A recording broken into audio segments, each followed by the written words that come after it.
Alrighty. Happy Tuesday.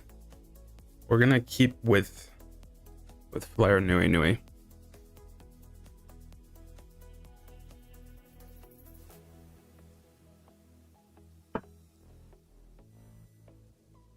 Not exactly spending too much time with the game, but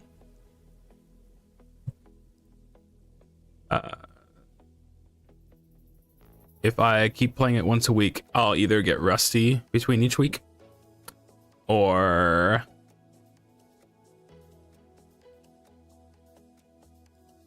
it's just gonna take too long. So we're just gonna get started. And I meant to check the Steam achievements again, which we'll go ahead and do. I actually meant to check the discussions page.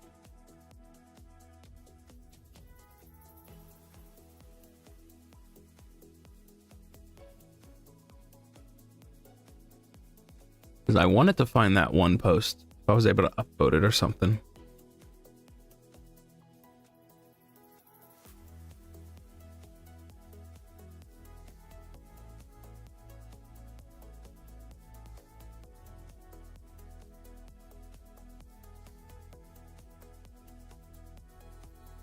I can't up. Am I able to award it? What does that end up costing? Oh, I can make use of these Steam points. Okay.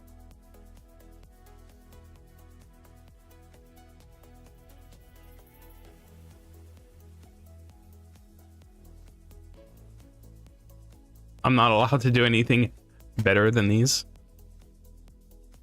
Game? Steam?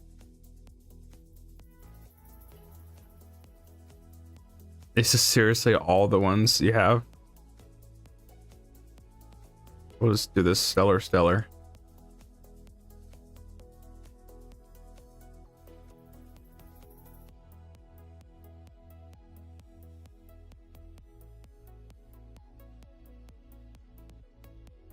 What does it mean?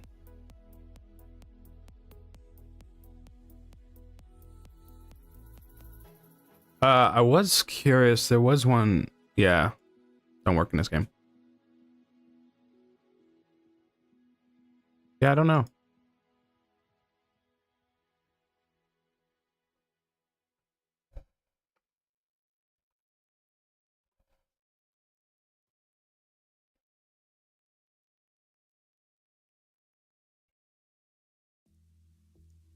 Here, waities.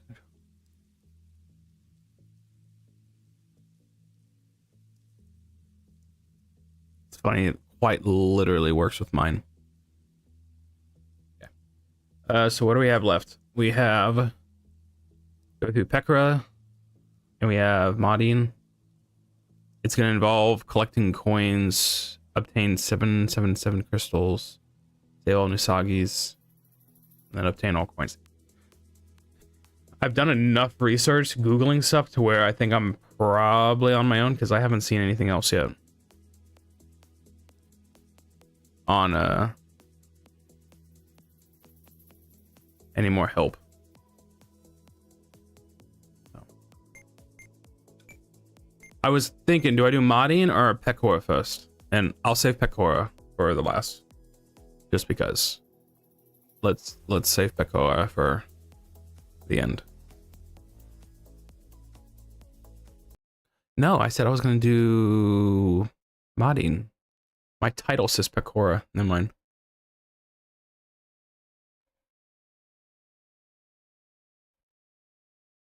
I lied.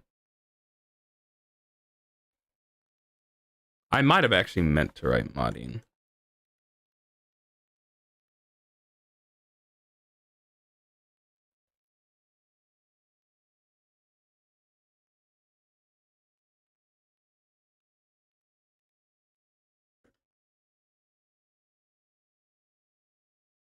Watch that screw everything up. Okay, it works.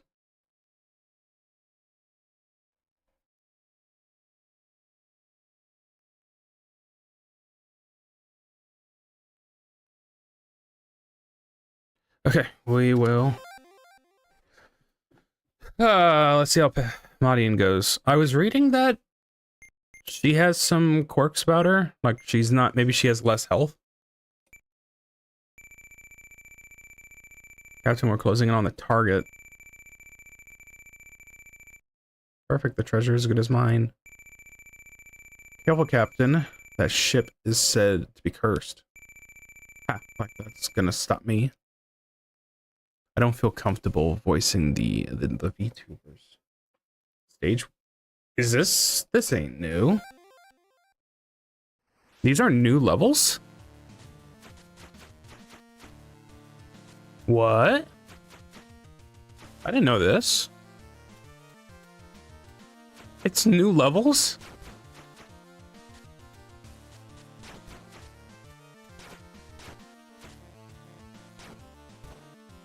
Okay. Oh, they brought the song back. I'm not able to slide. I was like, come on, be like Messenger and let me double jump.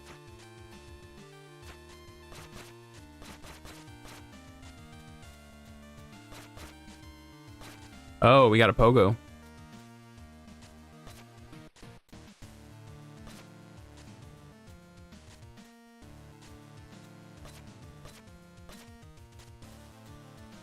Oh, forgot to record. I'm surprised. I did not know there was more levels. Oh, sheesh. Okay. I thought I was just gonna be playing the game a couple more times, but no. I'm doing something new.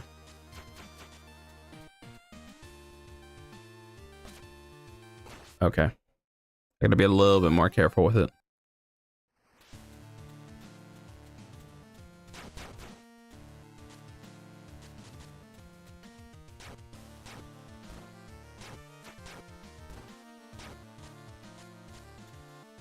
No sliding kind of hurts, though. I wish I was a little bit faster.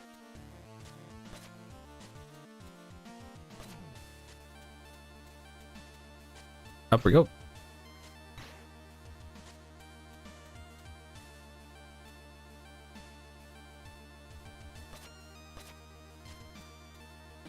That's a little different to me. Whoa! I'm stuck. Oh,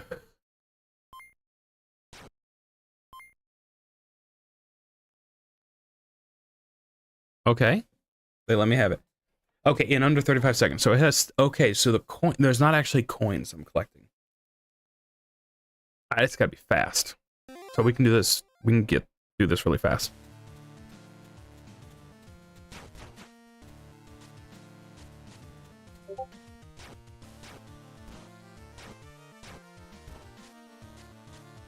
Go, go, go, go, go, go, go.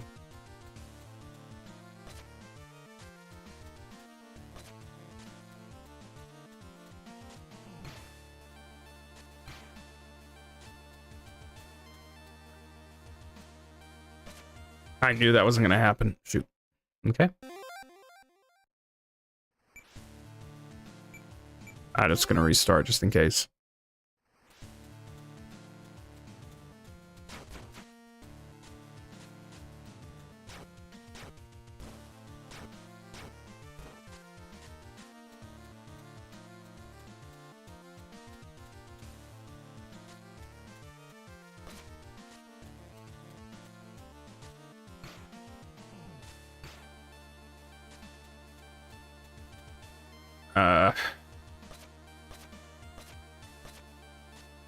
That might have costed me. Nope, we're good. We're not that strict. So we're continuing on. Clear stage, under 25 seconds. Okay.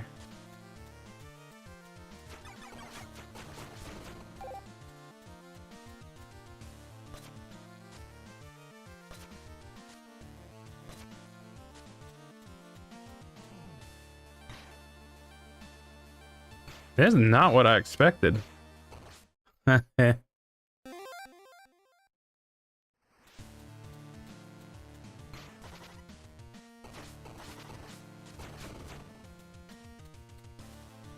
I'm getting some messenger inspiration vibes. Not like completely, but it's just how Madine's animation is. Ah, shoot.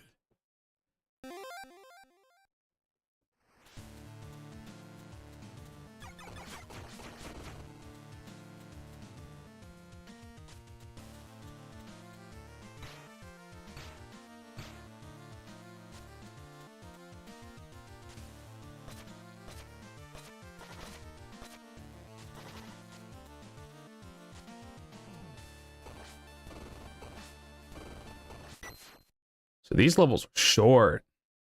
Oh, dang. With at least 12 health. How much is full health? Oh, so I can't get hit. Unless I'm very lucky enough to have full health.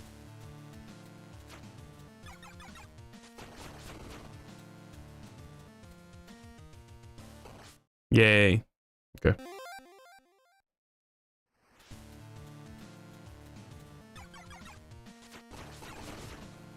It's okay. I got health.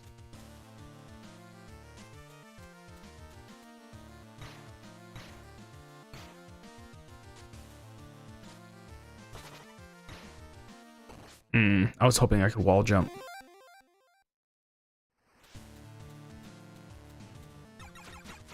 Okay, so I can't hit them.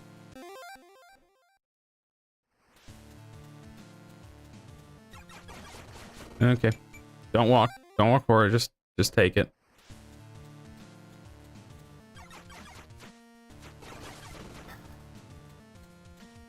Let's restart. Because there's high chance I'm not getting health out of it. Gosh damn it. Just kill him. It's okay.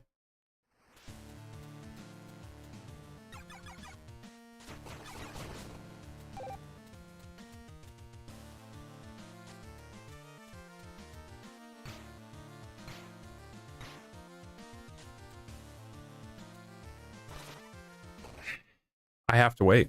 I actually have to wait. I need to just go through it just as fast as I can, just to get the time down, and then I'll play it safe.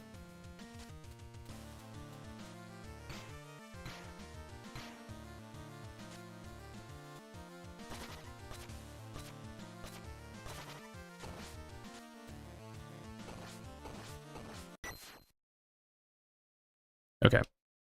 Just gotta go through it and not take much damage. It's doable, very doable. Especially now, because I don't gotta worry about time.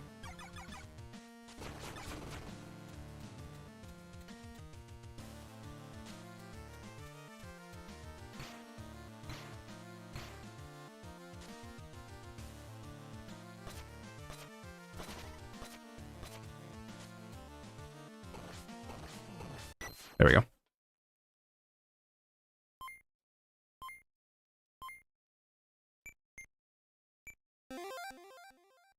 Who do we got? Is that Ollie? It's Ollie.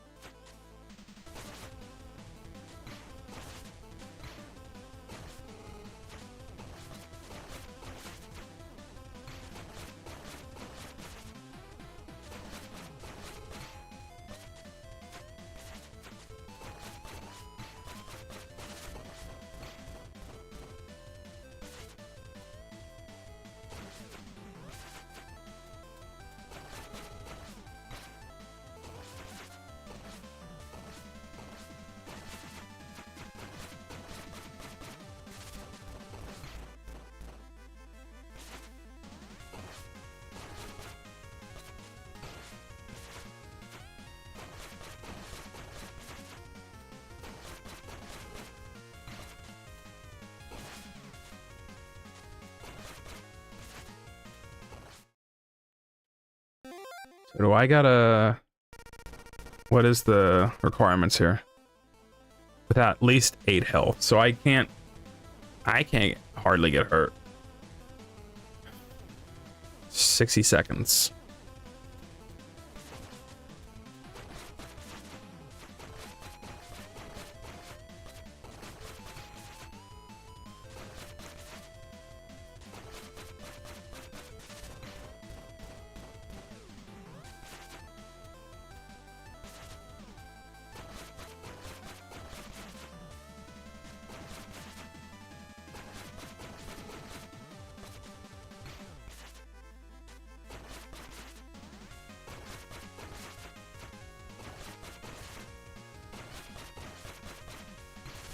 Oh, come on.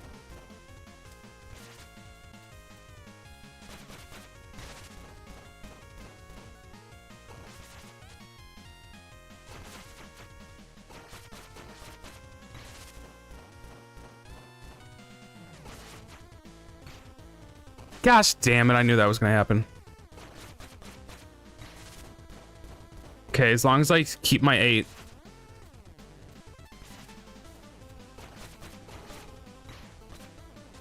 Teleport. Got it. I don't know if it was 60 seconds, but...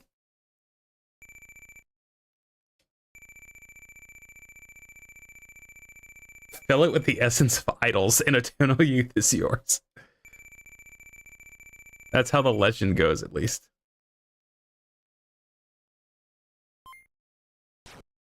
Okay, I can accept that. I can just be more aggressive.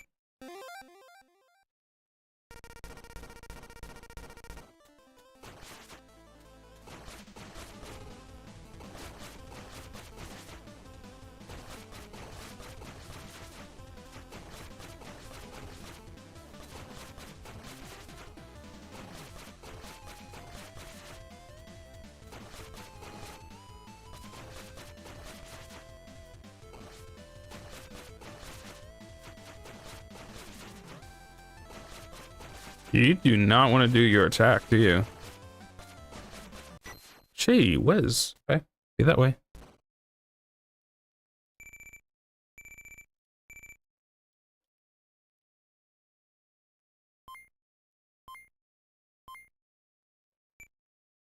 How many coins were there? It's like 66.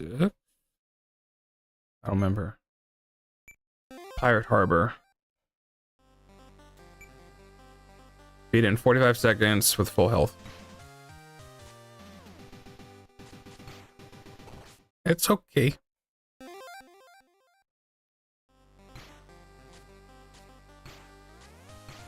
Okay, I thought I could get the chandelier.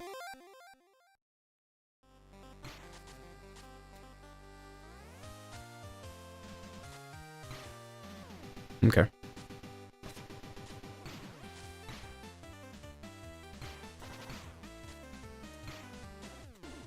Oh, come on, you can hit it. Okay. So it's specifically ceilings only.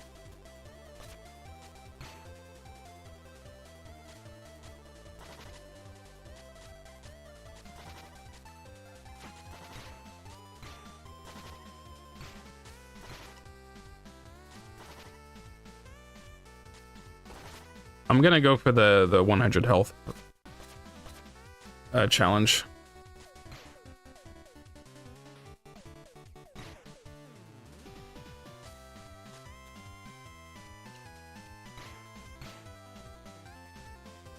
I'm dead though. Okay. I tried.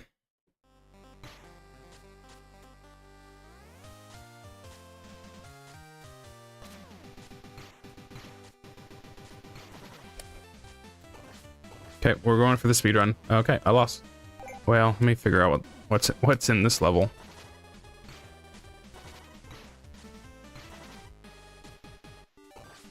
Oh, come on. You worked before.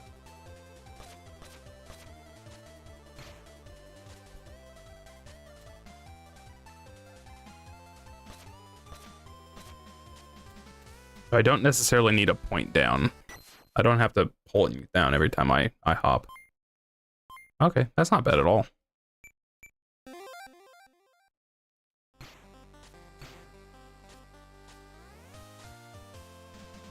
There's only one enemy on the stage. That's all.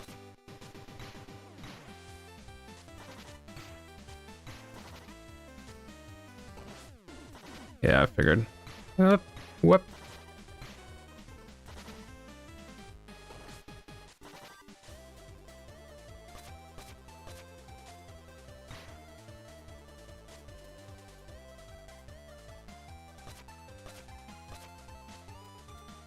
There we go.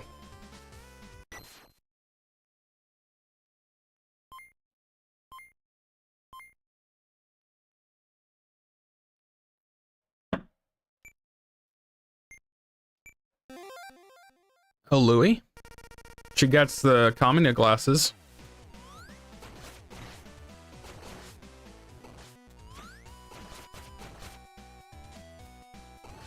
So I can't get hit at all. Oh, I have to go above.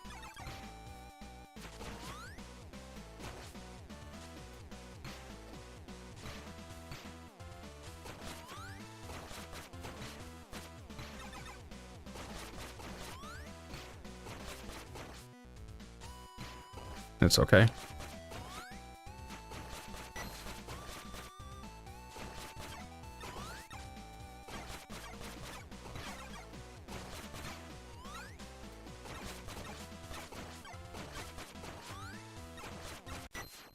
Let me just get one down at least.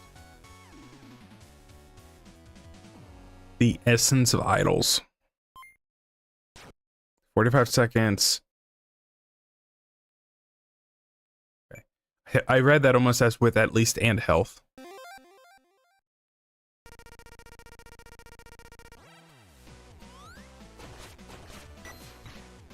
You're kidding me already?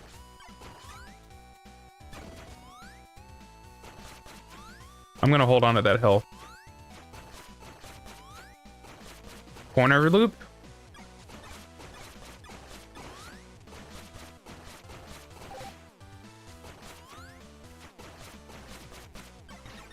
Oh!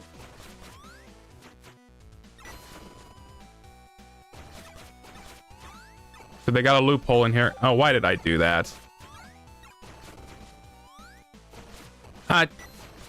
Okay, it's okay. Get it! Get it! Ah! Marin!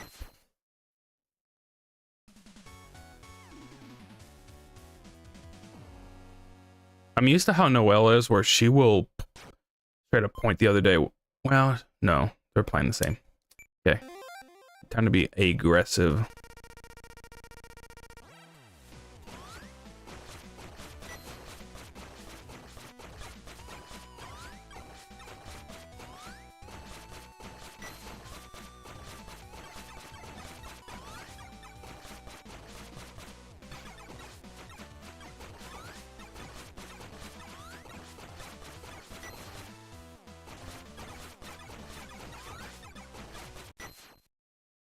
I'd like to know what time I am getting.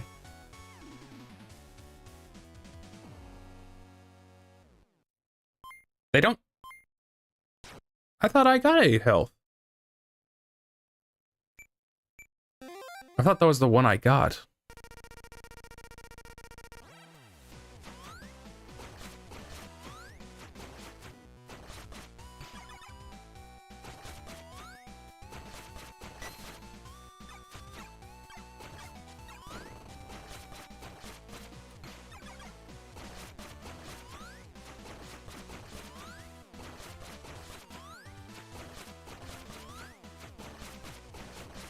Ow. That's the problem with being too close. Give me health.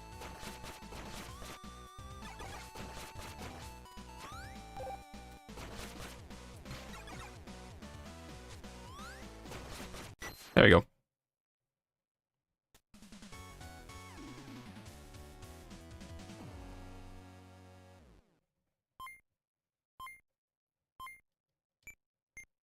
Oh, what's on this? Okay. You gonna let me fight Gura? Oh.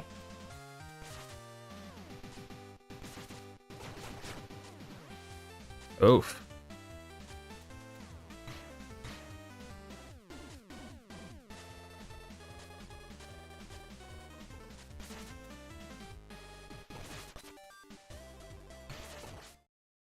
Okay. I'm not used to this gravity.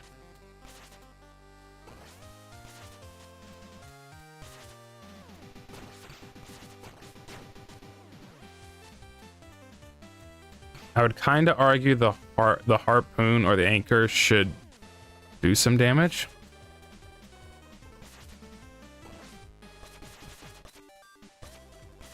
Oh, I missed.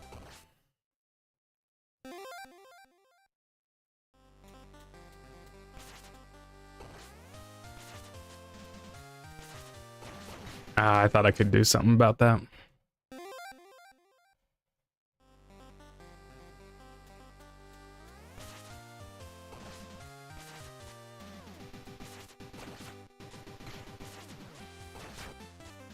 At some point, I need to test if the anchor will do any damage.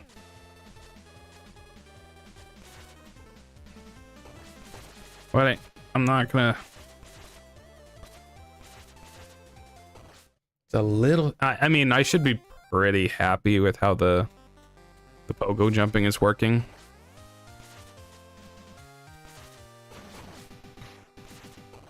I should be pretty happy about it. Just... Okay, let me make this run the one with the anchor.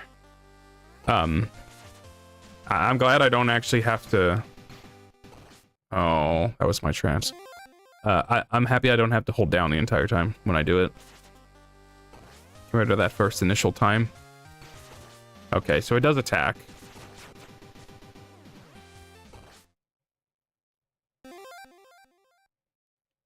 It's okay.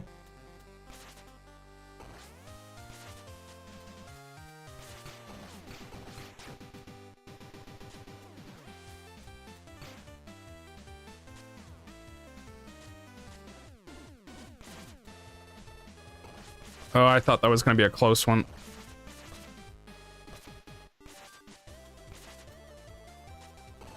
Ooh. Gosh damn it. Oh, I could have just dropped down.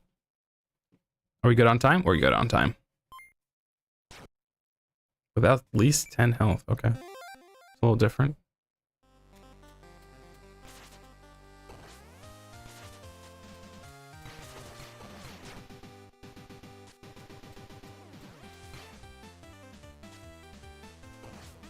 Wow. Okay. Wait, what does she have for achievements? Achieve the ending. Achieve 42 coins and then... Okay. Nothing I didn't already know.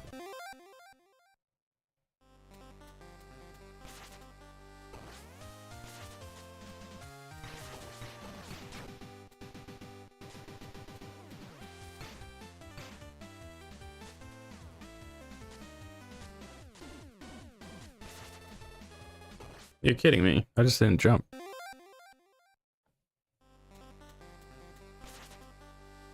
I thought an ad already played. Oh, modding. I have to... I need to see if there's an option for me to change the color on Streamlabs when it tells me an ad's gonna play. Like, it needs to be yellow.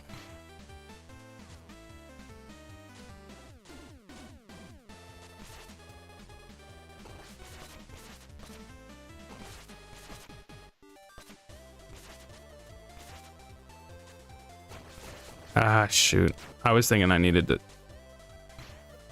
Oof. Well, shoot.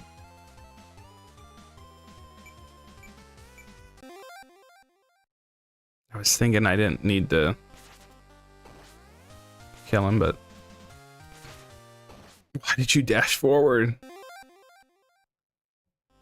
So far, this is getting worse than fighting Louis.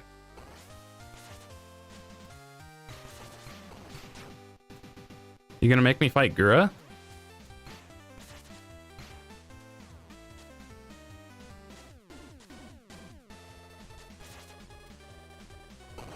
It's okay. I don't need full health.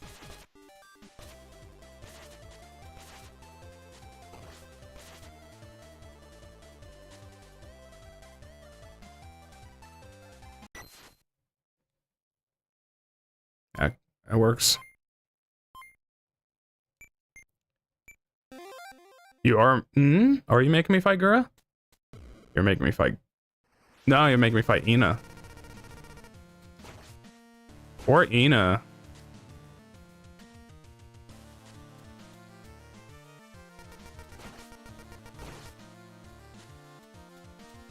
This might be a little tricky.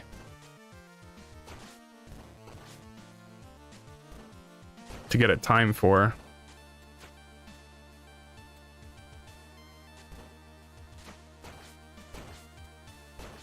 Oh, shoot.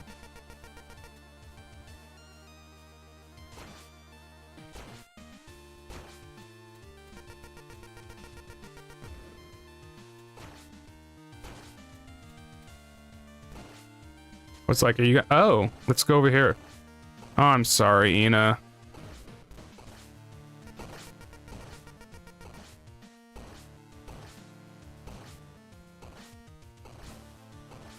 I'm sorry, Ina.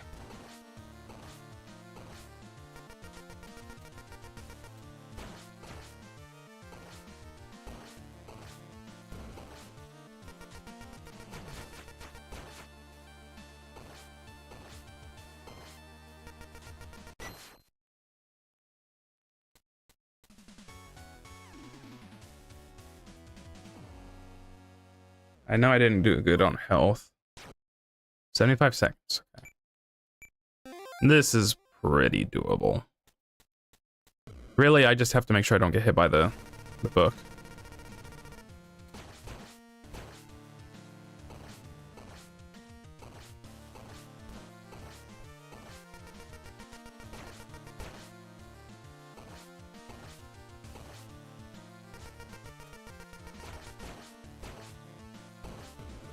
Man, the book comes out a lot at this point.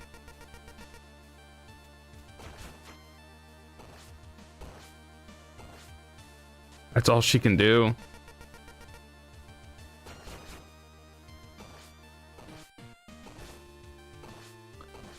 Oh, for a sec there, I didn't think the tentacle or hitting her did any damage. I thought I saw a 0 there for a sec.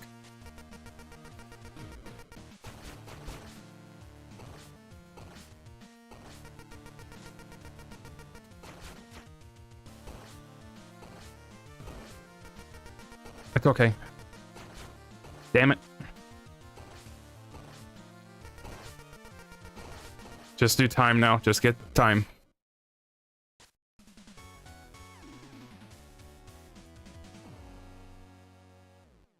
I got all 3? I only needed 6 health. Okay. Nice. Yamato? Okay.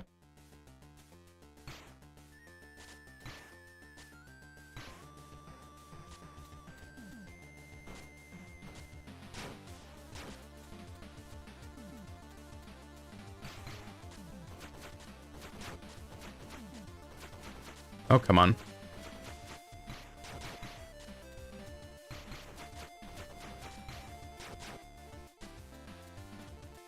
Oh, I just gotta hit it once.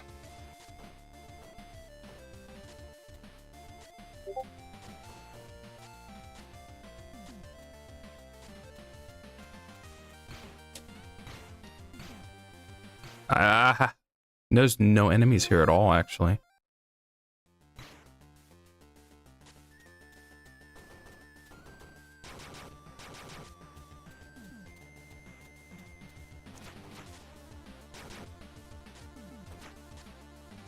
So I gotta be fast on this. You already know it.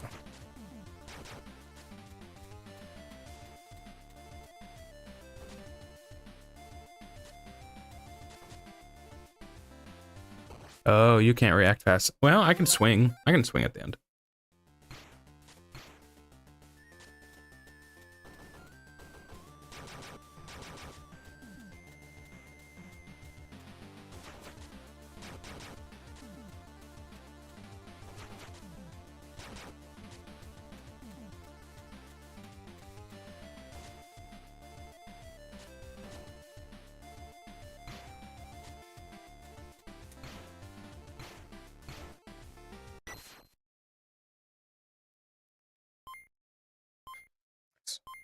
Three birds.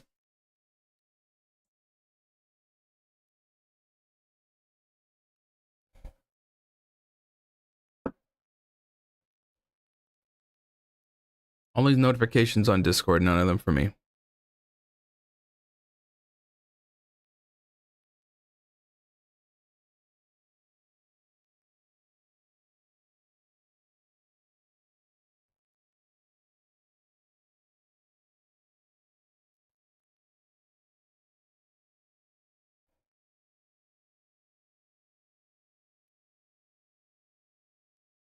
Oh boy, what happened? What happened on the Discord? It's fine. Are the levels gonna get longer and longer?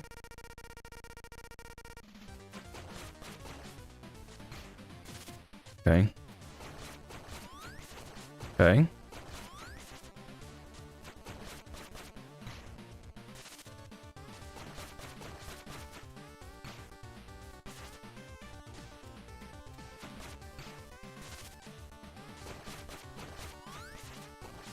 Okay, I'm learning. I'm learning.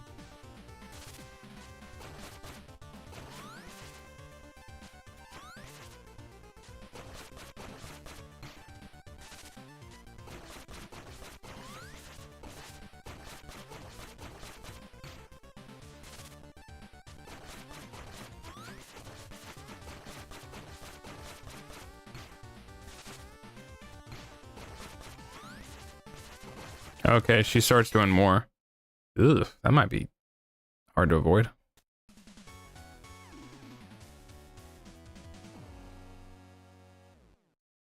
I got all 9? Oh, that looks at health. 6 health. Okay.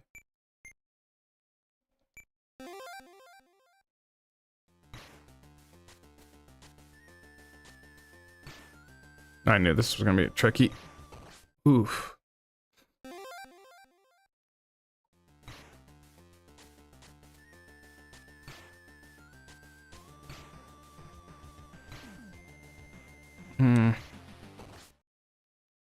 Oh, I could have just shot up.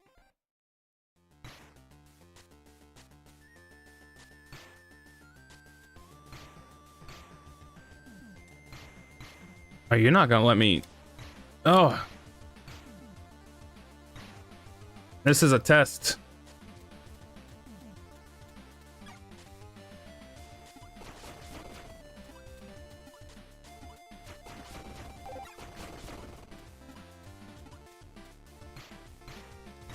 Oof, okay. Okay, this is a little tricky, but... I'm going down. Okay. There's a couple spots in there. I didn't get hit, so I'm at least gonna get that one. Okay. 35 seconds. This is a fun level.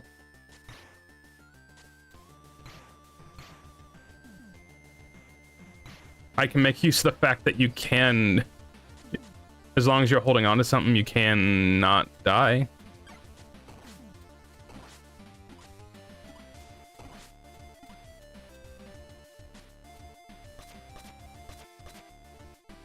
Easy.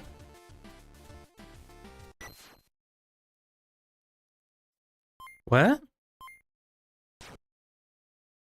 Since when? Since when have you had to do them all at once? I have definitely done levels where I didn't... I've beaten some of these levels not having to clear them all at the same time. All the criteria.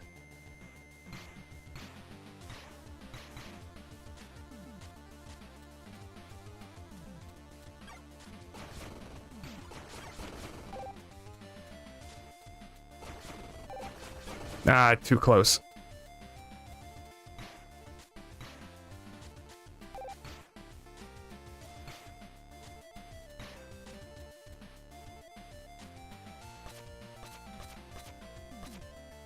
Come on, stop. Did it not save? Oh, is it change? I've definitely have. You're telling me every time up in this point I have cleared every objective, the exacts. I've done them all at once. I don't think that's real.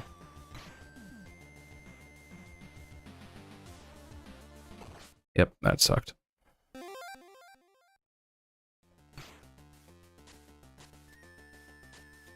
And that changes everything. That changes my entire approach, because now I gotta be extra careful.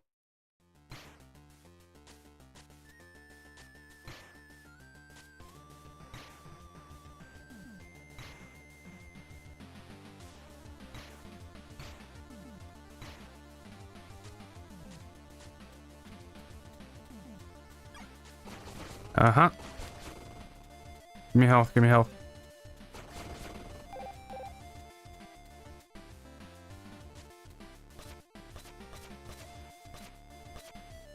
Come on, stop.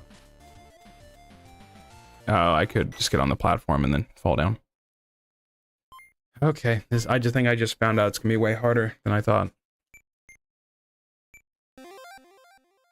Okay, Ayame.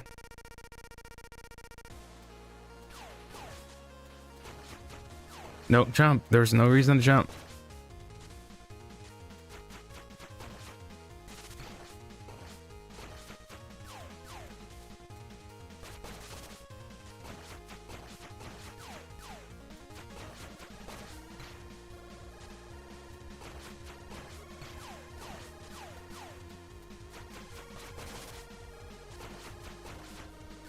I don't know why I jump.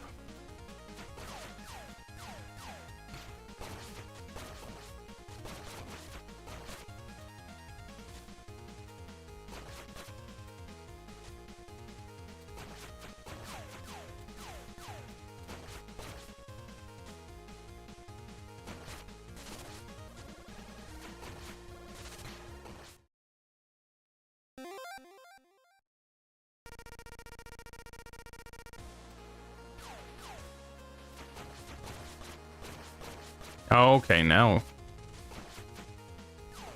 I don't know why I'm jumping.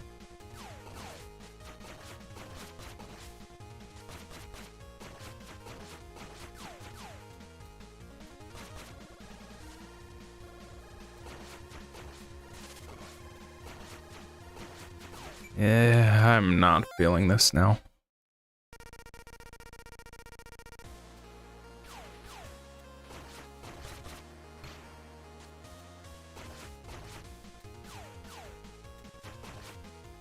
Why am I jump? I don't have no idea why I jump. I've always done that with her.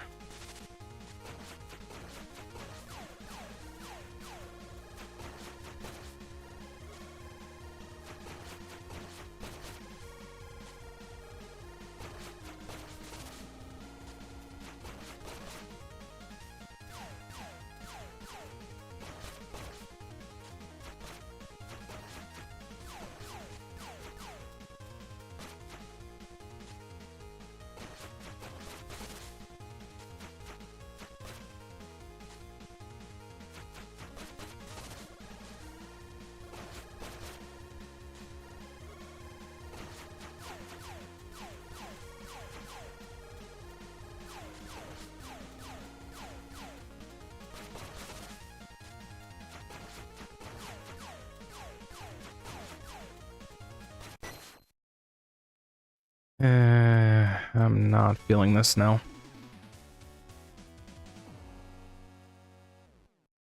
Ayame is gonna be hard. 60 seconds.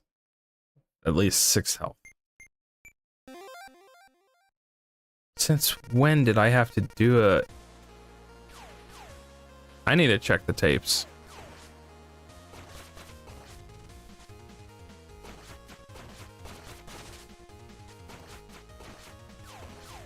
Why do I jump? I've been since day one fighting Ayame.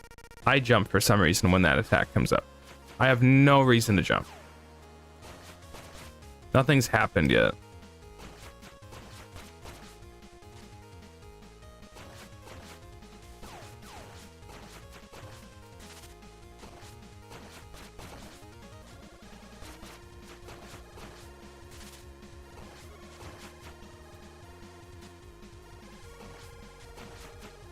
Why do I jump?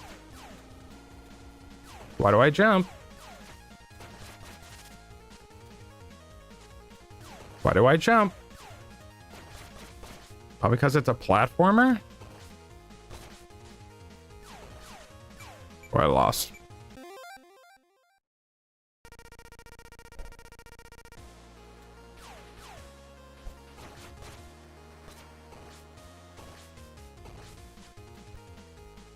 Damn it.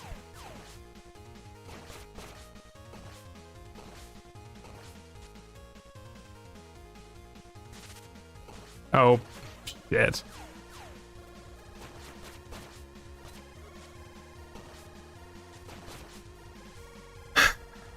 It's kind of scummy that she has that.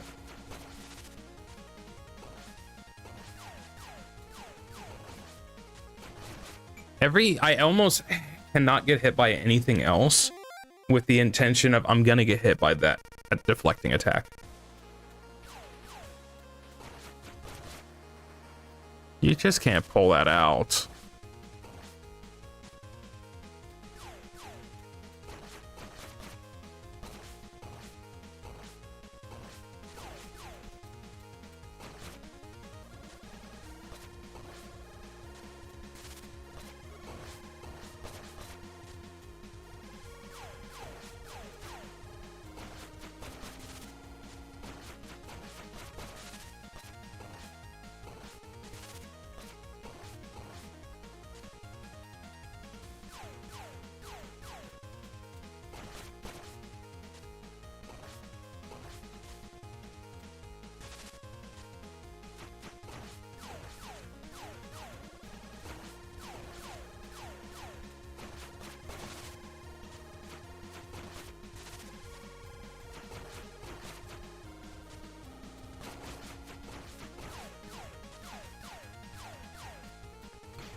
Nope, that's not what I wanted.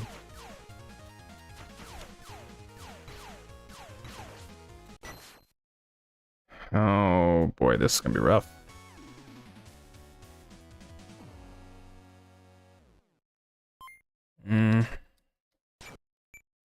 If I get one of the other challenges done, I'm just gonna leave and see what happens.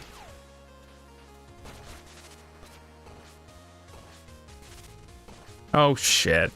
You worked earlier. Okay, Martin, you are a very finicky character.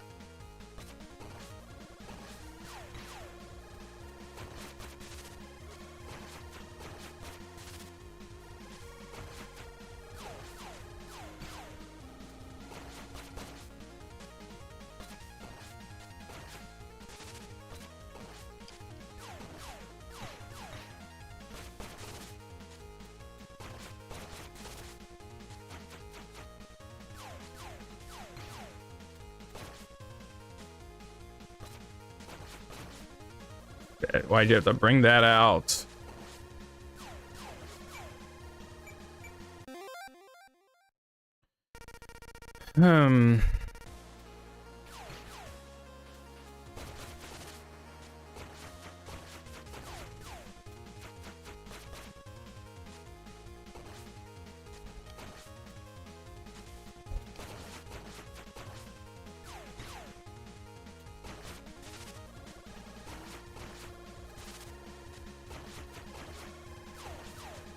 I don't know why I jump.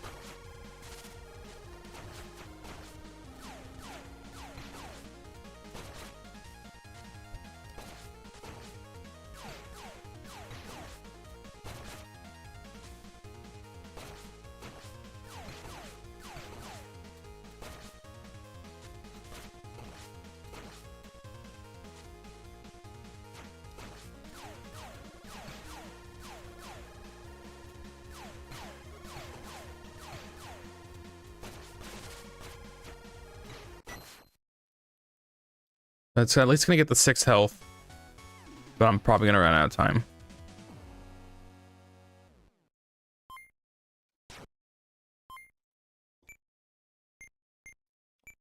So I'm gonna move on, and I'm gonna do a level. Oh, this is gonna be fun.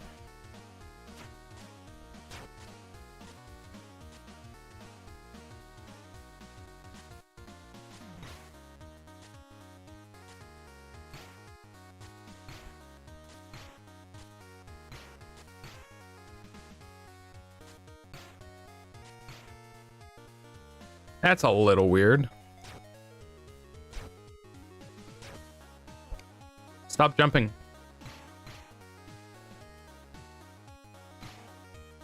What in the world?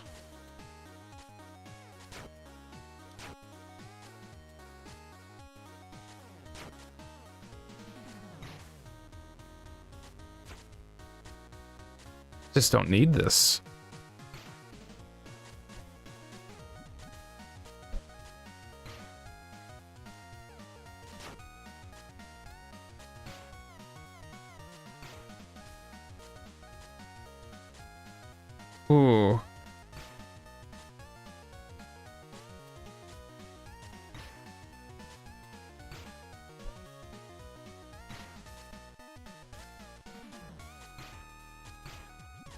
Game is pretty picky on what they classify as a ceiling.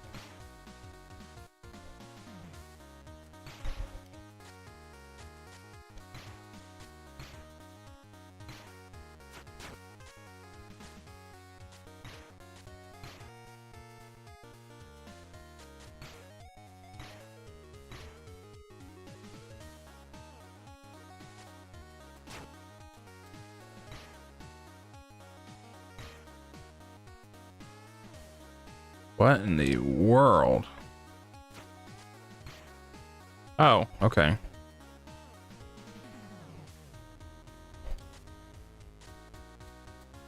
Okay, so it's a puzzle.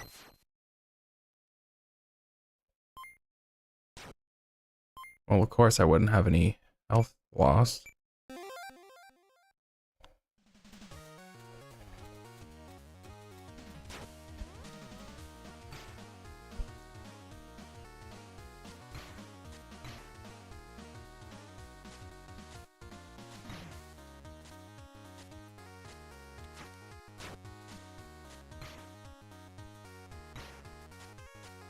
All right, that's not what I wanted. Let me start over.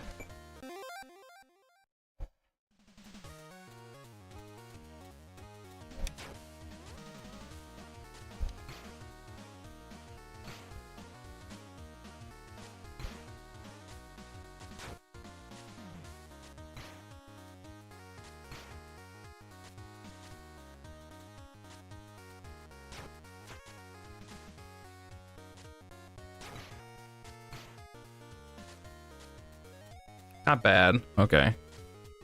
I only really need to hit is the first blue and really the red. Okay, I'm good. Okay.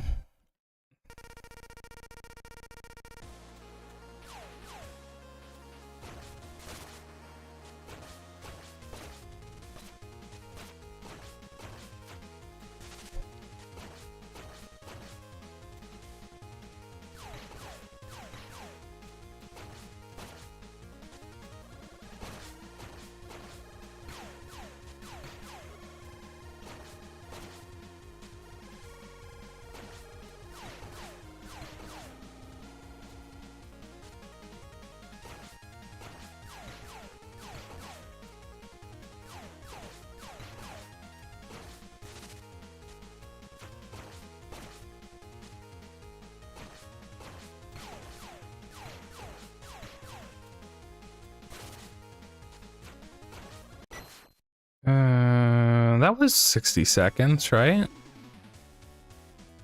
I didn't mash it. I just did deliberate attacks. I don't know. I don't know if that counted or not.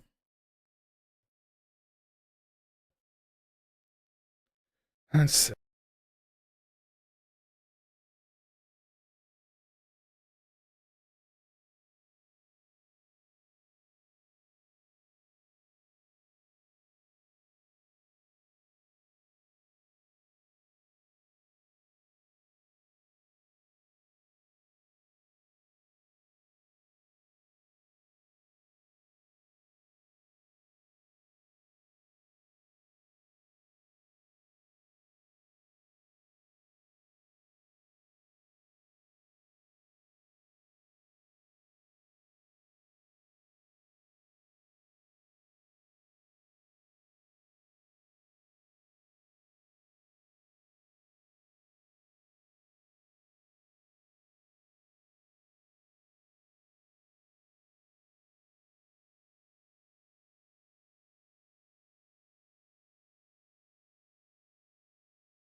so. I should have just ran the ad.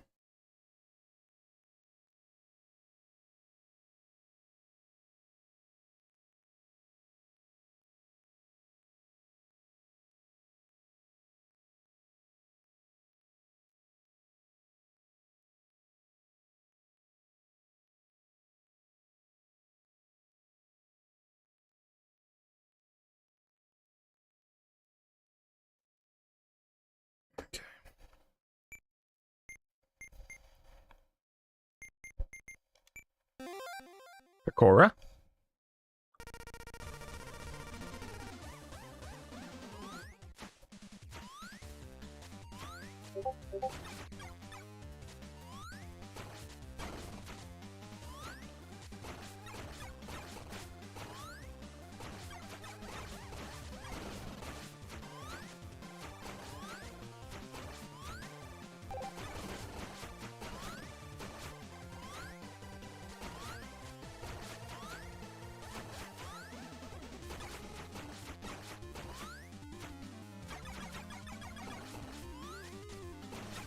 Gosh damn it.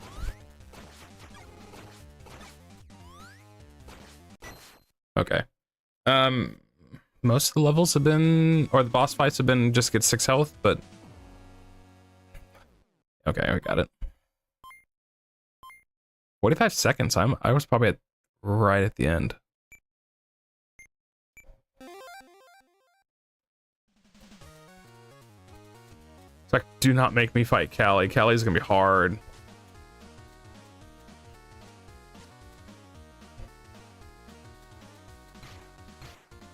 Oof.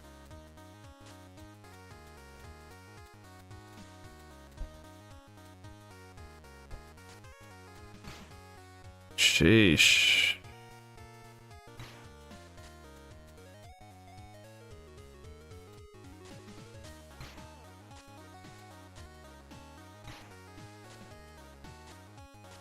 Oh my gosh.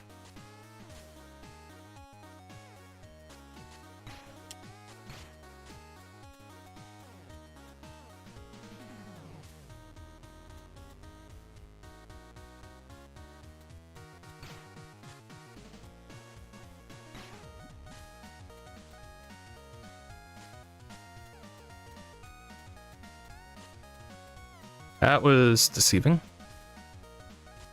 Okay. It's just gonna be time because I didn't get hit. Yeah. So let me... I don't know. I'm sure it's probably right.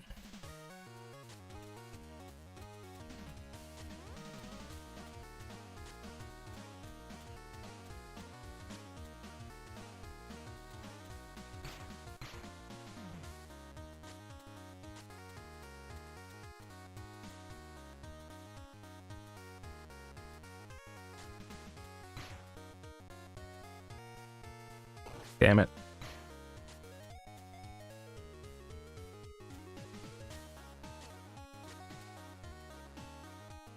Oh, you're kidding me.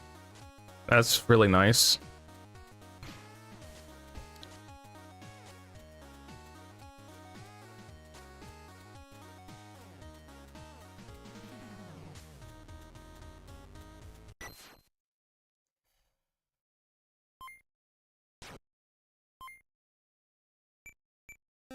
So I can get hit once.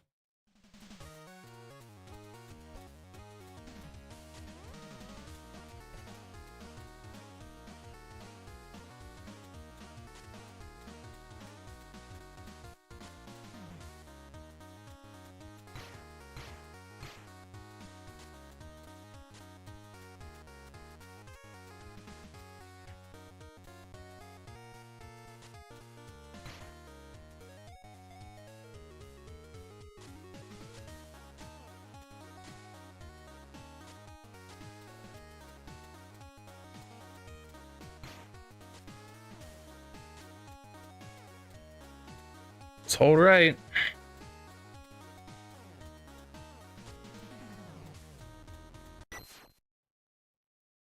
No. Sheesh. I gotta be a little bit more aggressive.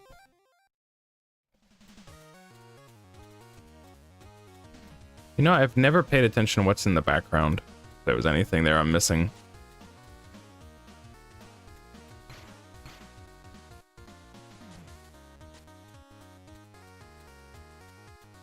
I feel like I can make it.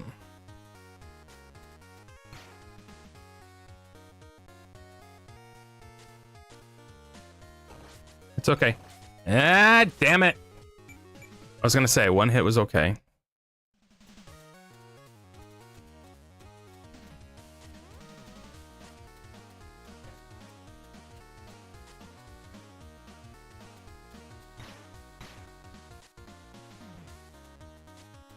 I'm gonna go for it regardless. Oh yeah.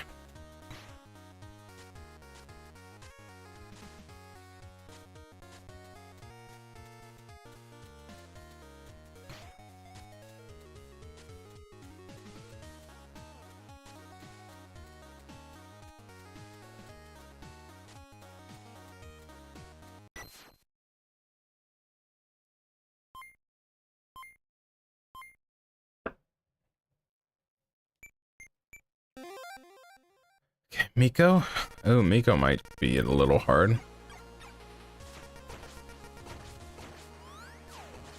I don't know why my instinct's always to jump.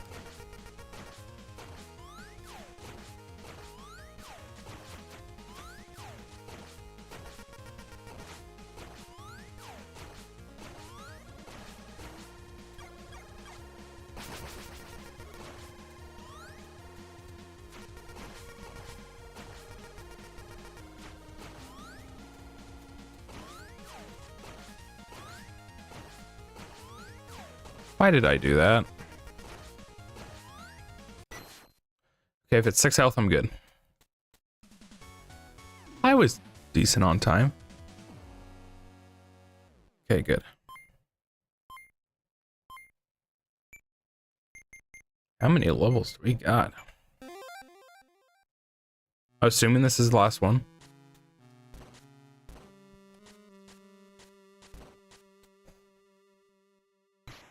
Oof. Okay.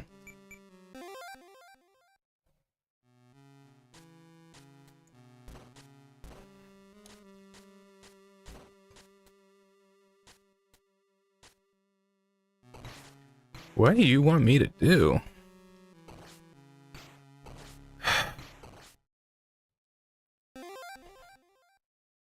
The game is kind of picky on just like, okay, I can get the... I guess it is. It's technically any ceiling.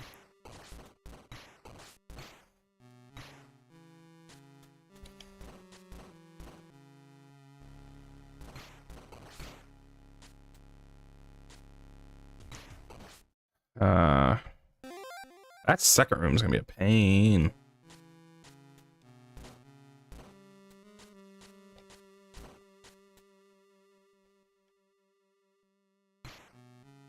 Oh boy. I guess.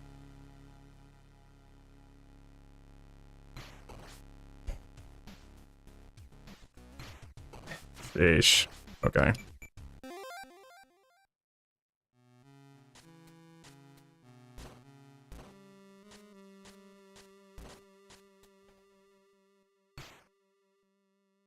Okay, it's not what I needed to do, but... Oh, I wish I could do the walls.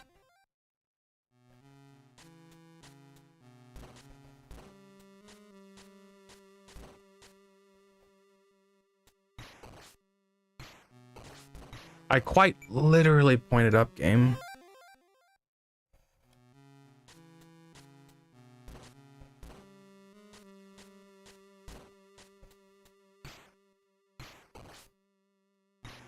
Okay. Oh boy.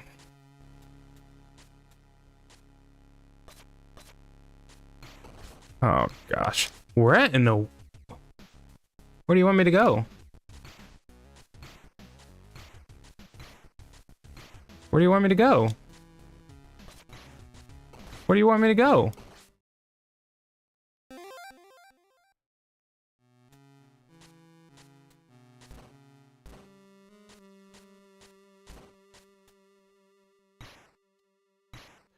Ah.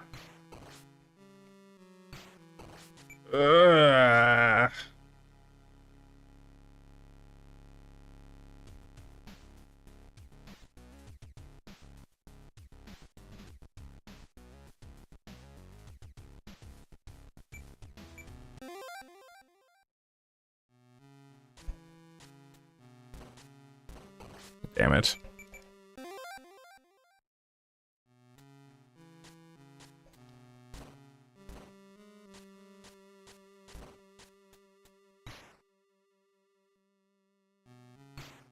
Okay. Why go down so low?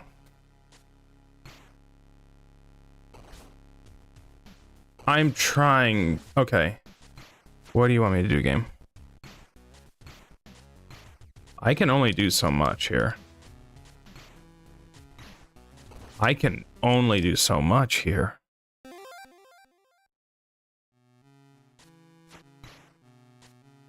You know what I would love is I could use the triggers. Like make L and R up, vertical. And the other two are the angles.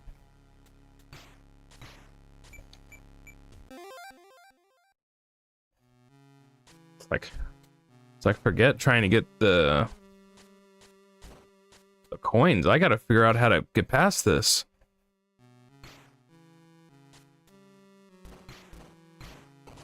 Thank you, game.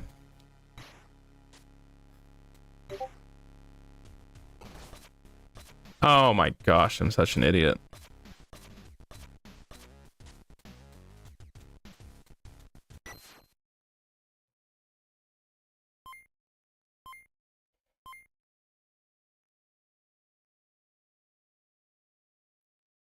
Oh, I got them all. Thank goodness. Polka.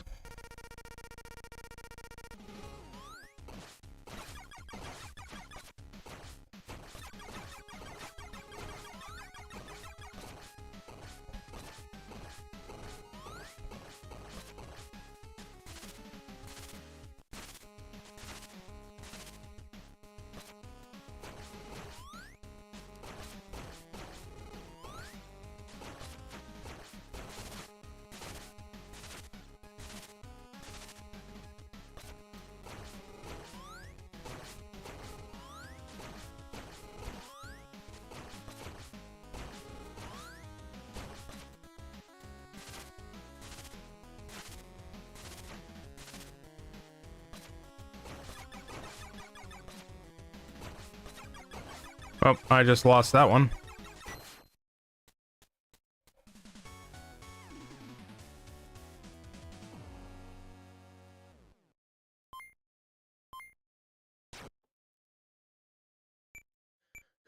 At least 6 health.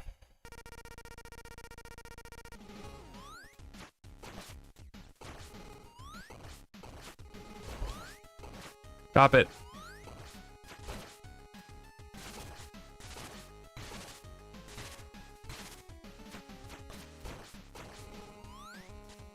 What am I doing?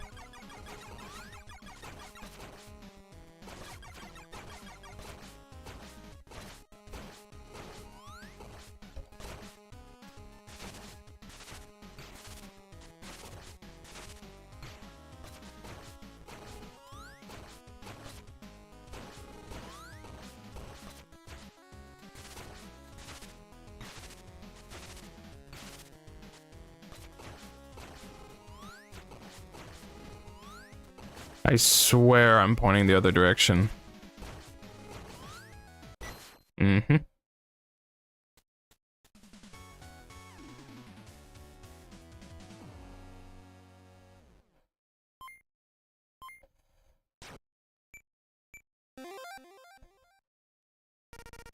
It's doable. This is way better than Ayame.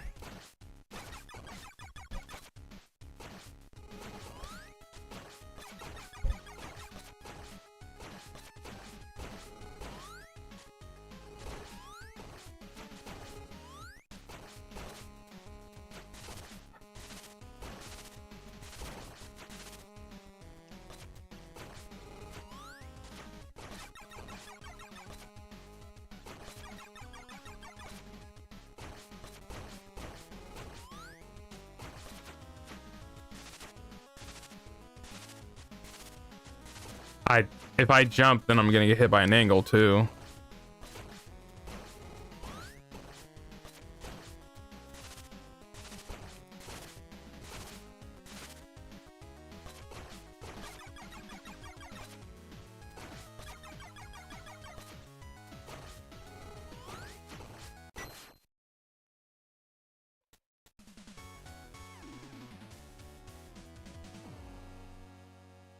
I mean, I guess if I wasn't doing them all at once, it would be too easy, but...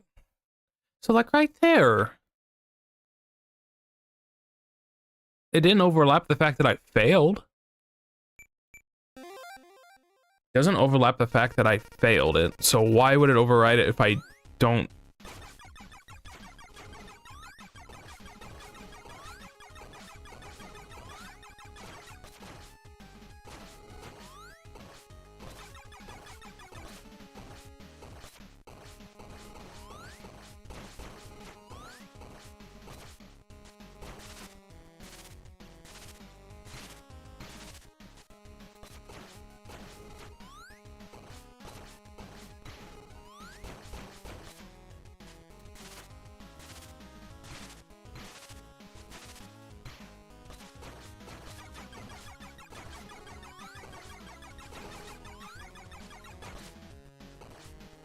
He almost moves too fast, that's why I keep getting hit.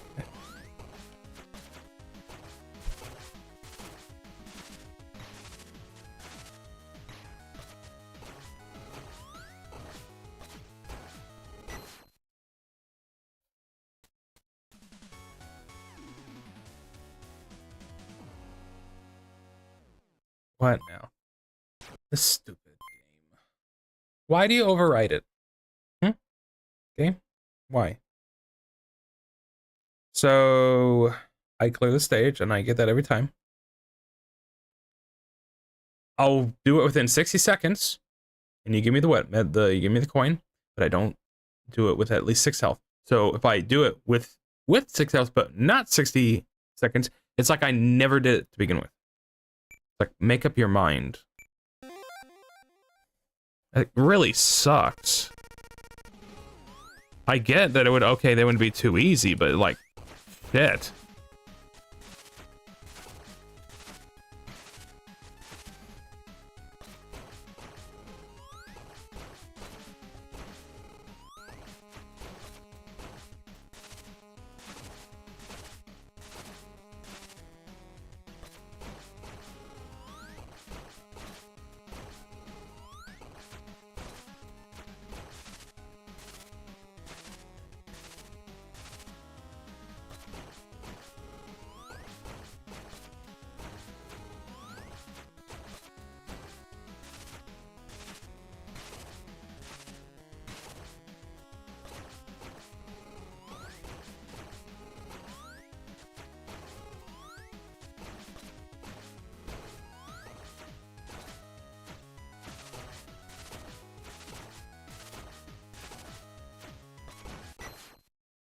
Early. Yeah, this game's great. Good times. I'm struggling right now, but...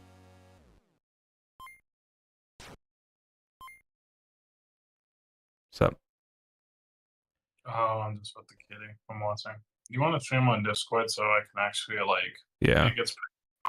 I'm on my iPad, so it gets weird. Are you in the cat room, basically? Yeah, because the cat is next to my office and he's laying down, like with Colin, and I just really don't want to like stress him out anymore. Mm-hmm. And You piece of shit.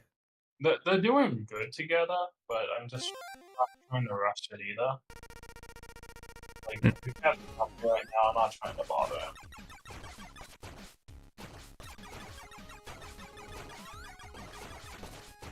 But this kitten is doing quite well. I'm impressed. With everything? Yeah, the only thing that's a little weird about him is that he won't use his litter box to pee. He's peeing in the plastic? Yeah. So I think I'm gonna keep wiping it with paper towels and putting it inside the litter box, and maybe he'll just understand. Uh-huh.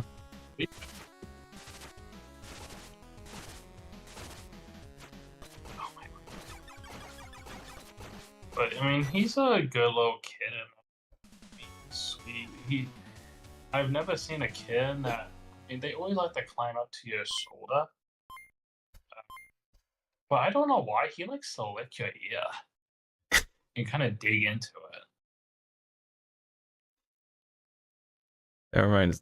Do you remember? It was like one of those first nights we were watching clips, Yeah. and I showed the one of Mume talking about how she had a dream that she had a baby, Yeah. and she talked about how the baby was very cute and weirdly built. It was pretty well behaved, but it was annoying because she needed to stream still. Yeah, I remember that. And I love it because I like what she says. Is a very good baby, well behaved, well trained. Yeah, and that's funny. I love that. I'm gonna try in the future. I'm gonna use that phrasing and then also fresh baby. Fresh baby. Fresh baby. Fresh baby. Why are you way over there? Get back over here. Are you thirsty? Are you thirsty for me? Oh no. Yeah, it's really cheesy.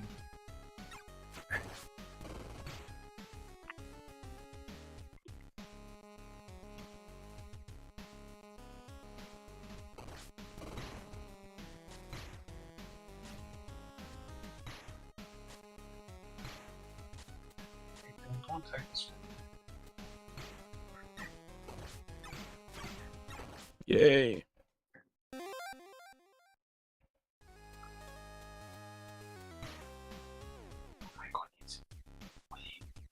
Sometimes he just does some crazy things though. Like he just barrel rolled off my stomach, and I had to catch him. Like, what was your trajectory in that? Yeah, like long ways, or did he do like a somersault? No, he went long. It was long ways, like from side to side. But it's like, dude, you're on my stomach, so he instantly rolled off, and I just went catch him. Mm-hmm. And he likes to bite and climb up you. He wants to be right next to your shoulder, and yeah, so then he can just like. What are you doing? I'm just trying to get them good to where I can go in my office and he can just be in my office with me. Damn it. Yeah. Which, I mean, it's gonna. If today we didn't have the cat with him so nuts, I probably would have done it today, but I was like, let's not rush it. Mm-hmm. But the iPad's mic quality is good, right? It's okay. It's better than the phone. Oh, I thought it was actually like decent.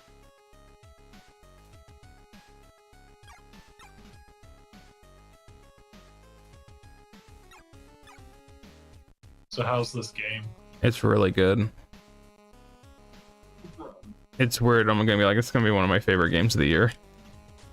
It's like, it's not like, oh, it's obviously the IP's helping it, but it's like there's nothing really wrong with the game. It's just well made. You can tell where its inspirations are. Yeah. Damn it.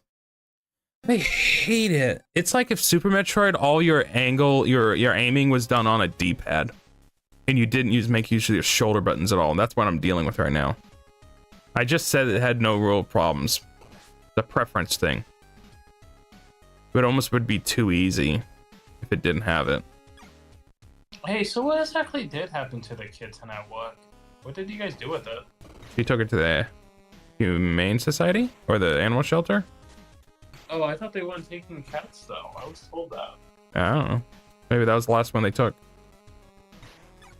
Maybe. Damn it.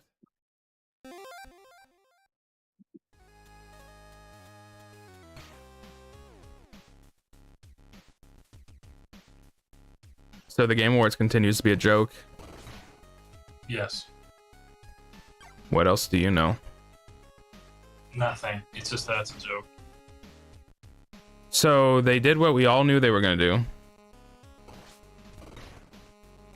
They Shadow of the Earth Tree is nominee for Game of the Year. Did they redact it? Huh? Did they redact it? No. Okay.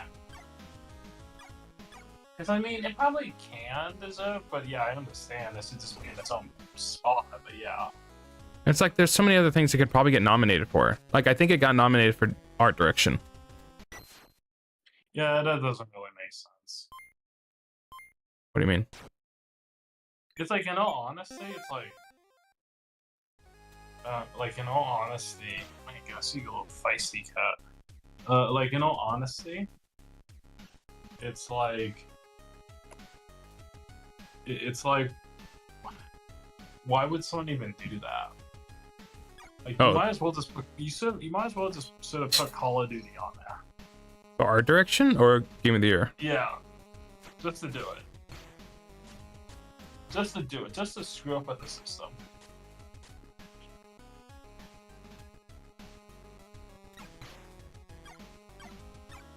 So I think this Ken's gonna be really mean when he works. He's gonna play rough.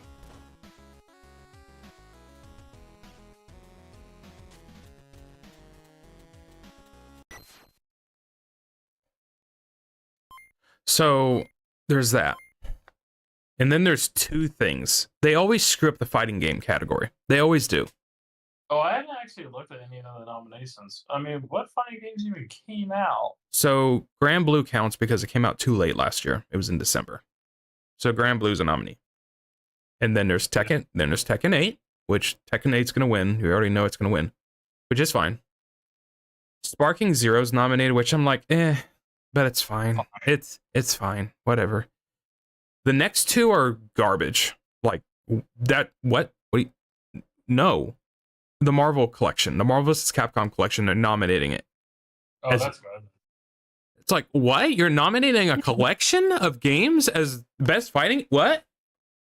And then also, they're nominating Multiverses, the WB game. You know why that's bullcrap? Is because you nominated it in 2022 while it was in beta. And then it won Best Fighting Game of the Year. And so now it's back as a nominee because now it officially launched. You basically gave Best Fighting Game of the Year to something in early access. Yeah, pretty much. They're such a joke. They are such a joke. Yeah, I'm gonna have to watch that cat. He's literally using the litter box right now, and I'm just scared of what his footing is. And then I went back because I wanted to double check just so I knew. You were in the call when I said like they couldn't nominate anything for Miles Morales because of how late it was in the year. Yeah. And so it didn't get nominated for anything because it didn't hit the cutoff. It released too late, so it couldn't get nominated for anything. But they still nominated Miles Morales' voice actor in the game, even though the game hadn't released yet. Yeah. How do you do that? It's like, well, we know he's going to do a good job, so let's go ahead and nominate him. It happened again, not with a voice actor though. So for best adaptation, so Fallout, the Fallout chose a nominee. I really can't remember what the other ones were. Yeah, 1 second, I got stuck on the kitty cat. Did you do good?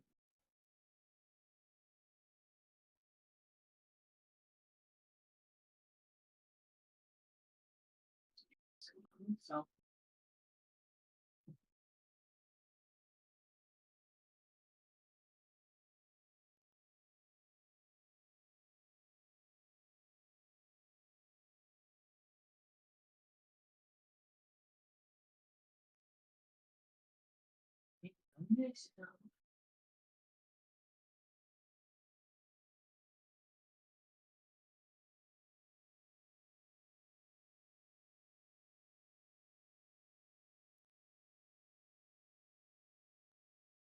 Yeah, he did fine.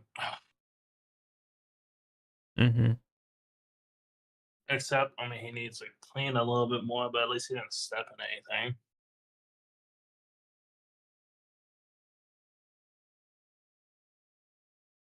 Yeah, Game Awards is really never gonna mean anything. So no, here's the thing is, so best adaptation. So Fallout's a nominee. I can't remember what any other nominees were, but there are a couple more, like 2 more. They nominated the new season of Arcane. And that makes sense. Because okay, so the season started on Saturday. The first 3 episodes premiered on Saturday, and it's a nominee by Monday. So you're gonna tell me everyone that does the nominations, everybody that voted for it all got early access from Netflix to watch it early? No, of course you didn't. It's another situation with the Miles Morales voice actor. It was like, well, we know it's gonna be good. and it's all going to be done by the time the Game Awards happen. So Yep, I feel you. it's like Jeff, you suck. You suck. Make a freaking December E3. Do what you want. You're trying to get the respect of the industry, but you're not. It's like what I said last year. You're not getting anyone's respect because you can't do one thing right. Yeah, I get you, dude. It's just, yeah, I know what you mean. So what you do is you come out with like, oh, what qualifies? And like anything qualifies. And like, well, you made things worse now because you didn't want to make the hard, do the hard work and like think about everything because your people doing the nominating are a bunch of dumbasses. Yeah. Variety and Forbes are doing some of the nominations. You shouldn't swear in front of the baby. And then also, everyone on Twitter didn't realize, yeah, there's a voting committee and your votes don't actually matter. I've known this for years. So everyone's like, oh, what? And I'm like, I've known this for years. How does anyone else not know this? No one just pays attention. It's like what I was saying on Discord. When you were gone, I had to talk to people in the comments of a YouTube video because people were getting mad about Siege. Yeah, can you explain to me what that was about? I can't remember. So someone made a tweet and like, man, look at 2B and Stellar Blade. Look at how they implemented her so well into the game, and look at her in Siege. She looks horrible. She doesn't even look like a woman just because, Iana's a kind of a bigger built woman in the game, operator. They're and they're really not. She's really not. I mean, compared to some of the other ones, but I mean, if you kind of look at her, she kind of has, bigger shoulders. If you really pay attention, like look at her, especially with the 2B costume, she doesn't have as much armor on, and people are like, and that was like, how Stellar Blade has treated the character. It's like, what has Ubisoft done? Like, and all this stuff. And I'm like, I wrote I think a really good comment. And I was getting people replying to me. And it's like, finally, someone with some sense. And they're like, finally, someone that knows the situation. Professional seeds play opinion ways. I came out of the woodwork and replied with my jailbird icon. And oh my goodness, kitty. Yep. And I commented on it. Don't make any noise. Oh, did you? You said send it or tell me. So, you remember Hirohei? Yep. Yeah, he was the one that made the video about it. But he was more so just, relaying like, oh, people are noticing this, and like, oh, what do you think, kind of thing. And everyone in the comments is like, oh, this sucks, like, oh, and they're just saying a whole bunch of stuff. And it's like, I gotta see if I can. Well, he just pooped. I said something. I am seeing other people now. The cat's in the living room, in case you want to. Well, I think I might want to leave him alone so he can clean up a little. Don't watch me. He's not like dirty. It's just, bro, you need to go wipe your ass. Like, he keeps climbing up my shoulder, and it's like kind of making me paranoid. I'll be right back, Austin. I'm gonna get on my computer. I'm gonna give the cat some time by himself. I'm gonna see if I can find the comment. Let's see if I can find the comment anywhere. He needs to get himself clean.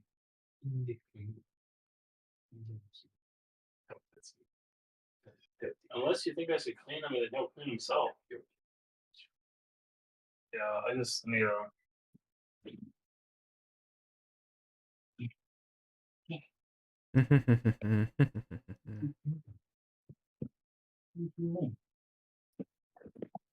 Yeah, 1 second.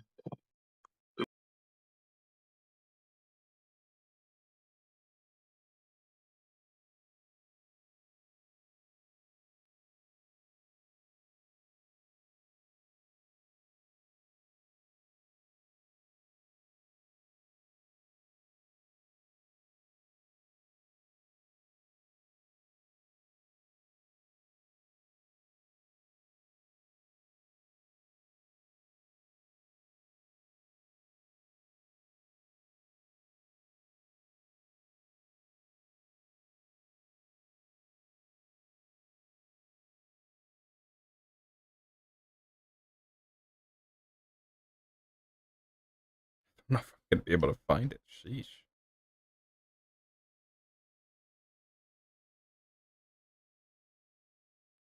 Sheesh. Let me switch accounts on here.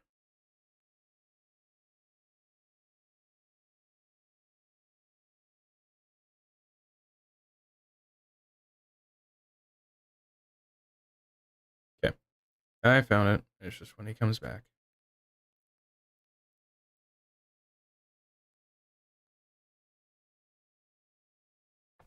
Alrighty, that was a good little break.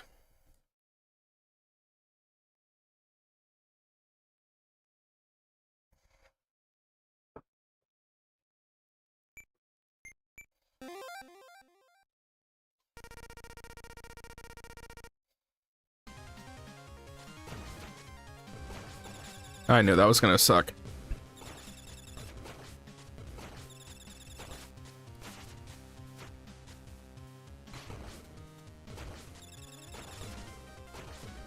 Shoot, that was gonna happen. It's okay. I actually can just do the anchor. I do as much damage. I didn't realize that.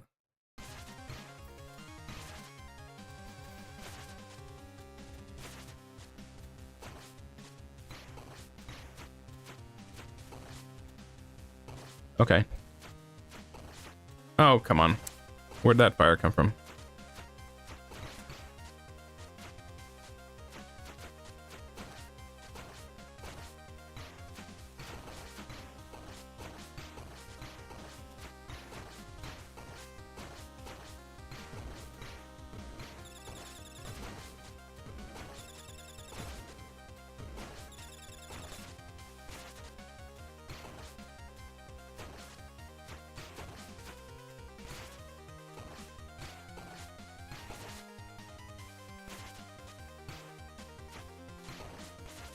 That fire on the ground is a problem.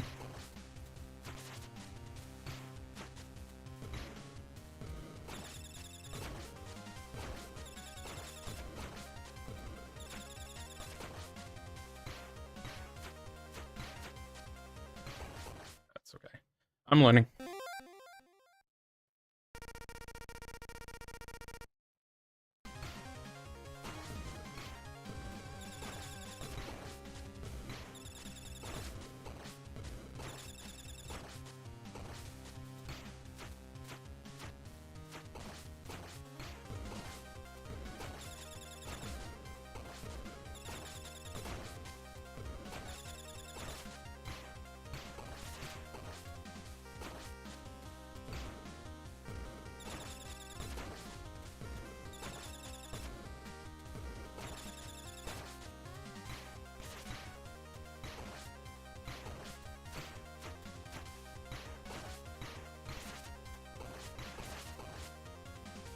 That is rough. The whole time you're looking up, and then you gotta realize, oh no, the floor is on fire now.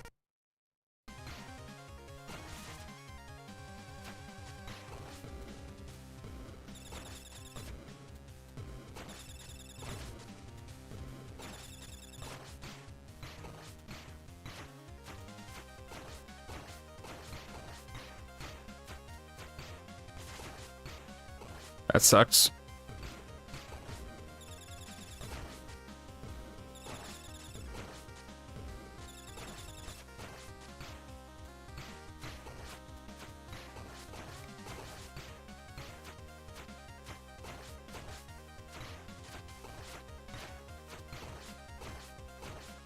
She's just right at the right angle to where it doesn't work out for me. My gosh.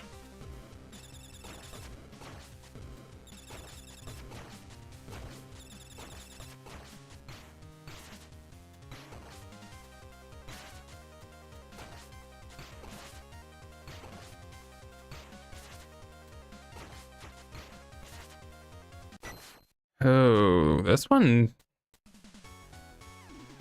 I think I can do better about health. Time is what's going to be weird. Seems like I spend a majority of my time just missing.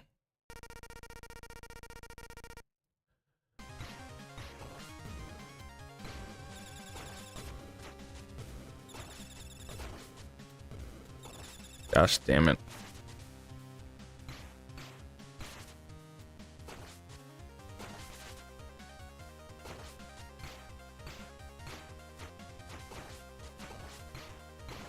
Holy shit.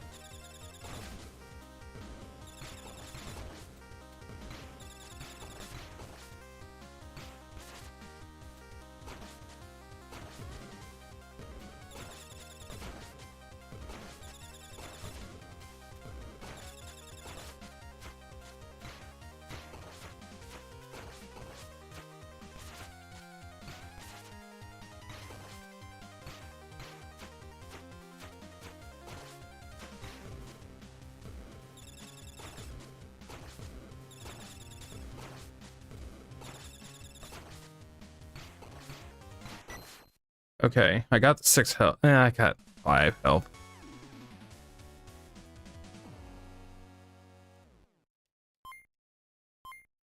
Okay, I'm a little bit better. I can do it.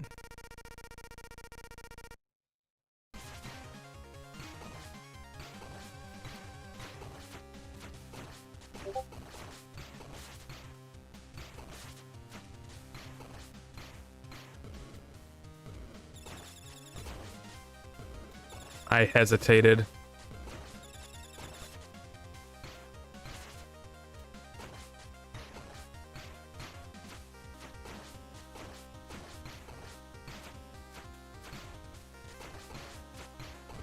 Well, I lost the health.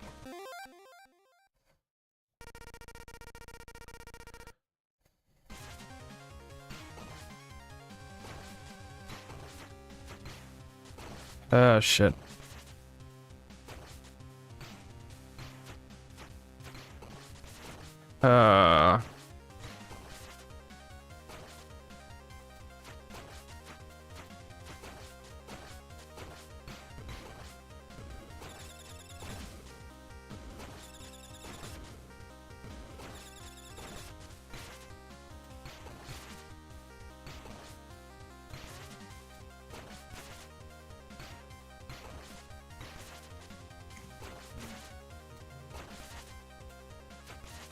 Okay.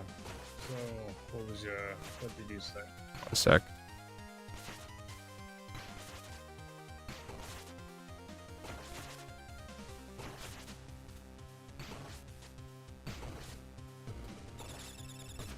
Gosh damn it.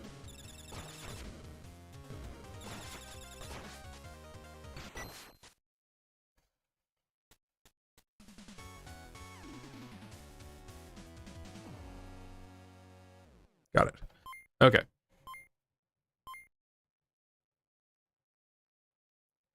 Okay. I have currently 22 likes on my comment. I've been a Siege player for many years, and I've never seen this as an issue coming from the Nier community. Iana is an operator who has white hair and is always someone that we had hoped would get a 2B costume. Iana is a bigger built female operator in the game, because the criticism is like, why is she so big? All you need to do is look at the other video game collaborations Siege has worked with: Resident Evil, Tomb Raider, Halo, Nier, etc. The operators are dressing up as the characters in costume. It's as simple as that. Not trying to defend Ubisoft, just trying to bring some nuance.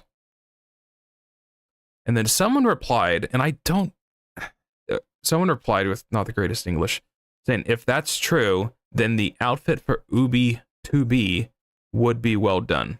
But it would probably be smart of them to make sure that's clear and that you're not getting an actual 2B model. Yep. What do you mean, yep? No, I'm sorry. Repeat that. The cat jumped on my keyboard, and I was like, I didn't plan for this. Says, if that's true, then the outfit for Ubisoft 2B model would be well done. But it would. I don't know if it said, but it wouldn't. I don't know what it said. But it would probably be smart of them to make sure that's clear and that you're not getting an actual 2B model. And so then I replied saying, well, they never claimed it was actually 2B. The trailer in game itself never brings up 2B's name, only specifies it in it's in collaboration with Nier Automata. Much like the rest of the operators in Siege, Iana's costume is considered an elite skin, and the in-game is given the name unit designation Iana. And then they reply saying, I never said they did claim it was 2B. And it's like, well, why did you say that they should have mentioned that it wasn't 2B? So in my original comment, I wrote, if the operators were wearing costumes of the characters, then it's well done. You actually didn't say that, because I can see it up there. And at that point, I just left it. And then they get defensive.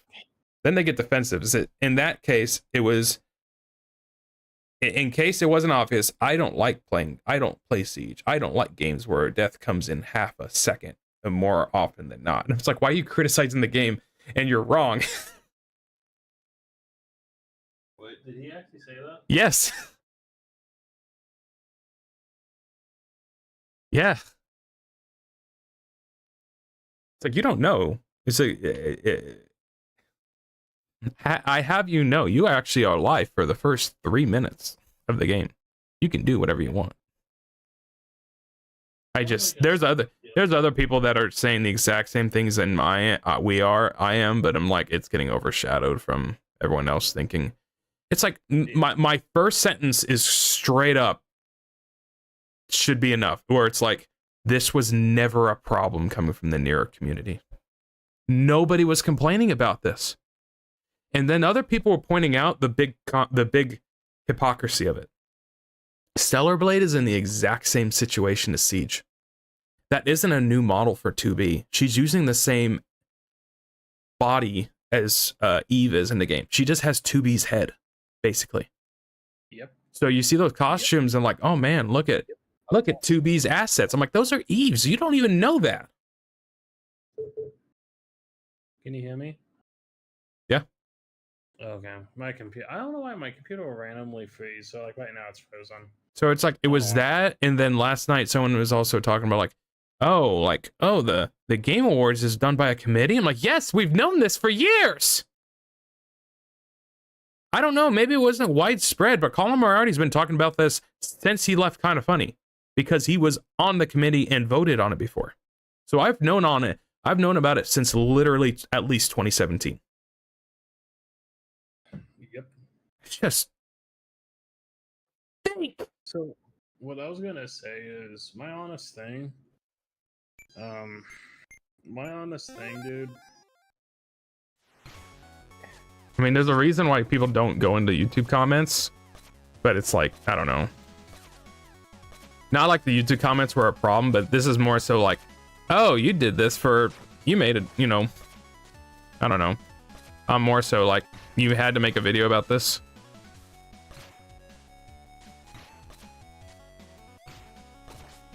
Damn it. Yeah. Shoot, I somehow got muted. This is probably gonna be the only time I'll ever use this wood, but I feel like it's really the only exceptional way it can be used. I just honestly believe there's a lot of grifters. Oh yeah. Oh yeah. And my thing is like, it doesn't matter how or what you do, matter what you do. The thing is that people are gonna make their opinions pretty known, and they're gonna ride on the bandwagon. So like right now, the bandwagon. If my thing is I'm gonna say this, and this is probably gonna sound political. The woke is always going to be just as annoying as the anti-woke. So like, in my opinion, it's like, my problem is that I don't disagree with what you're saying when it comes to like, say, anti-woke things. But the problem is that you do it in such a stupid, horrible, stupid way. Yeah. That it's just like you for one, you make yourself look bad. You make everyone else look bad that has a similar opinion. And it's basically a viewership like high point. So it's like, this is the unfortunate part. Well, no, I'm not gonna do it. There's basically signature people that I can always think in my head, at least like 2 to 3. And my thing is that I don't think people realize that saying something is different than speaking it, almost to a degree. I don't know if that exactly. Yeah, makes because sense. it's like he made a video, didn't mean he was going with either side, but he's bringing light to it. And that farms engagement. And the thing is my thing is like that guy was obviously in that fashion of like, I just want to win an argument or something that doesn't exactly have knowledge, and the last thing that they can always do is just try to win the argument towards the game itself, and it's just kind of like, well, that was silly. So my stance on it is always just going to be like, it's not worth it. Just don't mess with it. I think it's always going to be. Right now, we're at a point where people are just riding on the line that basically Westerners make all women look bad in game, and yeah, I mean, there's definitely some level of truth to that. But at the same time, like, how about you do it in a good, objective fashion of comparing it, instead of just doing it in a derogatory, stupid, anti-woke line? Oh, shit. That is obviously why you're failing.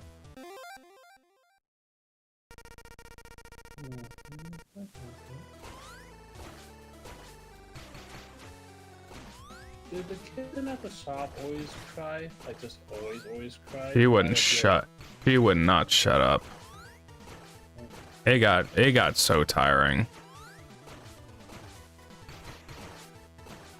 This guy doesn't cry a whole lot, but like, you'll be holding him or just being with him, and he'll just constantly like cry a little bit. And it's because I think kittens, that's how they communicate. When they get older, they stop.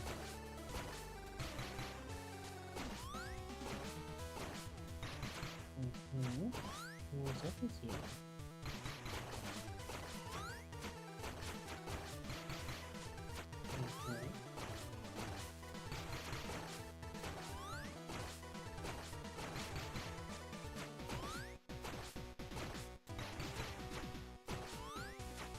Yeah, it's my thing is just the problem is that I'm always just going down the line of like both sides of the problem.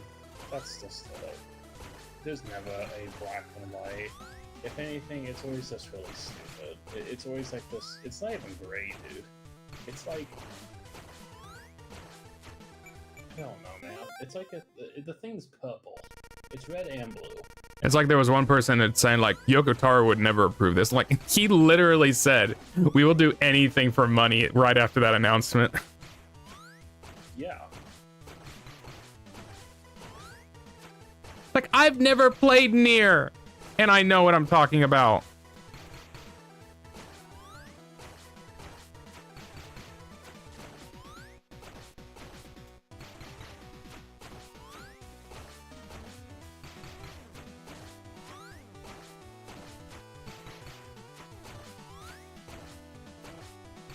Damn it. Because like there's one guy who has gotten popular on Twitter, and he's like one of the worst drifters, and he's like coming from like the right, and he's like everything is overblown, everything. And it's like he even got Colin involved, and it was like a bad What do you mean by overblown? What are we talking about? What do you mean? What did I say? You said everything is overblown, but like He is like what? I don't know. Like video game stuff? Yeah, it's mostly video game related stuff. Like, oh, whoa, they're doing this, and it's like, it's just like, no. Yeah. Okay. No. Well, oh, I see what you mean. What everything he is saying is overblown. Yeah. No, he's not claiming things overblown. Gotcha. Okay. So yeah, I know what you mean, and that's my thing. Is I know plenty of people like that, and it's just. I think it's stupid, dude. There's nothing. And here's my thing. What I'm interested in is the psychology, like, or maybe not the psychology, but behind it. But like, so is this person like truly like this, or is it just a money like? Oh, they're definitely doing it for the money. Well, the thing is, I can't say that for certain. Apparently, he used to work for Blizzard. Like back in the old days.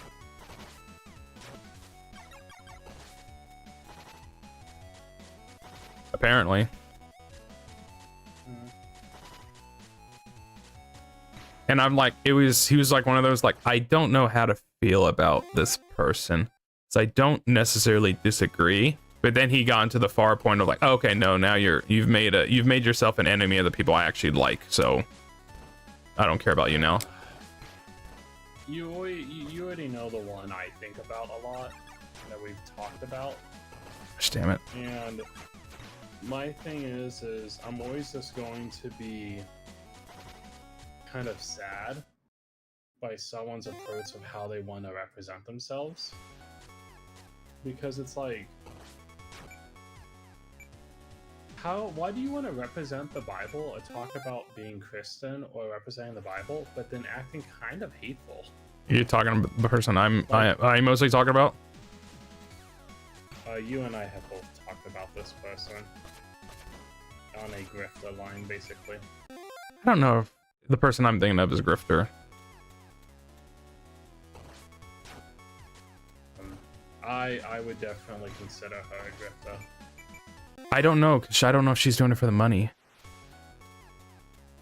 Nah, dude. The thumbnails, the content, constantly getting the fights on people on Twitter. Nah, man, it's funny. You appeal to a certain audience or market. Oh, the cat's on my secret labs. Or on my, well, I guess it's not secret lab. You're shitting me? What are you doing? I just feel like it makes no sense. Like, you're not really doing what you preach, if you know what I mean. Well, no, she's not actually preaching what I think she should be. Yeah. Gosh, Oh piece of crap. What's up with you? You're okay.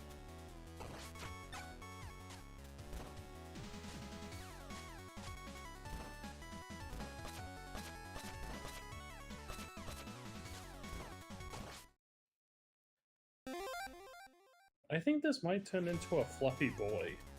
That's what Colin said. It's possible he might. I think it's normal for kids to be this fluffy though. I don't think he's that fluffy.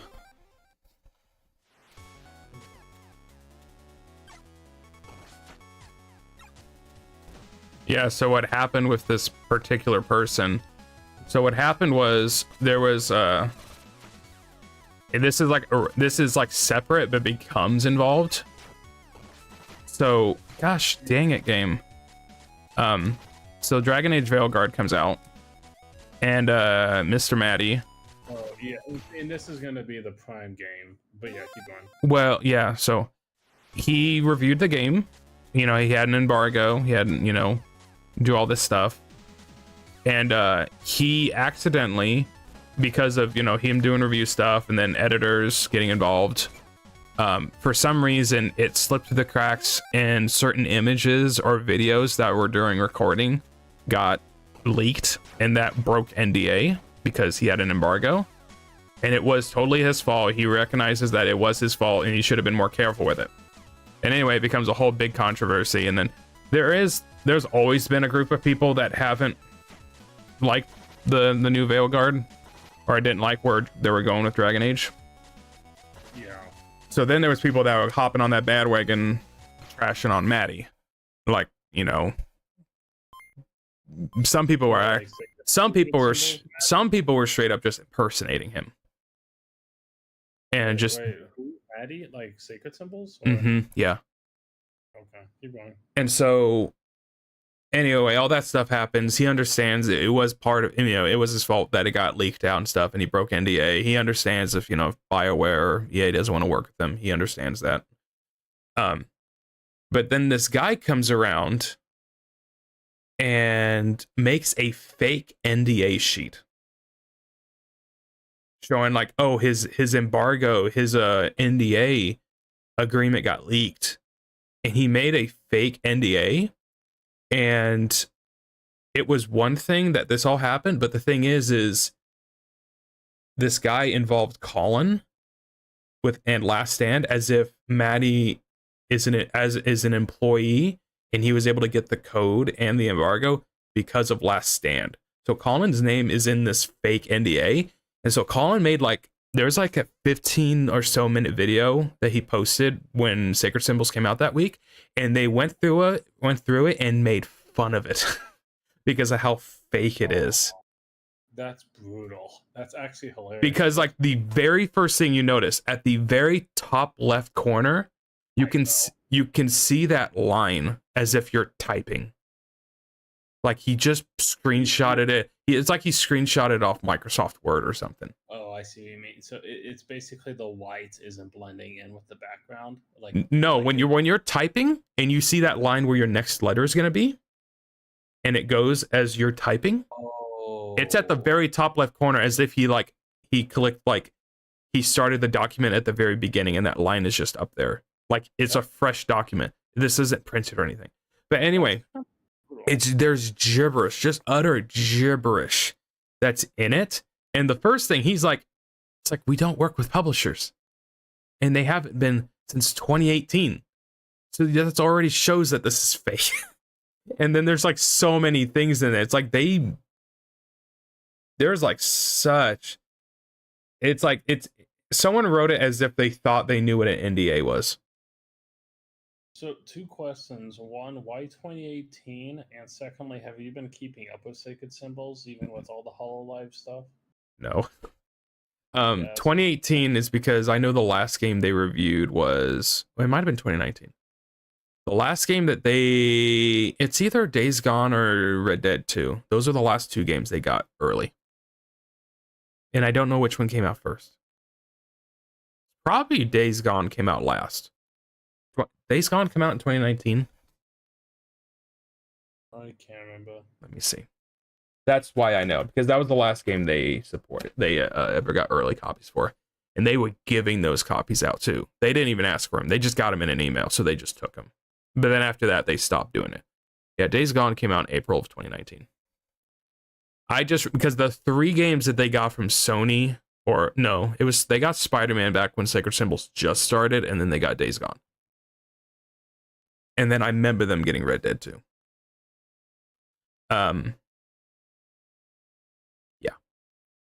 Yeah. There's a whole video this Colin posted on his Twitter, just making fun of it.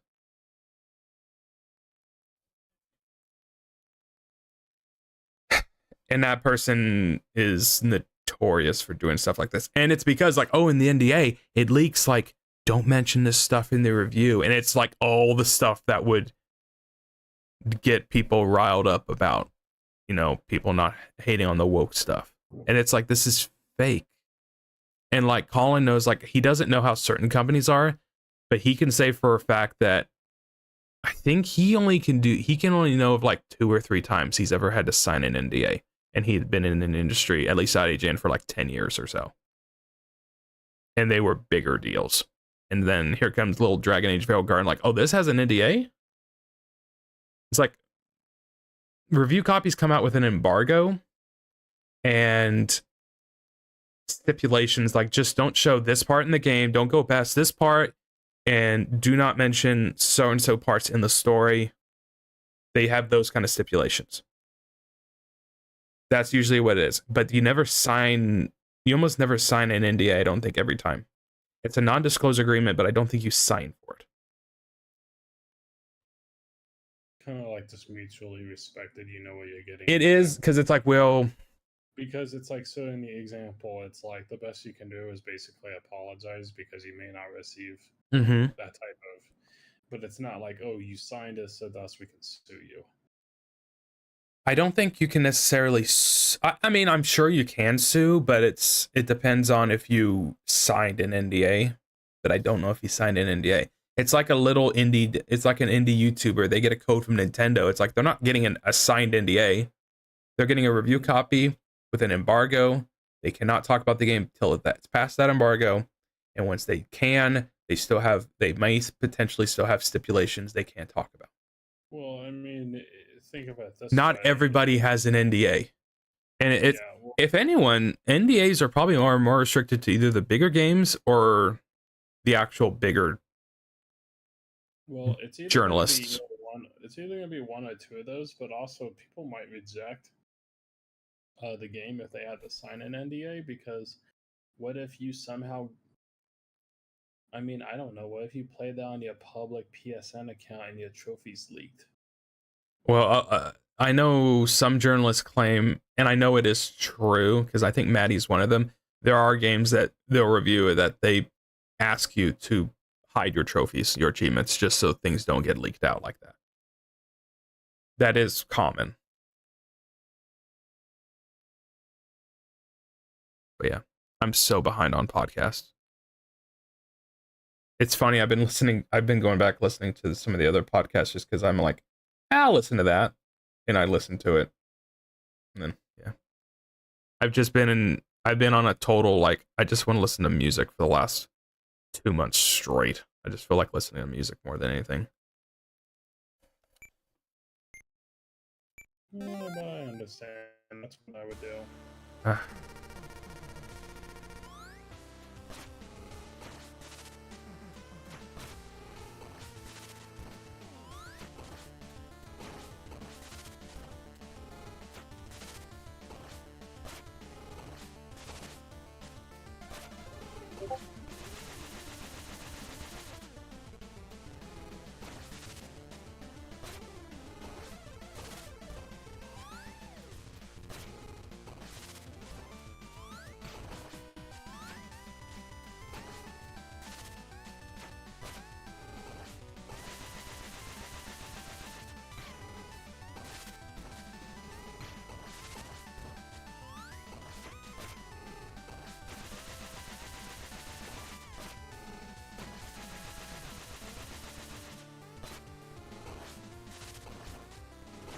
So I got a depressing story for you. Oh, So I don't know if you've ever had to do this. I went to a place to complain about service I received and get a refund. in town? Yep. Really? Yeah. So I had Colin to go get a realignment on the vehicle, Uh-huh. and they basically charged me for it, but did nothing. What do you mean? They had it for a whole hour. They got the vehicle on the realignment machine, and they did check the realignment, and it was off. And then when it came for them to basically begin working on it, and this is where the story doesn't make sense. They said that they couldn't access the steering column. But the steering column is the actual driver wheel component. It does not include the driver wheel itself, but it's the whole piece that it connects to that you turn right and left. Mm-hmm. It is an app, so they didn't do anything because they said there was a clicking sound and there was just way too much sway, moving right and left. And they basically said we could not continue with the realignment, but they charged me for everything they did, which they did nothing, because they legitimately did nothing. And then they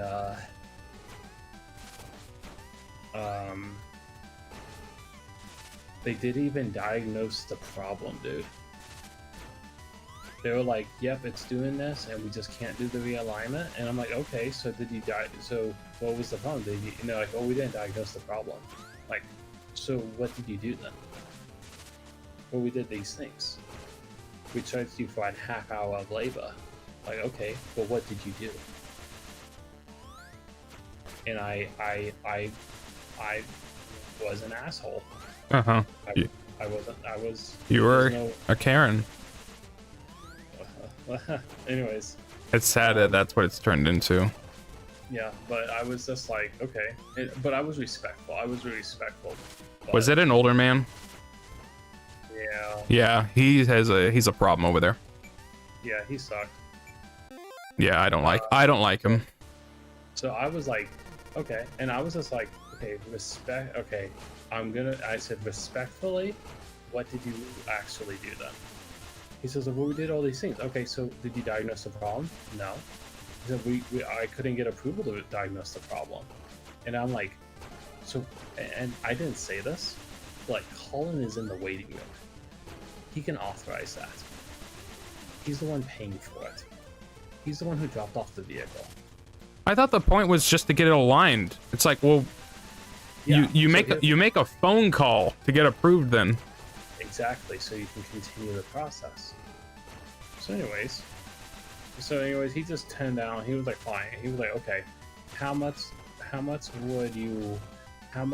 you feel like you should have paid? And I was just like, well, you inspected whatever blah, I don't know, $50. And that's basically what we did, because he was charging 104. Well, it's like I can understand like the time. And the realignment itself was supposed to cost 120. Oh my gosh. So tell me.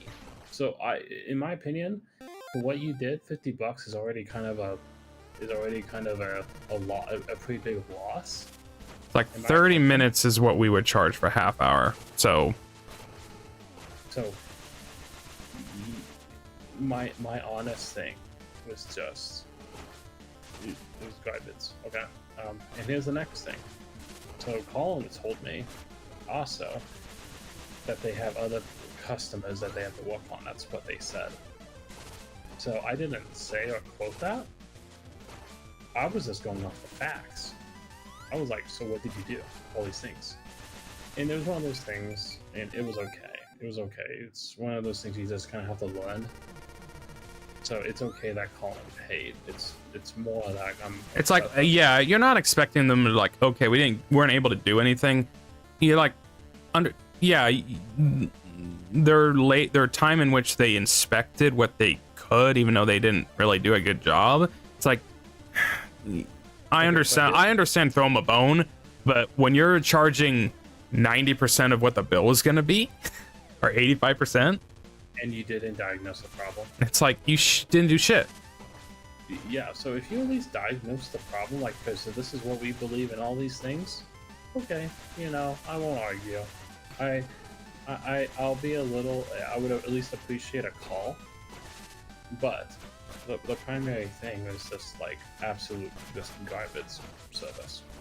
So anyways, so then I'm kind of taking a step further because I'm trying to articulate this in my head. I called Dad and I speak with Alejandro, and Dad was like, that is weird. He has never heard that they have to connect to the steering column for a realignment. Now he understands that you have to connect to the steering column to like maybe reposition the wheel to get it more horizontal. But like Dad was even on the fence of that. And then Alejandro, he was like, no, dude. He was like, I call absolute like bull crap that he has never heard of realignment having to do that. And then I spoke to a coworker for like just about 5 minutes. And then his instant response was like, did you take it to, the one close to your house? And he was like, oh, I've had problems where they just, basically, if they don't want to work on your car, they won't. Mm-hmm. And I really believe this was the situation. So, no, they didn't expect me to come in and just be like, hey, I mean, crappy ass thing, but I was like, I need to speak with the manager over like the auto shop. Was he the one that inspected it, or? No, he wasn't. But he really couldn't hold himself back. Like, I was like, what did you do? I said, I don't feel comfortable that I paid for I paid for something and I didn't receive a service. And I was respectful. That's like, you got to remember, that's also the same dealership. Dad was like needing, everything with the Gladiator, and it's like, well, we don't get those, we only get so many in. It's like if they have no interest in serving anyone if it doesn't directly benefit them like 200%. Like, don't get me wrong, you run a business, so you have to be smart, 100%. But it also comes down to you need to make so that your reputation is still solid, though. I'm just saying that you don't go in a hole. My thing is they really don't have a great reputation. That was the mechanic shop. What think about the actual, the dealership side. I've always I've been hearing that for a while. Yeah, and the thing is, I knew that, but my honest thing was that like it's just an alignment. Come on, they can do that. Well, I mean, it's that, but too, it's also like we really just needed to get the vehicle aligned, and we were kind of running out of options. And Doug was like, do this, or here's an option, and I just was like, okay, you know what? I'm just putting any form of like bias aside. Let's just give it a try, and yeah, definitely we'll have a go back. Heck, I'm even thinking about leaving a bad Google review just to do it. Oh yeah. Because I'm honestly like, this is actually like the garbage like idea of place. And I mean, I was 100% respectful, but it was also like, I'm not going to really leave without some form of getting back, because really didn't do anything. Like, I would even feel right charging someone for doing that. It's just the amount. Yeah, because here's my thing. Yeah.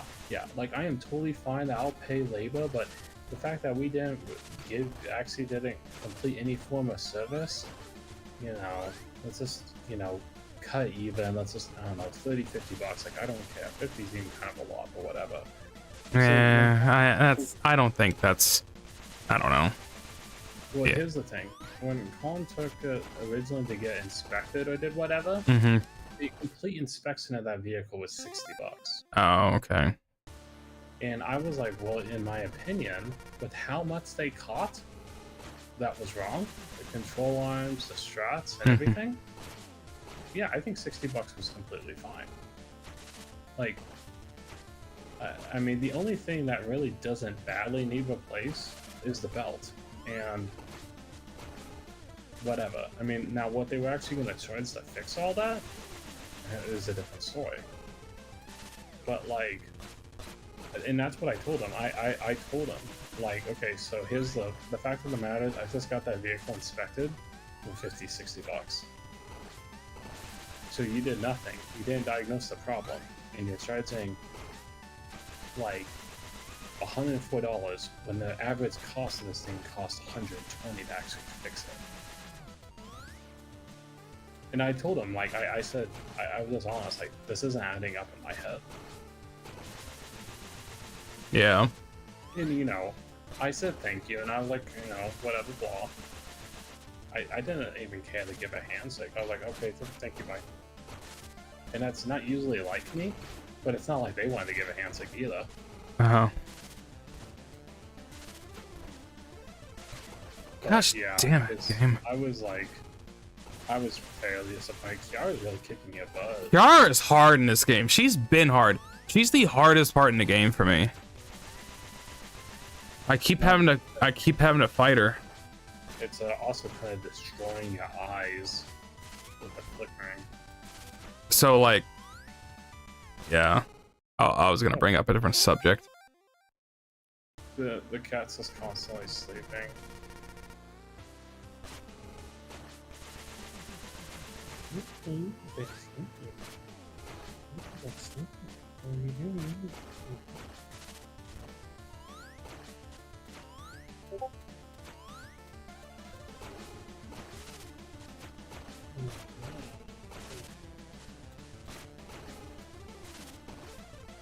That'll be something I'll get to tell Chris about. He'll be like, what? Yeah, I mean, and you can. You definitely can, but like, I don't know, man. I gave an honest, fair shot because I needed it done, or it needs to be done. But like, I just like that I can go to Alejandro and be like, listen to this. This isn't right? And he was like, yeah, that's bullcrap. And even Dad is like really skeptical. He's like, Dad is like, maybe he's wrong. Like Dad's like, maybe they're really right, but that just doesn't make sense. Like, why do you need to connect something to it? And then he was even on the line of like, that thing has always made a clicking sound. Like it's partially its design. It's always done that.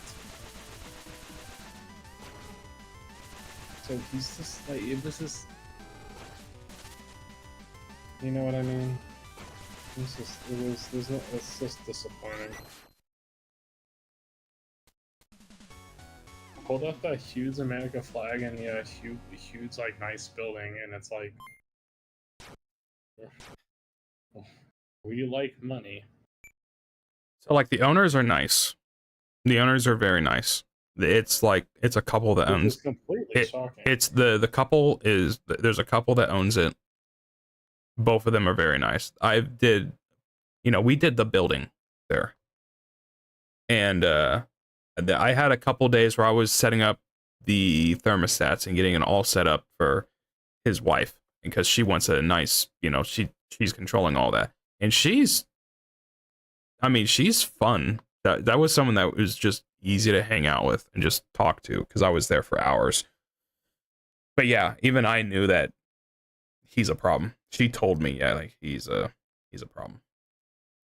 Well then, like, why do you have that person in your building? I don't know. So like, if you go in there where his office is, it's a small garage, and then they have like, pictures of 4 guys hanging up. If you noticed in there, so in the auto mechanic world, I guess they have what they call a master tech, and they're usually the ones that get paid the most because they're the most certified. And Chris was like, most of the time, maybe one dealership or mechanic shop has one of those. And it's like, why do they have 4? It's bullcrap. It sucks.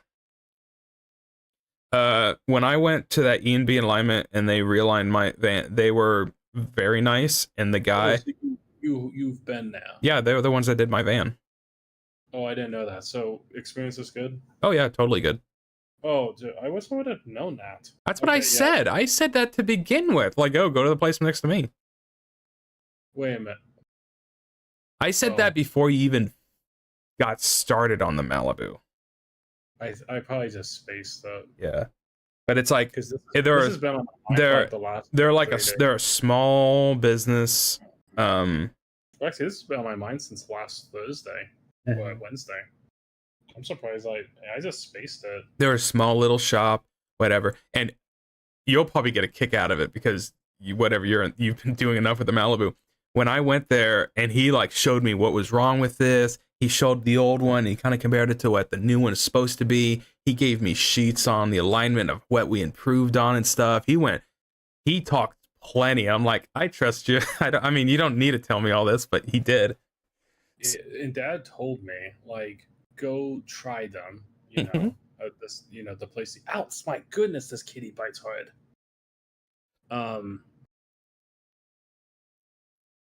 Anyways, Dad was even like, when you go do it, like, honestly question them on everything that you just got told. Like, just be open and honest. You're confused. You heard all these different things. It's not making sense. Which I'm also kind of on the fence of telling them that because I feel like that's just an easy way of getting taken advantage of. Yeah. But at the same time, like, you're also just technically wanting a second opinion. So they themselves could just be like, no, that's bullcrap, and then tell you why it's bullcrap, and then you continue the service with them, versus getting taken advantage of, and then you're even more confused. I don't know what to name this cat, Austin. I have to give him a name. I have to, because I can't call him boy. I keep calling him little boy or little man. You can't call him little man. I know I can't because it's instant Naressa, and that's instant copyright. That's not even her cat anymore. Oh yeah, I forgot. I can't find that Coney video with Narissa. It was a YouTube short. I can't. Yeah, I need to look for it. I like it because it's just Narissa going, "Yeah, I did. I went meow meow meow meow meow meow meow," and I'm just like, okay, I think Kitty wants to leave because he's really trying to get off me, and I think Kitty needs to go use the restroom. So it's time for Kitty to go. I'll be right back.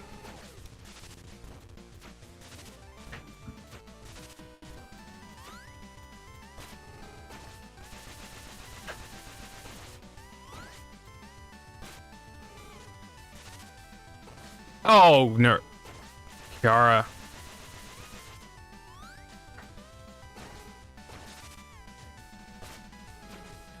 You're kidding me. How many times are I going to do that jump?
Gosh damn it, Kiara.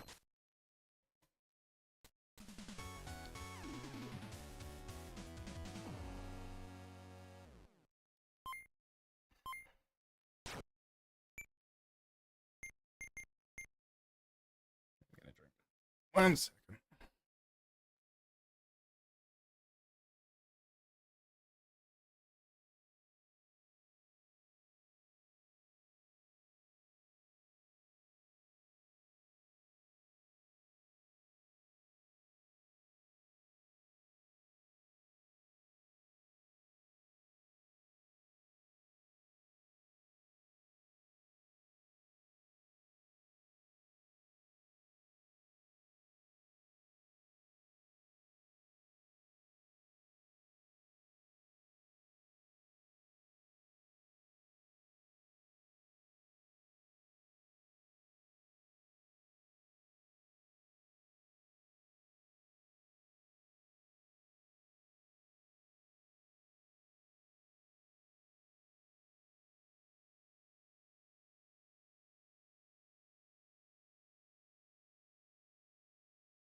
Meow meow meow.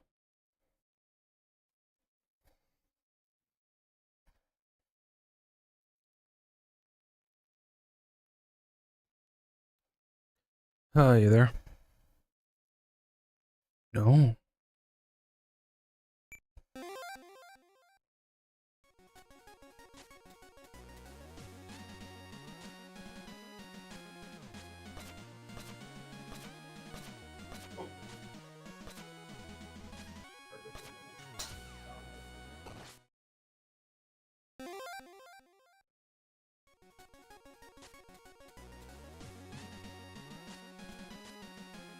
Sheesh.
Are you there? I immediately found the video. Yeah.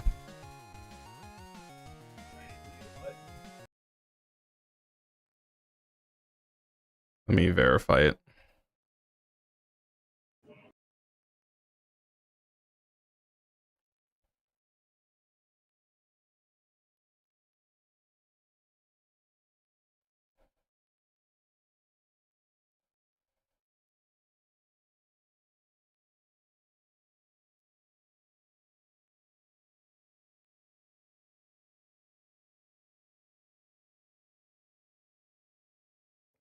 I'm posting it.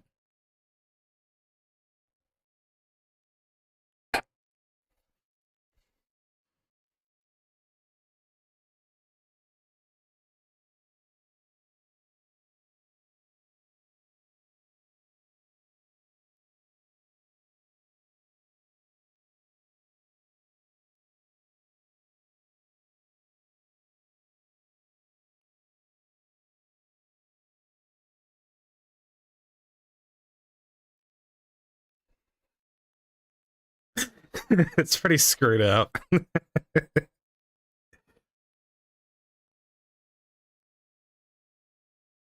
I love Crony.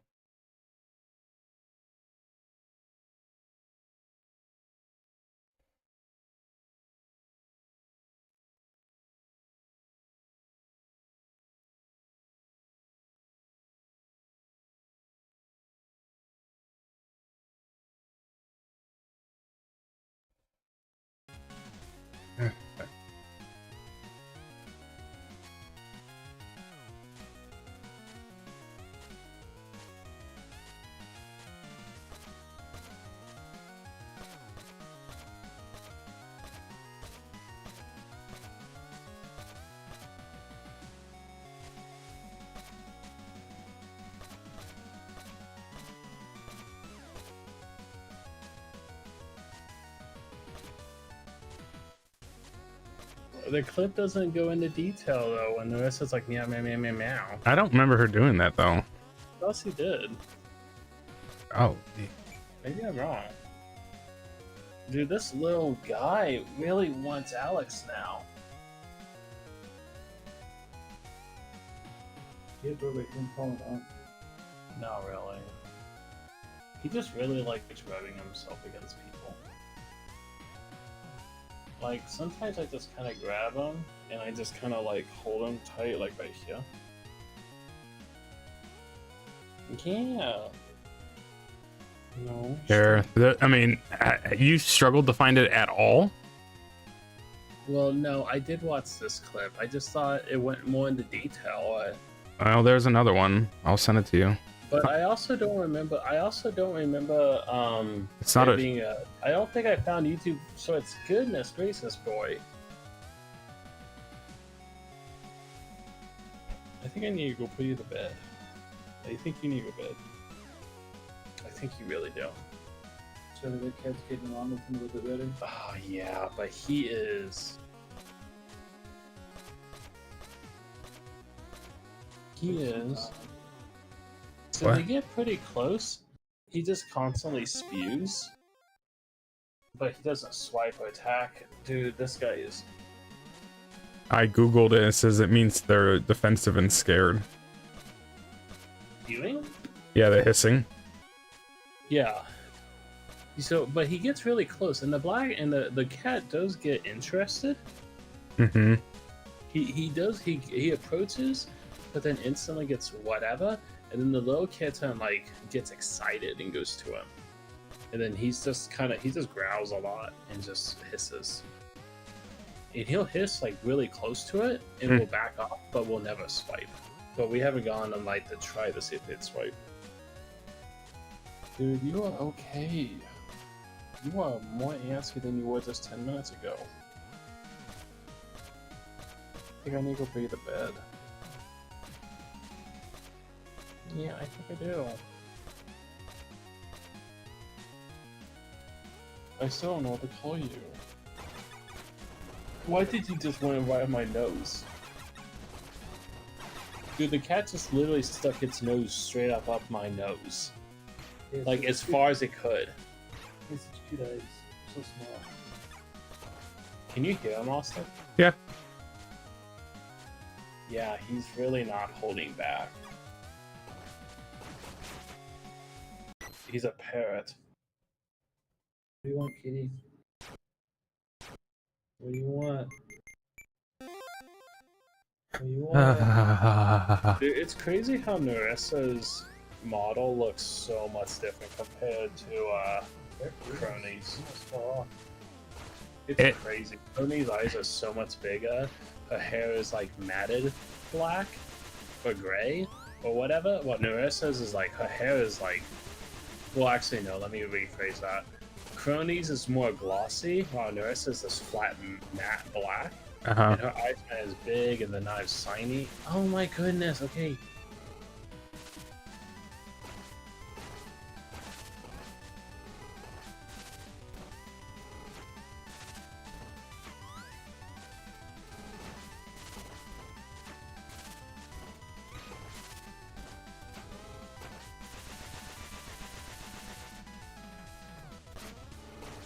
I keep watching the video about someone actually rizzing her up. I like Crony's voice because he always does the same. He goes, "Oh my god." I love how monotone she is. Yeah, it's pretty funny. I like it because someone in the comments, and I completely agree. I knew someone else was gonna say it. It's like, so she is rizzable.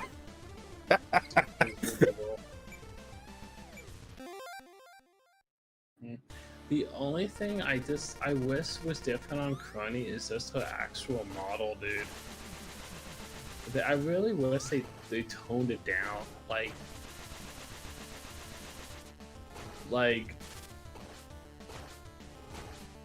severely tone it down, dude. Like, I'm talking like they went from everyone else. This is gonna sound so stinking bad. I'm sorry for everyone that's gonna hear this. Everyone is like on that freaking Hololive is an average of like a freaking F cup and Crony is like a freaking dude, a J cup. I don't even know if those exist, but I swear, if not, he's creating it. I watched a video of Like when she dances, it's almost uncomfortable. it depends. But, the Brussels sprouts in the rice cooker. Colin doing it in the rice cooker, it tastes way better. They're like fully cooked too. I'm gonna eat my China. You gonna eat this guy right there? He's on that dude. If I don't eat the sprouts, what are food? We'll just put them in the bowl and then go figure it out. And then he went to Alex. Okay. I will say the one thing about that is, and it's gonna be like, why did I notice that? But I did. Put it on speaker. You're on speak, Austin. Hololive Promise was Council.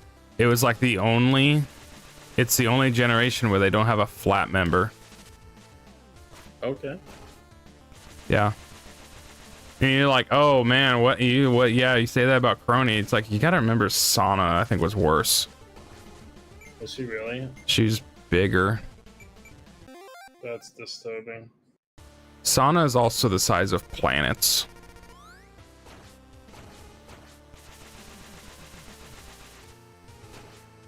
So I'm kind of realizing if you pat this kitten a lot, he gets really tired. Like, that either feels really good to him, or that really numbs him out. So when he gets crazy, I just pat him a lot, and he gets pretty tired. You ready to take a nap? You ready to take a nap now?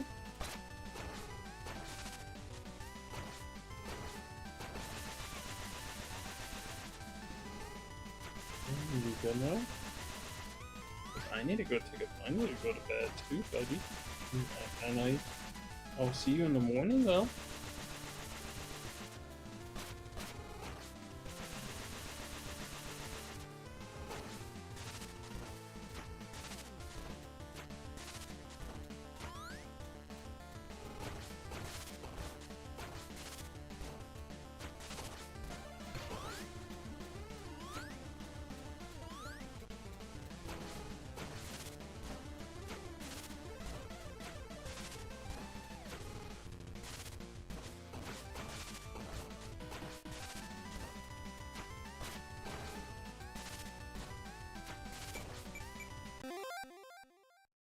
So the one thing about these the indie games, almost every one of them, their music compromises of actual songs from Hololive.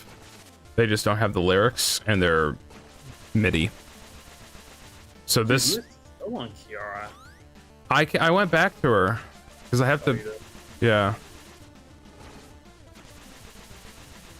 They have a thing where it's like every level has a challenge to it.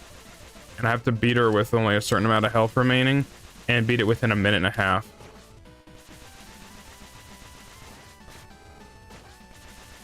So like the song that's playing right now is a Kiara song. Oh, I can't really hear it, but I also do kind of have it low. I probably need to play this game. Oh, I love it. So, how expensive was that realignment? Do you remember? I had so much more going on that needed fixed. The average cost is anywhere from, like, I've heard two different values. I either heard 70 to 100 or 100 to 200.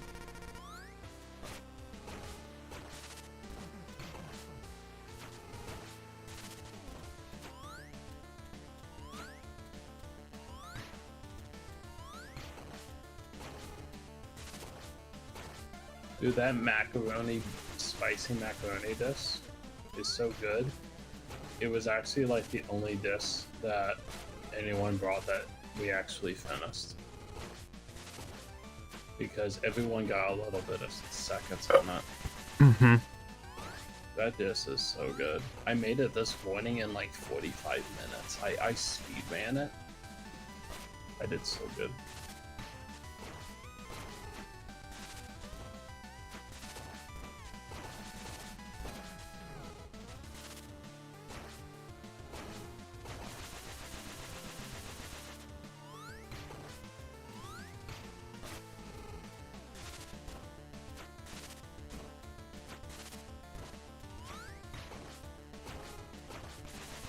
Because this, damn it, Kiara is hard, and the whole time I'm doing this, I remember about how, in the enigmatic recollection, when they did all the dungeons, Kiara's was easily the hardest for everyone. So I was like, why do they keep making Kiara hard? I actually never saw Kiara's. Kiara's was notoriously hard. Well, everyone else's like was almost puzzle related and stuff. Kiara's was like straight up hard, where it's like you almost had to die at numerous parts just to proceed at parts. So it was always funny when a group would go in, and one of my favorite group that went in was Callie, Ina, Mume, Bibu, and there was a fifth member. I don't remember who it was, but they go through it, and it's funny when you'll watch the streams, and when anyone dies, everybody in the game sees it. So you can be watching someone else's stream and they're not doing the dungeon, and then you'll see like there's a part where they all go down a hallway and they all die at the same time. They just fall down a pit, and it just shows Callie, Mume, Boo Boo, you know, they just die. And it's always funny to just see death and death. And but that was like the theme everyone was theorizing, like, because Kiara is supposed to be a phoenix, so it's like, oh, the theme of it's you die and then you rise up. Interesting. And so everyone was talking about like, oh, I mean, if these certain members are struggling, it's like, how is Moko gonna do? Because I don't know if they could do very well, or like how's Raura gonna do? The last one I watched was Ina's. Ina's was very, I mean, yeah, hers was really good, and then her video was really good. Yeah, her videos was really good. The funny thing is about the dungeon is that they basically didn't really know what they were doing, and they just went through it in like 10 minutes. Like, and it was because there was meaning behind it, but the thing is, it also didn't have much punishment for doing it wrong, to where they kind of just, oh, no, not that one, oh, yep, this one. And the reason, and it was supposed to basically be played that way, it was really short. Oh, I forget how long. She took on Gura's. I like it because everyone says like, everyone like made fun of Gura's, like Gura's is easily colored blocked puzzles, and then like Kiara's is like death dungeon. There's so much jokes about you know, Gura being, I don't know, just like making fun of her being basically a child. Mm-hmm. And that was one of them. Most recently, you know, Gura is horrible with math. She's really bad. In the new Hollow Cure update, they added a whole new section where you're able to do, you can play blackjack. They added a Jump King mode. They added a mode in which you got to do math at a high level, or just you got to be fast with math. And I was looking at a clip of it, and I'm like, oh my gosh, this is just, it's algebra. It's straight up algebra. And it's like, oh, parentheses times this parentheses plus this parentheses. And I'm like, oh, you got to do all this. And I was watching it, and there was a series of difficulties. And you got like normal, hard, very hard. The easy difficulty is named Gura. That's kind of mean. I know. It's funny though. It's funny though. Yeah, I probably need to go put this kid to sleep. He's trying to stay awake, but he can't. He's holding his head up, but his eyes are just closed.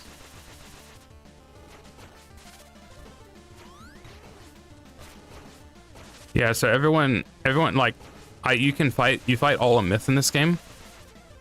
Mhm.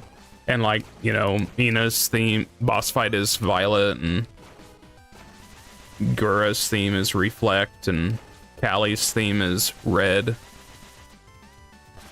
Bay has a stage in this game, and it has one of her songs and it made me so happy to hear it. I'm like, oh, Oh, that's like my favorite level in the game.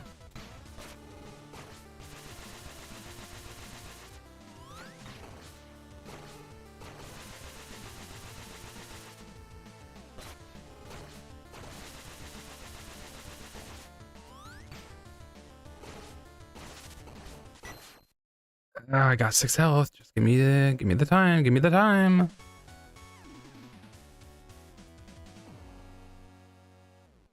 Got it. Char is easily the hardest boss in the game. And she's done. I don't know if I have to fight her with Pekora though. hey, Cora. You get to place Pekora in this game. Oh, wow.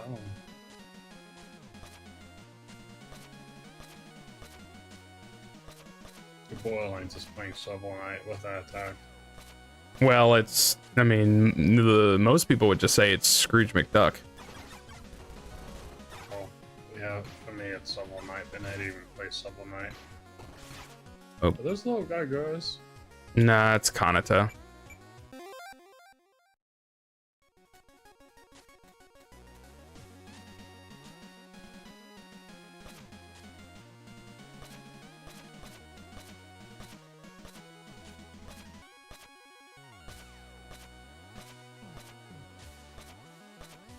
I am horrible at this.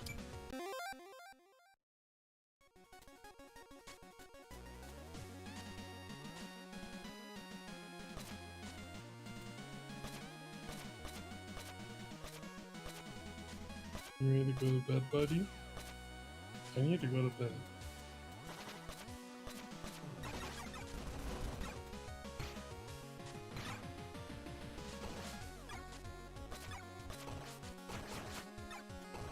Whose idea was that Pekora is an angel? It might have been Iris's idea. I don't know. I don't even watch that much Pekora, and I know that's not.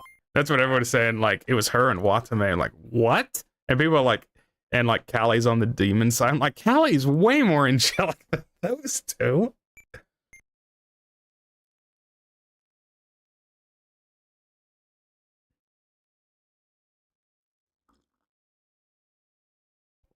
You watched the music video yet?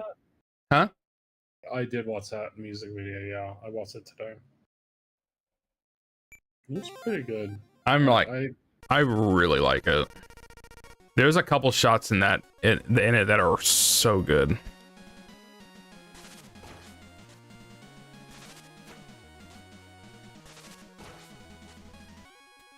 But yeah, she's not beating the Yabiris allegations. I forgot what Yabiris is again. So Yabai is basically perverted.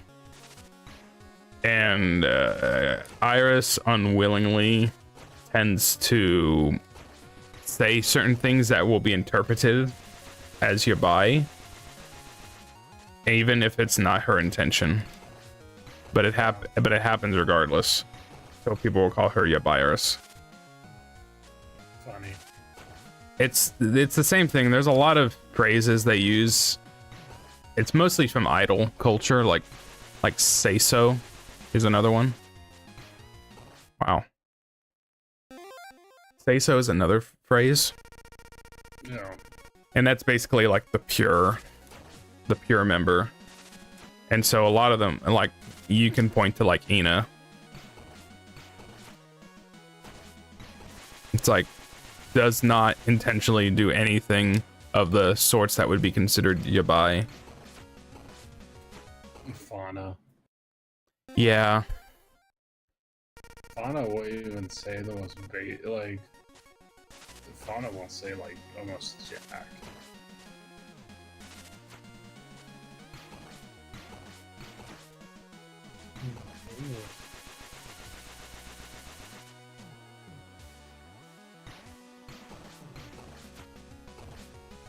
I got the rest of my Ian Reco acrylics. Oh, Ye- nice. Yay! Oh, by the way, I stole I stole 2 of your oven mitts. I noticed. How did you notice? The drawer was left open. Oh, that's my bad. Yeah. Yeah, I didn't fully think that through when I was leaving with it. I left with a placemat under it. I did not think about how I was gonna carry it, and that was not easy carrying it. I actually had it on my arm a lot with my long sleeve carrying it, and like when I was done, like I left like a little bit of a butt mark on my arm, just like a little red mark, nothing like actually bad, but like I easily do that. So did you like just have it in your car, or did you put it in the fridge at work? No, so I actually went to your house before that and just left it on the counter. Oh. Because I was like, oh, I'm gonna have to come back, so I'll just leave it there. I don't want to bring it into work. I don't want to leave it in the car. All of that was weird, because I was like, oh yeah, we'll probably eat around 12. And even like, Chris was like, yeah, we'll eat at like, he was like, yeah, probably 12. So if you want to go like get cooking at 11 or something. And I'm like, yeah, that's kind of what I was thinking. 10 o'clock comes around, and they're like, so when are we gonna start eating? And then they're like, well, I guess whenever you want. And then he just starts eating. Someone starts eating. And then Chris looked at me like, I guess if you want to go get started. And I was like, okay.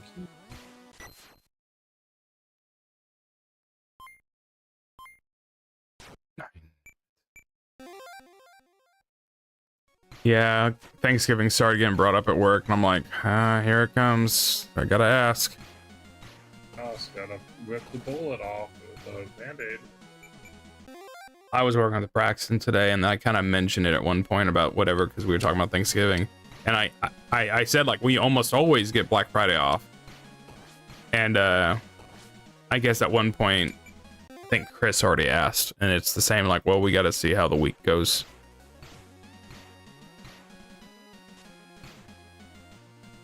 Dude, I'm astonished how much PTO I'm getting. Mm-hmm. Like, that's nice, dude. Like, I actually need to use it so I don't lose it. I can't hold very much over per year. Oh, I can't get hit at all. I don't know, it's just nice. I'm thankful.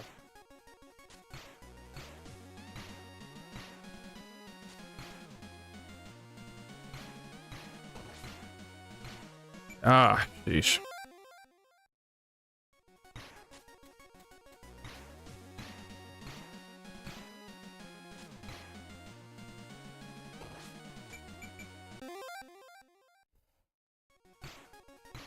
Dude, if I stop petting this cat when he's sleeping, he instantly wakes up and starts crying and purring. Oh my goodness, dude. You take cat naps. Like kid naps. Like, Does he take a lot of, I mean, well, golly. Does he do a lot of crying if the door is shut by himself? Only if you make a lot of noise. Like, what's going on? Yeah, like he wants out if everyone else is. Like, if he hears people talking, yes, he's gonna start crying. If you just leave him in there and well quiet, he's fine. But like, I'll check on him. Damn it. And I'll turn on the lights on him, and he's like really squinting, tired.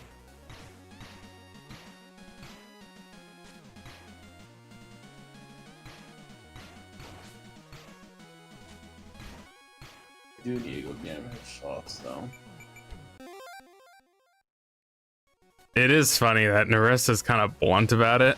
It's like, if you take it out of context, like, if you keep peeing around, I'm gonna cut your balls off. It's like, whoa.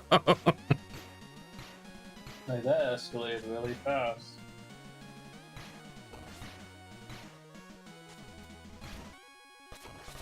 Ah. I have never seen I've never seen a cat actually do it before. All I know is I never want to experience it or see it. Oh, a male cat spraying. I've never actually seen it. because I think they actually spray. It's not just regular peeing. It's like the. I think it's more like misting. It's like pressurized. I wouldn't calm. think that's how it works. I don't know. Did I go Google it?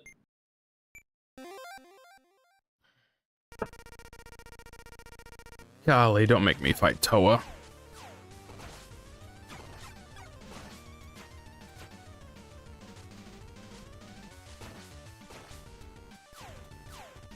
Dude, Alex was like right next to you. But he was like right here. He just jumped Alex out.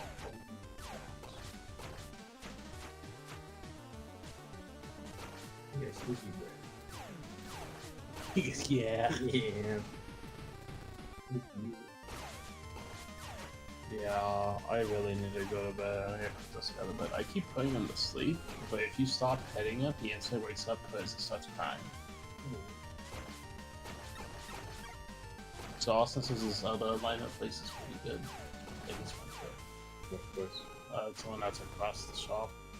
I thought that was a body repair, but not Chris repair. No, Chris Repair is the one over by full-time microwave way far down. Which they'd be good too. Well, I already called them and they don't do it. Oh. Yeah, Wood's dad was also like, he was pretty sure they didn't do it.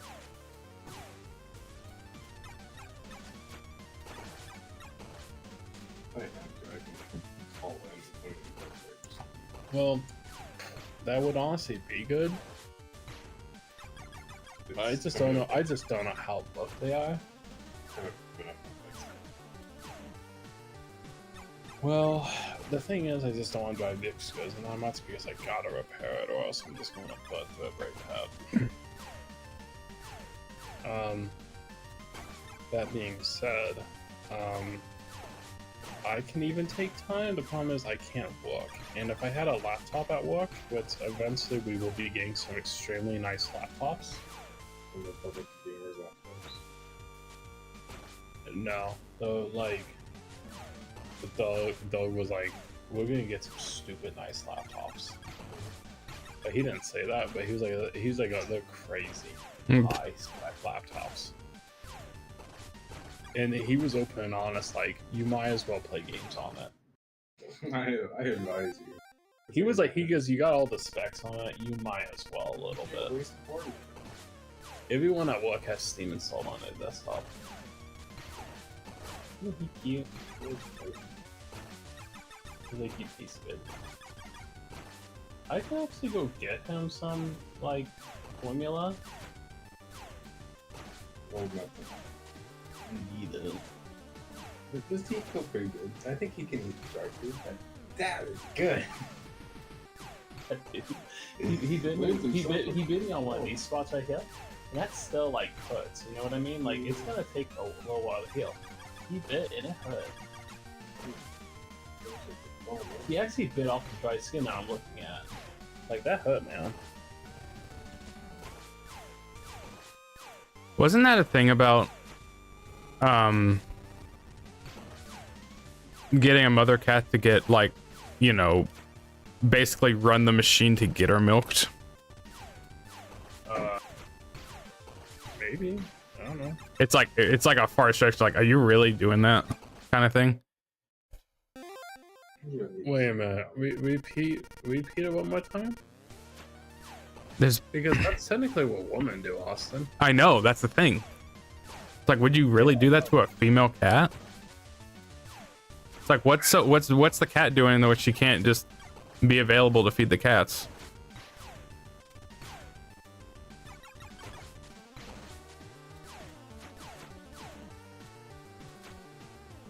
Dude, I know you're sweet, but my goodness, those claws. The thing is, when they're kittens, they never take off the claws, dude. Yeah. They always just naturally have them out. I'm like, golly, bro, put those things away. Wanna come down? I don't need you jumping, dude. You don't need to jump.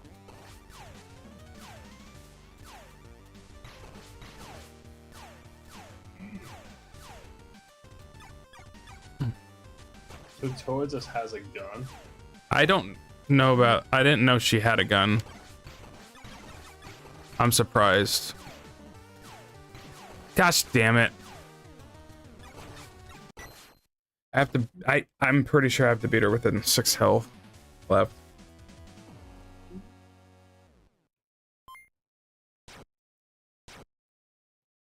All these bosses were designed for you to be able to shoot them like Mega Man. So I'm going in with a melee weapon. Can't go up to bed. He keeps falling asleep and then gets right back up. And I need to go to bed.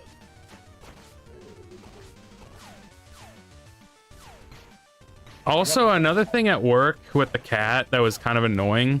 It's like what I've said before. It's like, if I'm at a house and the homeowner's telling the dog to stop barking, half the time the owner telling the dog to stop barking is more annoying than the dog barking.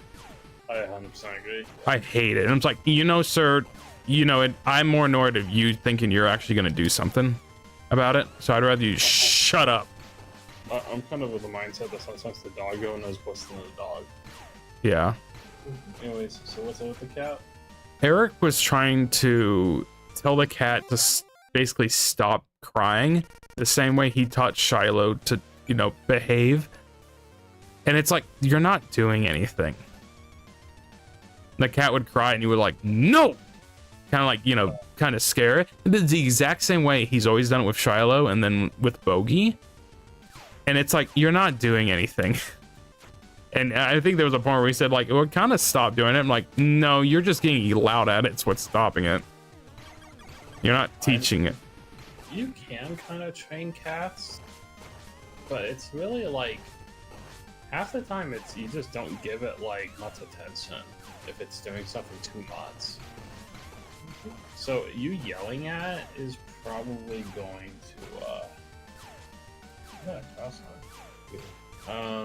is this only going to increase that? The only other thing you could maybe try to do with cats is like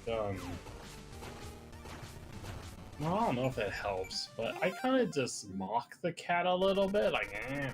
I started spewing at it. Wait, that works too, I think. Yeah, because it would shut up at that point because it didn't like it. I'm kind of sad you guys are just mean on this cat, man. It was annoying, and it's like, what do you expect? We leave it here all night, and it comes in super needy. It's like, what did you expect was gonna happen? Take it home for the night. Yeah, so why did you just take it home? They took it home maybe one night. I shouldn't be the one that has to do it. Yeah, I'm the what the heck is? I don't know, man. I just feel bad you guys put the thing up for adoption.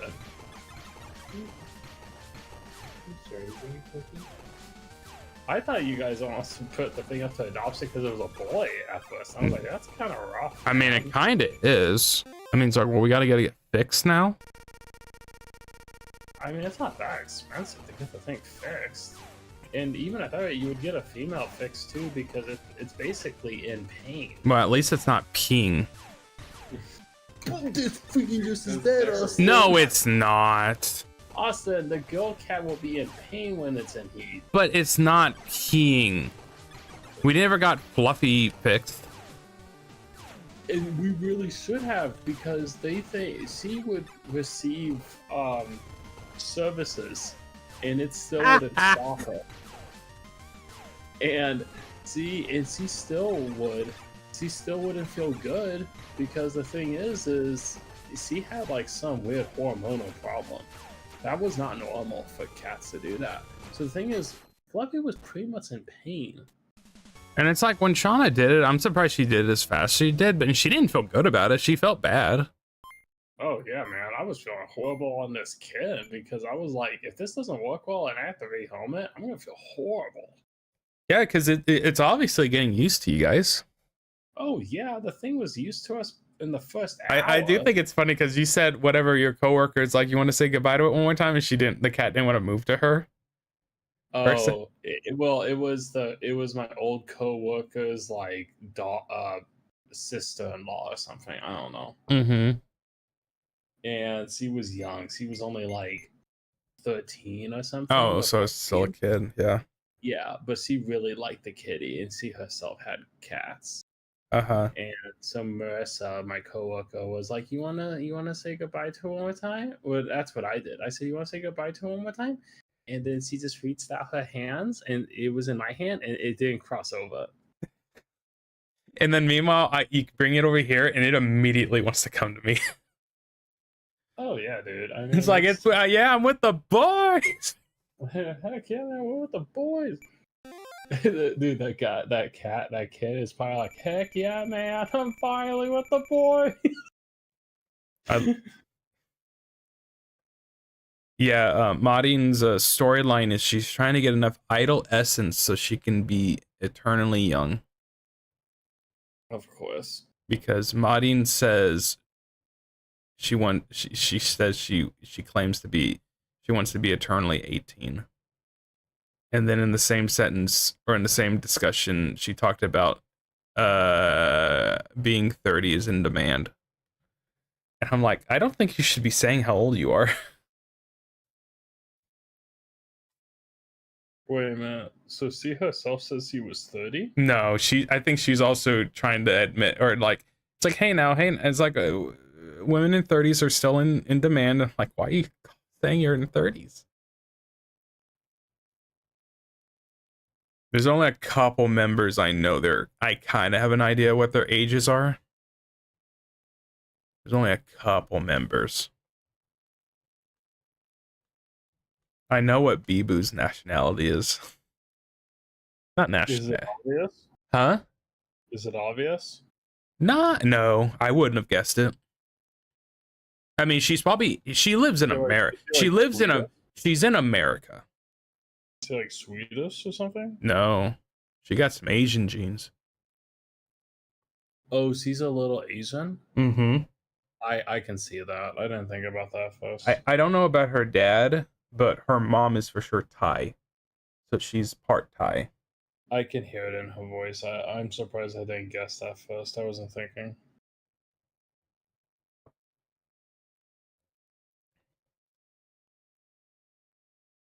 Yeah, because then it's like some stuff like that I know they don't really care about. Like I think it's within the first year, it's like Crony like admitted that she's Canadian. And she was kind of relieved, like finally, so she can kind of talk a little bit more about her personal life and stuff. And in the same conversation, it immediately turns into like, well, do you know any French? And she knows a little bit of French. And her voice with speaking French is like, dang. There's a conversation where she said some French or whatever, and then Ollie was in the call, and she go, oh, that's sexy. Dude, Ollie's messed up. I need to show you the other clip where it's way worse. It's the worst I've ever seen Ollie. It's the worst I've ever seen her. And it's like within the last month. I don't know how to feel about that video I posted. Because I feel like Callie was honestly might have been actually pretty uncomfortable. Well, so the karaoke stream, that was for her 4th anniversary, and so she did a karaoke stream, and that's what they've been doing more recently. Where if they want to do a collab karaoke and to sing together, the other side will just pre-record theirs, and then she will just pull it up. So Callie did a stream like that where it was like 2 hours long, and it was just filled with people coming in to sing. So you can find Narissa come on, and they both sing "End of a Life." Nice. Mume came on, and then they End did. of a life? Yeah, they did an "End of a Life." End of life. Is "End of Life" or "End of a Life"? I don't think it's end of a life. That sounds freaking dark. Let me pull it up. "End of a Life." End of a life? Oh, never mind. It just, I think I've always called it end of life. So when I heard end of a life, I was like, man, that sounds dark. Now it's a dark song. So yeah, they sung that. Mume came on, and they sung "God Knows." Nice. They did a whole bunch of songs, and then so Ollie came on, and they sung "Red," which is one of Callie's songs. And I didn't know that was one of Callie's songs because by the time because Ollie's side doesn't even, that's not even any of the lyrics. So I'm like, what is this? Yeah, all those clips in that video I had seen before. And so like the art stream, I'm surprised Rene went in with that, but I don't know too. I don't know if Rene would have been like that, but I don't think she's traditionally like that. She just played along. Mhm. But it's funny, like the getting over it stream. I'm surprised Callie isn't into that game as much because she plays plenty of Jump King. But yeah, they were talking about the Jump. Yeah, I mean, I understand. Getting over it, it requires mouse controls. well, I mean, and, like, so like And Connor. you can easily die from just accidentally moving your arm in a direction that you think you'd feel comfortable with. So like Connor got addicted to Jump King to where he was playing the DLC and was spending days doing it. He beat getting over it within a stream. That's I watched it. I'm like, he didn't have trouble at all. He went into it like, this game's easy, and he beat it. that's almost kind of disturbing, but okay. I mean, I haven't played it and I won't, but dang. Oh, I'll play it. I'll play it in Jump King. Getting over it? I mean, I don't know. It's one of those things I've seen too many. Okay, so you know what is actually terrifying is like that Chinese game that's like you play as like a young boy and you keep going up and has like really awful controls. Yeah, that ends up being, that's torture. Yeah. I don't even know why people play that stuff. Like, I'm just like, that's miserable. There's not like, even if you beat it, yeah, I can understand the satisfaction from that, but like, I also would have gone the satisfaction of it the same way if the game controlled normally. So like in that game's perspective, the only thing that makes it challenging is that it plays bad. Well, getting over it's like, well, you're physically moving your mouse in a position. You're training yourself to play a game a certain way you've never had before. Well, that game is just a 3D platformer. You're almost borderline breaking habits with that game. Yeah, you gotta relearn it. Yeah. But I like in that clip about getting over it because she brings up the Naruto Academy or whatever with Bae. Oh yeah. And that was a set of streams where both Bae and Mume were trying to beat the game. And then I think they were getting to a point where like they're both getting kind of close to where they made it a big deal where both Bae and Mume were streaming the game and trying to finish it. I don't know why it turned into Naruto themed. So then Mume was Moomsuke and then it was Baruto. And Fauna is actually really good at getting over it. So they were calling her like the Kakashi. I don't know, they gave her a name. And so anyway, the stream was going on where both of them were playing and both Fauna and Crony were commentating. And then Iris was also watching it too and commentating too. And then like Crony's on Mume's side, obviously. So yeah, but it was a whole big thing and to where they basically were streaming until one of them beat the game. And one of them did. And that was a stream I did get to actually watch. That was a while ago.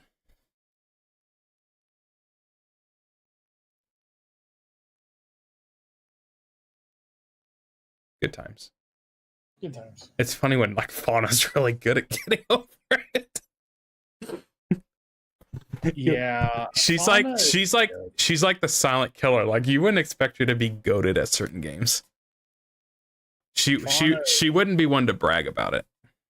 Fauna and herself is just, she's kind of radically different, if that makes sense. In my honest opinion, because everyone has a crazy side to them to a degree, or everyone's, silly, or whatever, blah. At least in my opinion, from who I watch. But Fauna is like, don't get me wrong, she'll do something silly, but at the same time, her voice is like so soft, or she herself is so soft, to where it comes off differently, or she just doesn't do it that much, to where like she's just funny. So when Sana was there, it probably would have felt a little bit more rounded because she was also that way a little bit. Not as, I mean, she had a more gentle voice, but she had also an accent. Yeah.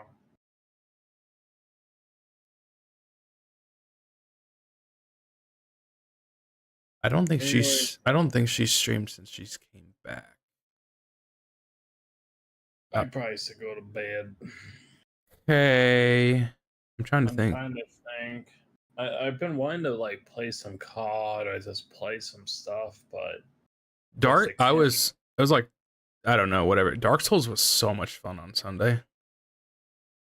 cool. That was the longest stretch I have played a Dark Souls game, because every time I've played it during a stream, that was fun. That was like 7 hours. Yeah. So that might be something I'll just do on the weekend again.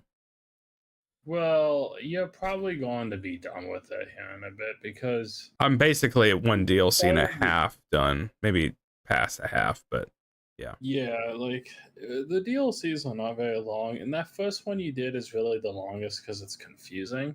that second one still was taking a while. Well, it has its twists and turns, but like the first one was more just kind of weird and confusing, especially with having to like use a bow. That's the first time a Souls game has ever done that, and it would probably, I mean, it could do it again, but I have not seen it do it again like that. Can you always do first person in the other games? Yeah. I never knew that. Yeah. Because I was using the bow, like, I have to be able to aim this properly, and then I just started clicking buttons. I'm like, I didn't know you could do first person. Yeah. So they're always, the only one is Demon Souls. Demon Souls, you don't go first person. You lock on and fire it. Now, but that's when they implemented the crossbows. The crossbows are entirely lock on. Mm-hmm. So they kind of give you the difference between, hey, do you want to lock on or do you want to actually aim? And I mean, if there's a few things you actually want to do, then yeah, like bow is handy. But I mean, I'll be honest, you won't ever see me use a bow through like 95% of the time I play a Souls game, and no one does. Like it's very like situational, like never basically. Yeah. I was towards the end of that stream, and I still had people in the chat, and I was like talking, I'm like, is this people? Because this is like, oh, this is the best part of Dark Souls 2, the DLC. I'm like, I really do not notice a difference. It's hard. It's harder, but I'm like, I don't see the difference here. I would agree with you. The only thing I would say is the level design is definitely very unique compared to the base game. Yeah, it's different. It's different, but I'm like, it's not like not like, holy crap, this is like significantly improved quality. No, it's just very interesting and different. I mean, the one thing about it, I mean, in a way, it continues the theme of Dark Souls 2 compared to Dark Souls 1, where it's like, you are straight up in closed locations in 2 compared to 1.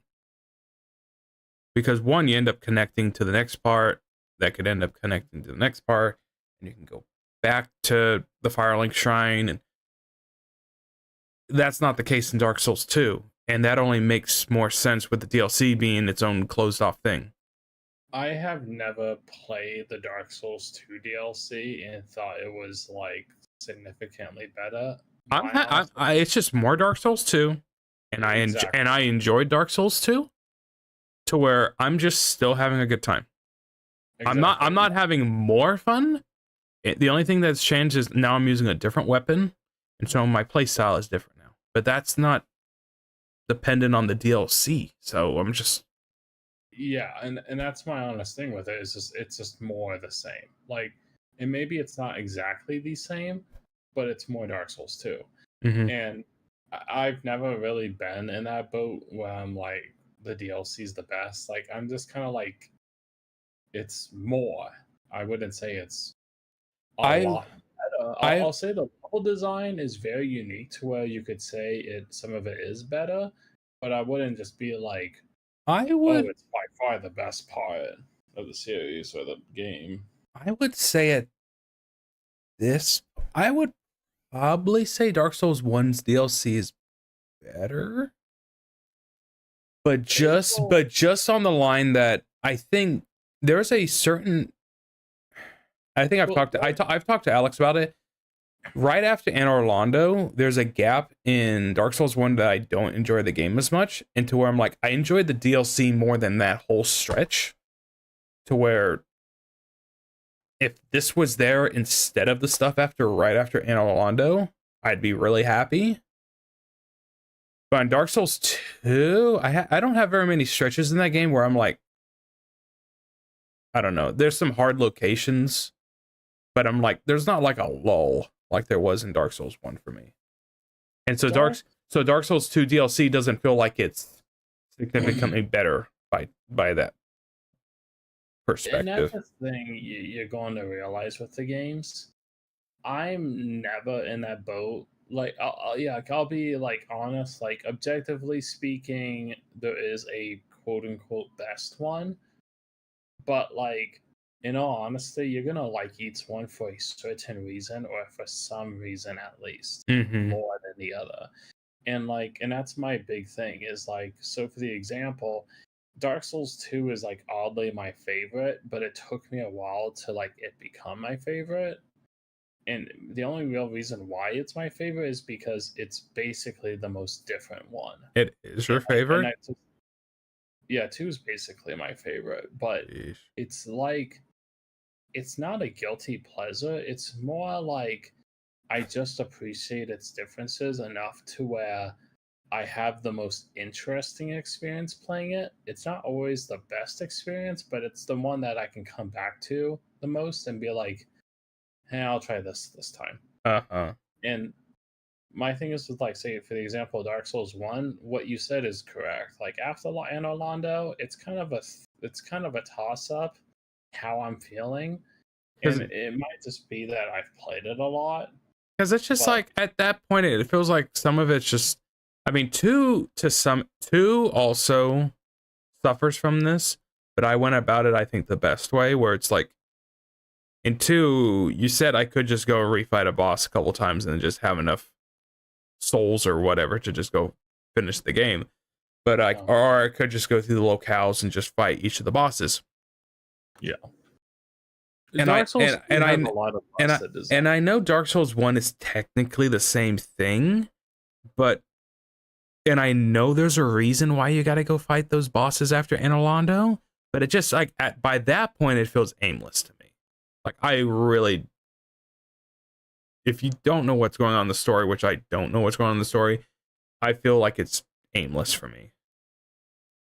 But Dark Souls 2, I really tried to pay attention to the story and everything, and I will say, I'll probably say I like the world more in 2. I don't know.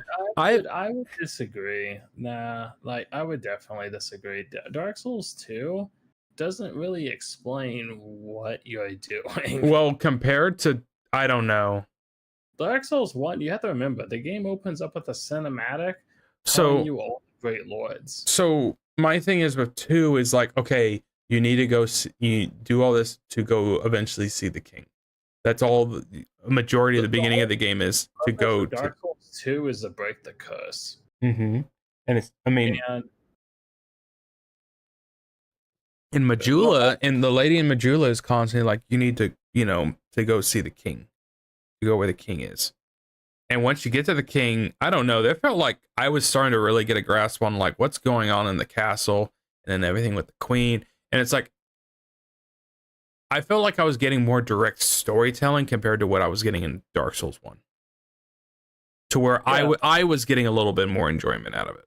No, I can understand that. But what I mean is what you're actually doing doesn't really reflect on a line that would at least make more sense. That doesn't make much sense. So, like, for the example, fighting the freaking the Rotten. Fighting all these great lords doesn't really make sense why they're great lords. Or what's the purpose behind them. Because I think they probably tried to, from what it feels like in 2, they tried to give a reason for it because there was more dialogue involved. While in 1, it's like, it feels like you're just moving to locale to eventually get to a destination, but they're maybe just not upfront about what you're trying to do just yet. Dark Souls 1 is more in the design that it tells you everything you technically need to know, but you're piecing it as you go. Mm-hmm. So it starts off with the cinematic of these are the Great Lords and what basically like is the Aids of Fire, or what basically all of this means, and then there's the undead, and you find out quickly you are an undead, and you just got a big old preposition, which you may not fully understand. That's fine. It'll kind of piece in your head as you go. And then you go meet with like freaking whatever that dude's name is that's dying in the asylum. You kind of realize you're passing on the torch, but you're still an undead, and you basically more or less trying to go kindle the flame, or you're basically trying to continue or to stop of what's going on. Yeah. But Dark Souls 2, all you know is I need to go and get rid of this curse. But during the portion of when you're trying to get rid of that curse, you're basically going towards the king. And that's all you know, which is fine. I'm good with that. But you're going in like 5 different directions, which I don't mind. It's part of the reason why I find it interesting. Well, I mean, that's why when I finish the game, like, oh, I'm basically doing the same thing. You are. I'm like, oh, I didn't get that part. I thought I was just going to go kill someone. Yeah, like you're just doing the same thing. And I wouldn't say it's more effective. It's, if anything, it's less effective. You're just playing the game because you're enjoying the game. Like, that's kind of just it. I don't mind the world. I think the world is neat or interesting, at least. If anything, it's a little weird and random. If anything, the game's world is weird. I'm fine with it, or I can jive with it because I can at least appreciate that how different it is. There's other neat things that the game does do within its gameplay and its design. Then it does a lot of stupid things too. Like, it does a lot of stupid things. I'm fine with it. I've just gotten used to it. Soul memory is one of those things. That's a thing that's hard to really give the game. I mean, it's like, it's hard to really be objective about it when it takes you that long to basically get used to it, where it's like, it's hard to really say, I don't know. No, like, so soul memory screwed me up numerous times. It just does.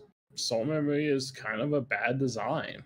It's I don't know if it can necessarily ruin your playthrough, but it can definitely impact it. You can't control it. If you don't want to play multiplayer, it didn't bother me at all.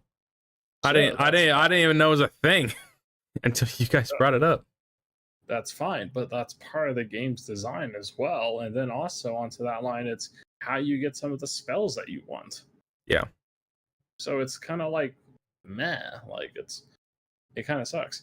Now, some things I do appreciate Dark Souls 2, it does have some interesting or unique bosses in areas. It definitely has unique areas, at least within its art design. Like the art design in 2, there's some parts I'm like, man, that's just really pretty, or that's really neat.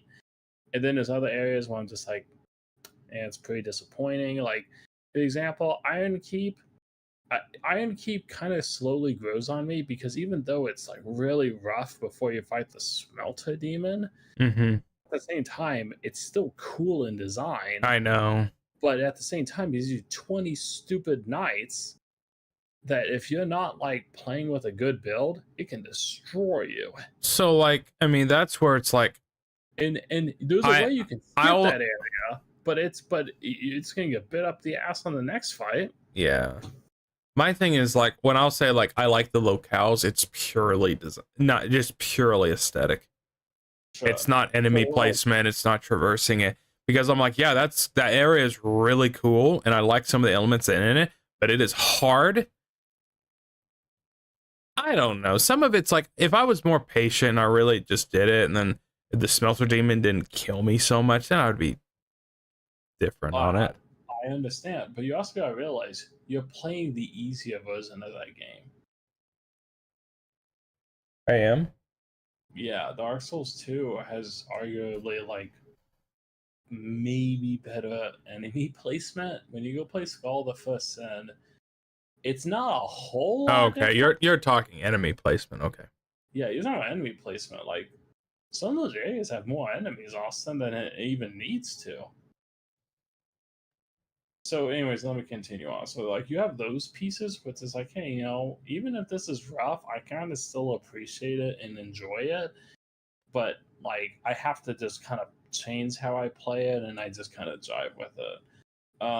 But say for example, Shrine of Amana, that area is cool because of the constant singing.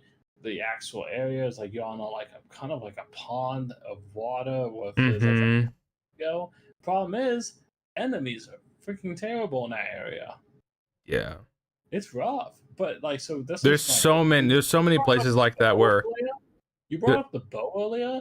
And Dark Souls 2 is the #1 game that you use the bow the most in the entire series because it will give you a load of enemies at once, and the only way to pick them off to even fight one at a time is with a bow. And some of those enemies will trigger all together. That even if you shoot one of them with the bow, all three of them respond and start running after you. Like, and I'm not saying I usually do that. I just don't. I kind of just deal with it and kind of hate myself through it. But it's like, I mean, yeah. But then you get Dark Souls 2, and it's like, well, some of the bosses are kind of neat. But you can kind of do some neat things with them. But then you get some really bad ones too that like just suck. Yeah. I mean, Dark Souls 2, I'm not gonna. I mean, what? What's up? Oh, you still got the kid. I was in there. He had a nice meal, and I thought he was gonna fall asleep. He woke back up. No, he does. He takes So up. you can have him. I'll hold on to him for a little longer. I've cooked up these phrases I think about every once in a while. And I just thought of one today with Dark Souls 2. Oh, you stay right there. Well, what's So it's like it's on the same line of like what I've said. Like I think of like with like Metroid Prime 2, I'll say like it's secretly the best Metroid game. And then I know. And then like this weekend, I thought of another phrase related to Metroid Prime 2, and it was I posted that video about It's the best Zelda game. Huh? It's the best Zelda game. Oh no. It was the video I posted about like why Yoshio Sakamoto didn't want the Chozo in Prime 2, and instead they included the Luminoff, and just that little video I see the Luminoff and I'm like, I think the Luminoff are cool and the whole world of Aether and everything's cool, and I came to the realization like Prime 2 would be my favorite if it wasn't for nostalgia. Because of Prime 1. So were you gonna get on Dark Souls 2 then? So this was with Dark Souls 2 I thought today, and is one of those like what you just said is, do you think Dark Souls 2 is your favorite? What I was gonna originally say in a conversation, I didn't think we were gonna talk tonight. I was gonna be like, well, I got something that I don't think Tim's gonna like or whatever, but it's not gonna be like that. I was gonna say I feel like I'm gonna have the same situation I have with Final Fantasy VIII that I do with Dark Souls 2, where it's like the black sheep of a trilogy or a black sheep of a series, but I enjoy it more than most people. Are you comparing Metroid Prime 2 to Dark Souls 2? No, I said Final Fantasy VIII.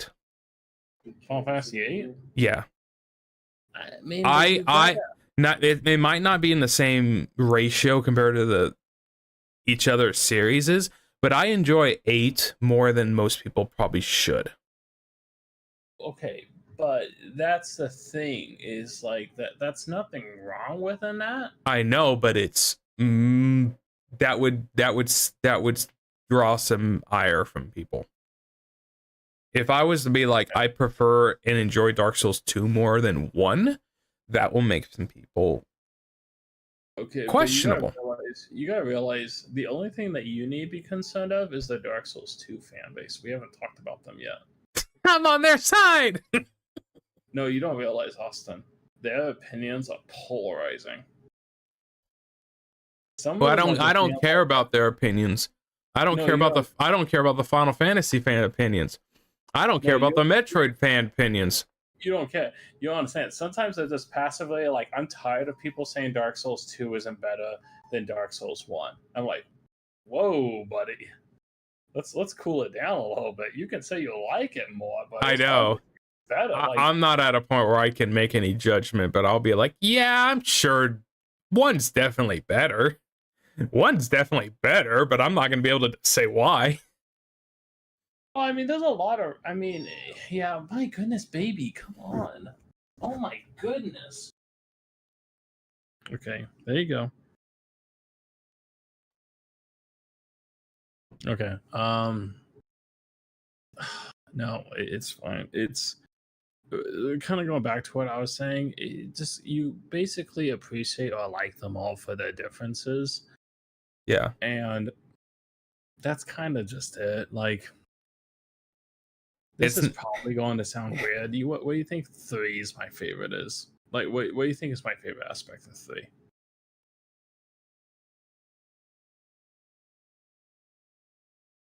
I don't know. Music or art design? I don't know. I don't know any. I don't know your opinions on 3 as much. I just know you don't care for it. My favorite thing that sticks out of my head of 3 is pretty much just like the side quest and a few of the areas of how the side quest gets interweaved with it. Mm-hmm. And some of the story aspects. But that's kind of it. Like, I don't really like the level design. So the game. like what you said about like you get to a point where you appreciate each game for what they do. That's kind of how I am, that I've said with like say Final Fantasy 2 and 8. I'm like, you can play those games and not have a horrible experience. You just have to appreciate or basically just understand what they're trying to do, and you can make it work and have a good experience. And that's why I ultimately enjoy the worst Final Fantasies, because I'm like, I didn't try to make it what it wasn't. I don't know. Yeah, and that's fine. And the thing is, a lot of people dislike certain things because it's not something exactly that they're wanting. And it's like, that's fine, but it's also like, you shouldn't hate it because of it. It's also like, because I always hear like, I don't want to turn into Final Fantasy. It goes back to like, I hate Resident Evil 6 because it's not exactly how I want it. It's not exactly that type of product. It's an action co-op game. And if you're like, well, it's not horror, it's not survival horror. It hasn't been survival horror since Code Veronica, dude. Or Origins. Resident Evil 4 is not survival horror. Yeah. It's an action game with horror elements. Yeah. That's why it's like with Final Fantasy, it's like we don't want to grind this way. And I'm like, I understand, but there's like 12 other games you can get that with in Final Fantasy alone. I appreciate that they tried to do something different. It wasn't perfect, but the game's not broken, at least. At least it's playable. This key will not stop moving. I hear you talking, and I hear the cat crying, and I think of the cat like, you're scaring me, sir. You're hurting me, sir. Yeah, well, he just doesn't stop moving. Like, it's okay, cool down a bit. When are you guys gonna make a Dark Souls podcast? You're gonna call it Souls Cast. If I create a Dark Souls podcast, the name of that's going to be and like it's gonna be a really cringy name, basically. You gotta make it cringy. It'll be like, and like, what's this week? So I tried out this build. No, dude, if I create one, it's gonna be something called really stupid, like One More Try. That's really stupid. One more attempt. One more attempt, man. Tree Sentinel, thump that guy up. It's just called This Is the Run.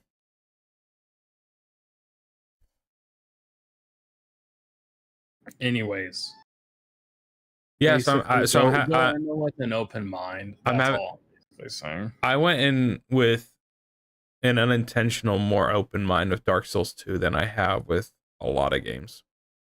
Yeah, and that's good. To which you can almost say you can Yeah. actually, to where you almost can prove that you can't actually go in with an open mind. The reason why that game has such bad press on it is like solid objective reasons. Like It's like what it's understandable. it's like we said, like, It's like- there wasn't a hatred for the game when it came out. like the fact of the matter is that game has a lot of weird design. It's like that if Dark definitely makes sense. it was like if Dark Souls was a 9, Dark Souls 2 was an 8. It's like it's not that bad, like people have blown it out to be. Yeah, it's one of those things. If you listen or you read it, it makes it sound like it's the worst game in the series by far, when it's really like it's the least best one or whatever. Mhm. And I mean, there's a lot to appreciate in Dark Souls 2. And then there's a lot that's like, well, that's stupid. But that's like, whatever. One of the best things in Dark Souls 2 is that it has the best New Game Plus. Can you guess why it does? It's No. because it changes enemy placement.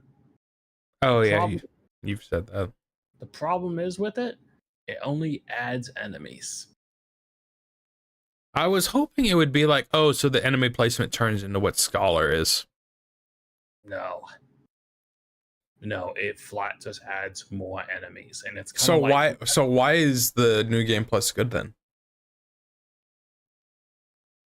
you cut out what? So what makes the New Game Plus good? New Game Plus good? Yeah. Because it's the only one in the series that makes a difference. Oh, not that it's a good difference, but at least it's unique. Yeah, like it's creative. And then the next thing it does is bonfire aesthetics. That's the only game in the series that has done bonfire aesthetics. That is a neat, cool idea. Do you want to get a New Game Plus weapon, but don't want to go through New Game Plus? Use a bonfire aesthetic. Fight the boss a second time, get the boss soul a second time, and then even get the unique New Game Plus boss soul that gives you a unique weapon instead of having to replay the game. That's a great idea. They never did it again. I guess I didn't know there's New Game Plus exclusive weapons. Yeah, so that's Dark Souls 2 is actually the only game that does technically have that. But what the games do is the reason why you have to usually replay the game 2.5 times to get the platinum is that you need that same boss soul at least 2 times, and some bosses 3 times. So you end up doing a 2.5 playthrough basically. And in Dark Souls 2, what it does is, well, on the New Game Plus, we went ahead and gave you just a completely different boss soul, which is kind of neat, but also doesn't really matter because in the end, you're going to fight it again anyways. But what it does interesting is it does bonfire aesthetic. So if flat, when you pop that thing, it makes the whole area a New Game Plus area, but only that one area. And then it revitalizes the boss. So then that's a New Game Plus area at that point that you can go ahead and go through, which really only does is just brings back the boss in a more interesting fashion. Sure, that's fine. But then the interesting thing is that never goes away. So when you do New Game Plus, that area becomes New Game Plus 2. Oh, sheesh. It gets hard. Like you can. So the thing is, some speedrun. If you wanted to speedrun that game, where you're just kind of like, screw the freaking Lost Sinner, which is weird. I don't know why you'd want to screw the Lost Sinner. If you just want to fight the Rotten 4 times in a row, pop 4 bonfire aesthetics. Kill it, bonfire aesthetic. Kill it, bonfire aesthetic. Do it 4 times. Boop, you skipped all the other bosses in the game. Neat idea. The reason why it's weird is because it's also like, what's the impact of the meaning of what we're doing? But ignore that part. That's kind of just quest and an idea. There's neat things like that in Dark Souls 2. That's partially why I enjoy it or like it, is because it's like, well, that's different, and they did not do that again. Yeah. So towards the end of the game, when I had you said I could just like go refight a boss just to earn enough souls. Is that how I would have done it? Or is Yep. there? Oh, okay. Yep, you would have So made it's- the area New Game Plus area. So it's not genuinely like you can just refight a boss. I'm sorry, repeat one more time? It wasn't a genuine like you can't just redo a boss. But I wouldn't understand how that would have worked anyway with how the games are designed. You can refight bosses only with bonfire aesthetics. But the thing is, you will also receive the New Game Plus souls worth of that boss, which is going to be higher than what you're supposed to receive at that given time. So the interesting thing is, a lot of the speedrunners, what they do with Dark Souls 2, depending on what they're doing, I mean, this depends on the run, they will go fight the Dragon Lord enemy, Mm-hmm. the one that we all cheese when we make it fall into the water or we make it fall down. Does that sound familiar? And Hyde's Flame Tower? And 2? Yeah, and 2. The drag, I don't remember what that thing's called. You know, it's the area with all the water, and you're kind of going. Mm-hmm. Yeah, it's the boss that if you get really close to it and it strikes, it attacks too far and it falls down. You cheese it. I mean, You that's probably- that's like late in the game, and I'm just drawing a blank. No, it's like you can do it in the beginning of the game. I'm drawing a blank. It's Is it? okay. I mean, it was what you said. Like all the enemy placements are bad. I'm thinking of the wrong location then. Yeah, I think we're thinking the wrong location. Anyways, what I'm trying to get by is people will do that fight and then they'll pop a bonfire aesthetic and do it again, and it's instantly like 50 levels to begin with. Yeah. And then they grab all those souls and they go buy whatever they need and they do all this stuff. So like I hear that I'm like, yeah, this. I mean, that's when I'm like, Dark Souls is definitely an RPG. Oh yeah, is totally. Definitely. There's That's cool. There's definitely like things you can do in Souls games that are fun. But then at the same time, it's like, well, let's go back to Dark Souls 1. What makes Dark Souls 1 unique? Well, it has busted pyromancy, which is fun, and then it has chaos weapons. Chaos weapons in Dark Souls 1 never returned. Yeah, they have quote unquote chaos weapons in Dark Souls 2 and 3, but they don't function the same way. It's neat. Mm-hmm. There's a lot of cool things that you do in each game that you may not be crazy for, but you're kind of like, well, shoot, that's kind of cool. When you look back at it, like, no, it's fun. So like, but then you kind of go back to like, if you're on this argument or not argument discussion, it's kind of like, well, what's your favorite boss fights in Dark Souls 2? The Lost Sin is kind of cool because of the area. I don't know. I don't know. I couldn't tell you what my favorite bosses are in Dark Souls 1. Well, Dark Souls 1, like, Ornstein and Smoke is fun. Because it's hard. Well, it's unique. And Gwen's even fun because of just how the design is. Gwen comes off as a one-on-one kind of fight, like a virtual kind of Yeah. style fight. Yeah. Because he's like one of the only boss fights you can parry. Gaping Dragon's even cool because really you just primarily want to attack the head. I don't care for Gaping Dragon. Yeah. Taurus theme. Like, I mean, to be honest, the boss fights that stick out to me most with Dark Souls 1 is the DLC bosses. the it's- gargoyles did nothing for you. No. I think about Manus and Artorias. So, Even though Artorias is like, Sif did nothing for you, Austin. oh, I forgot about Sif. Sif's easy though. Yeah, Sif's easy. I've beaten Sif both Sif times is on my. actually really hard if you're fat rolling. I've beaten Sif both times on my first try. Yeah. So, yeah.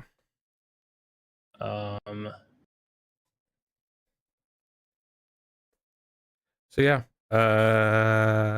I'll go back to Dark Souls 2 on the weekend. Yeah. Ooh. Is this weekend the one with the auction, or is it, when is that?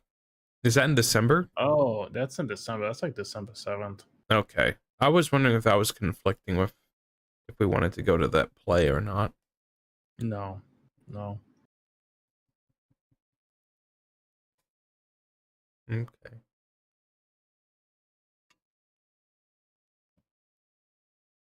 I'll keep playing my game. See if Maudine will get her Eternal Youth Yep. so she can stay horny forever. That's horrible. Anyways, You know that's in Idol Showdown. no, I didn't. She Maudine is a assist, Mm-hmm. and if you throw her out or do whatever, you'll hear her, and she'll go say, "I'm horny." Oh yeah, I remember seeing those clips back in like There's freaking 2020. There's a clip of Max playing the game, and he heard it. He's like, "What?" That game is very fun. I wish I could play it online, but the player base is so small, no one's ever online, and it has rollback. That's cool. I've had so much fun with it, and I've only basically played single player content, which is really good for a fighting game.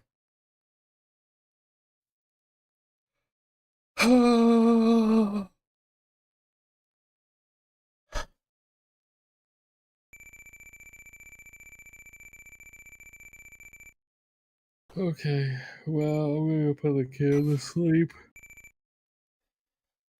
Dude, this cat, I don't understand how he just lays down, sleeps, and then if you stop petting him for 3 seconds, he looks at you, starts purring, and then starts climbing on you wanting to play. I'm like, dude, you were just asleep. Okuro. Okay, I'm head to bed. Good night. Oh, let me know when you need those other meds, because I might walk through lunch tomorrow, but like, I can keep them in my car, so I might just bring them by after work. I almost never use them. Yeah, I was gonna say, I mean, you can use towels if you like really needed them, but like, yeah, it's up to you. I might walk through lunch, so just take a really short lunch, because today was kind of rough on my time. Yeah.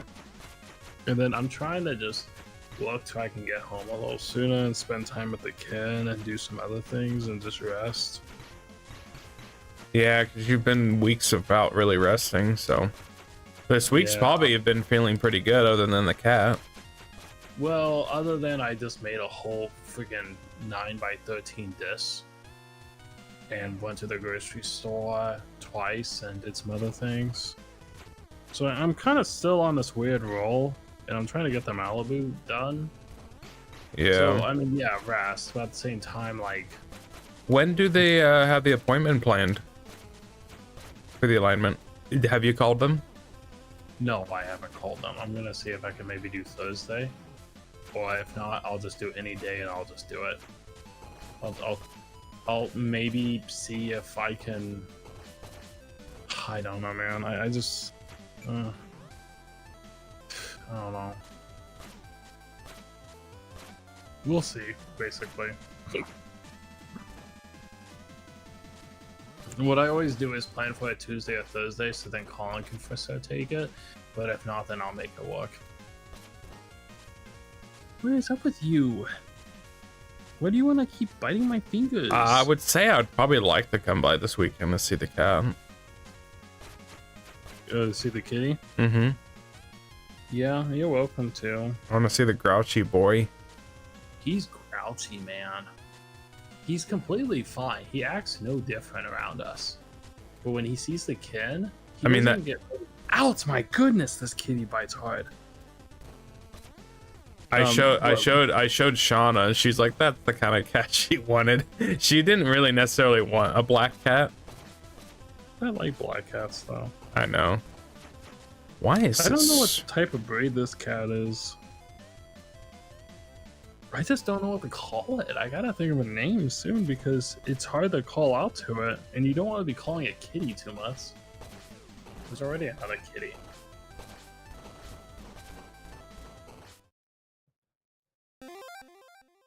Yeah. I just really want to get the Malibu fixed so I can work on the excursion real fast and get it out of the way, which is not going to be a bad repair. It'll be fast. It just... I don't want to have the excursion something that's going to get worn out due to it not getting repaired. But it doesn't. I do need to go grocery shopping for Thanksgiving next week, so we'll probably be talking about that pretty soon. Get an idea what we want to make. That got brought up at work, and Eric's like, "So what do you guys do?" Or like, "What are you gonna do?" And I'm like, "I'm just gonna go to the guy's house." And he's like, "What do you do for food or whatever?" I'm like, "Yeah, we'll make food." And he's like, "What?" it's like he should kind of know by this point. Like we make our own food. Oh, it's uncommon really for guys to make food, in all honesty. It's like, I mean, like, yeah, we're doing a turkey.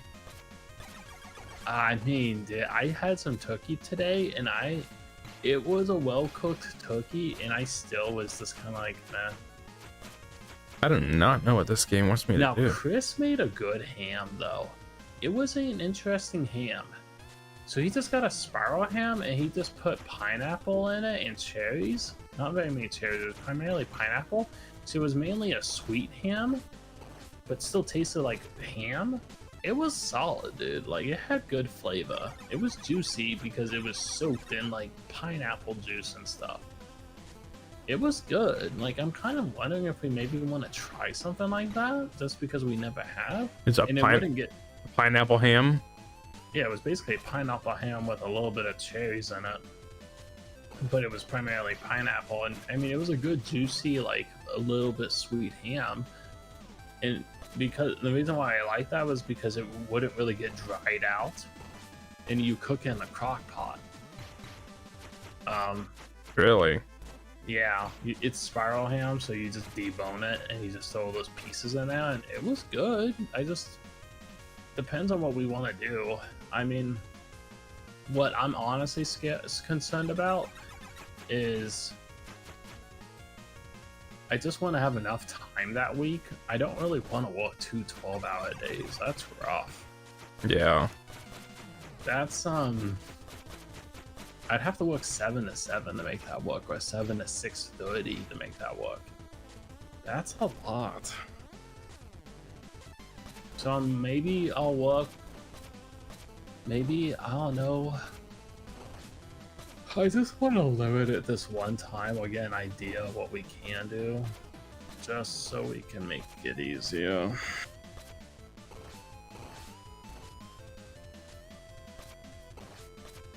I was thinking about it. I might make that same ginger chicken again, or whatever it's called.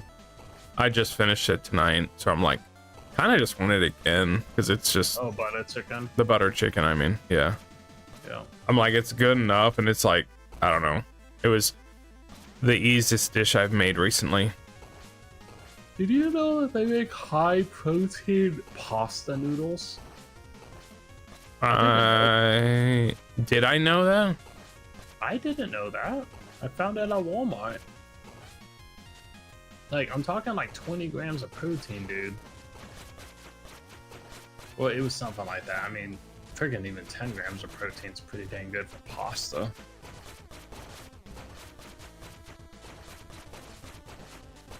Anyways, I really need to go to bed. Plus, this cat's falling asleep again on me.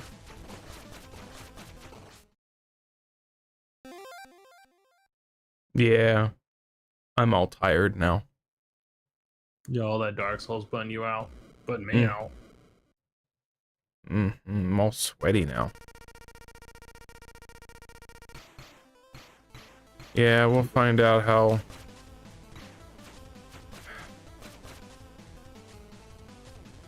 Thanksgiving turns out.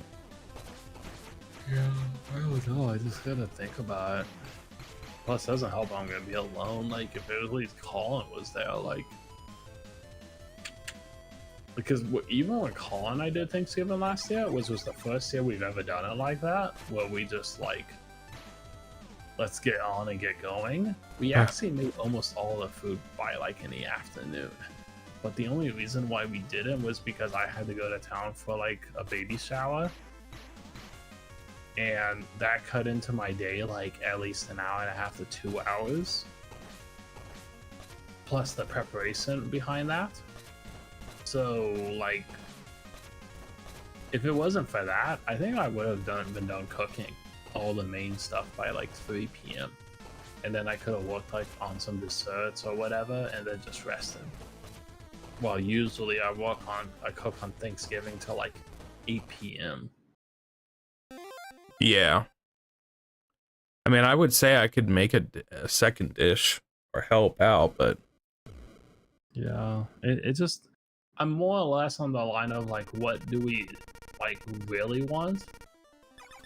I forget how we did it last year. Did I make a dish at home? Because I know Christmas time I brought everything for the dish on Christmas and we just cooked it there. Oh, I actually don't remember then. I thought that was Thanksgiving. No, That wasn't Thanksgiving. it was definitely Christmas. Because I was like, at the house the whole time. I would appreciate if it did make something, but it's more on the line of like, just what do we want? Because yeah, I don't even care if we just went like different and did like freaking fried chicken or some things just because. But that's more Christmas technically. It's Japanese Christmas. Yeah. And Colonel Sanders is Santa Claus. Yeah. But that's my thing is like, okay, if we're fine with like maybe skipping green bean casserole this year, Alex will be thrilled. But like for the example, like yeah, we can't skip sweet potato casserole. And even at that rate, sweet potato casserole takes 15 minutes to make. So Stuff like stuffing don't take no time, and stuffing you do of the day. Yeah. I actually had some really good stuffing today, Austin, that I've never had before, and I'm thinking about it. I've never had stuffing that good before. You add sausage into it. That tastes really good. Because like the sausage juice with the breading, and man, that tasted good. I was like, I've never had that before. I never thought about it. I was always fine with them as plain stuffing. But it's kind of like, okay, what are some recipes we definitely want? What are some that we can maybe just? Does it kind of turn into like just do less desserts? It's kind of like if we're fine with maybe just 2, or if you're fine with like, I'm fine with 3, but like maybe only make 1 and buy 2 pies or something. It's kind of like that. Like I don't really care as much as just how we do it. Mm-hmm. Like I'm fine with doing mashed potatoes, but I ask that we just do the instant stuff to make it easy. Or like, do I really want to do turkey this year? Like, I'm fine with doing turkey, but my alternative is that's probably going to be the main thing we just do to make it easy since we have it. But I'm going to go take it to Rib Crib because I guess you can smoke turkeys there.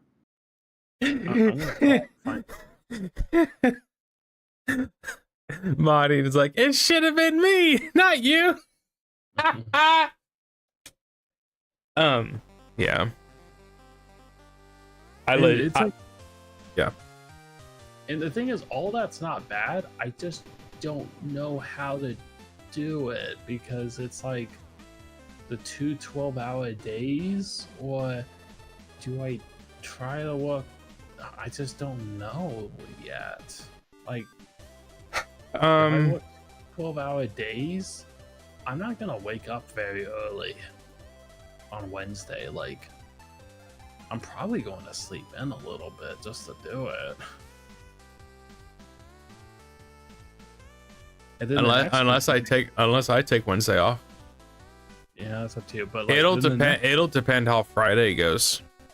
And then the next concerning thing is the kitten, which isn't that bad. Like, the kitten, I just he seems like he does pretty well alone. Mm-hmm. Like, it's not like he's just constantly crying and clawing the door. He really doesn't. And if I spend time with him every once in a while, or just constantly throughout the day, but just in different portions, he's really fine.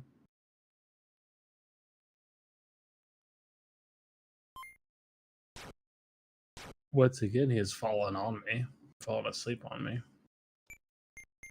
Oh no, the cat's here. Oh, hi, kitty. How are you? Kitty, hi, how are you? Do you not? Oh, he's spooked. He doesn't like How are it. you? He's here. Kitty, I have the other kitty with me. Are you okay?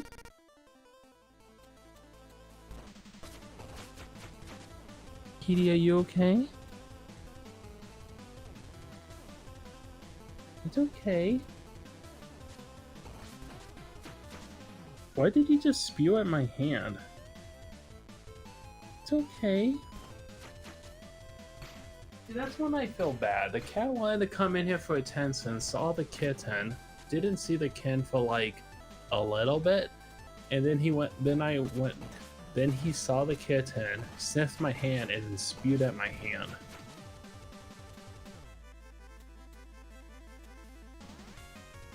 So now I'm gonna go put the can away, go to bed, and go spend some time with the cat. Anyways, I gotta go to bed. Does the Colin feel any certain way about it? Like he doesn't like how the cat's acting, or? He's a little concerned, like I am, but at the same time, he agrees that the cat's really doing pretty good right now. He hasn't changed. Yeah. We're just trying to hopefully get over this as soon as possible, so that they can just be buddies and Best buds. then just not worry about it.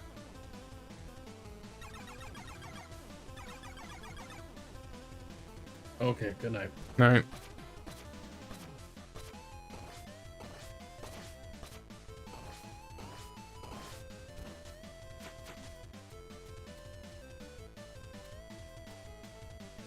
And I don't know how it's going to be the best way to go about this.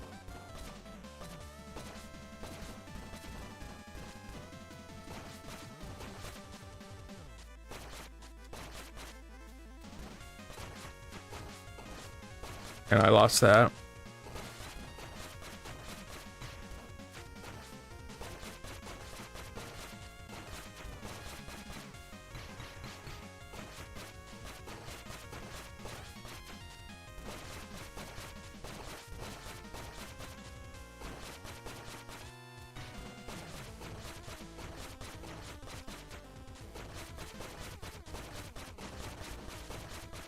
Let me see what the best time would do.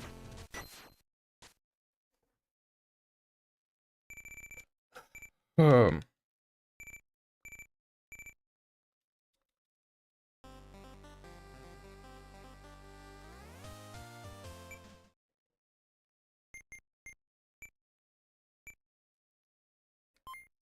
Nope.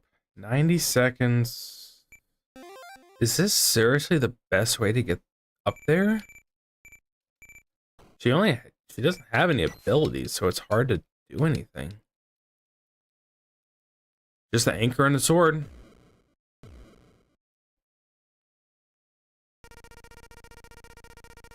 It also just has a ton of health that I'm not used to.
Okay, I got the 8 health at least, but I don't know. That was not a minute and a half.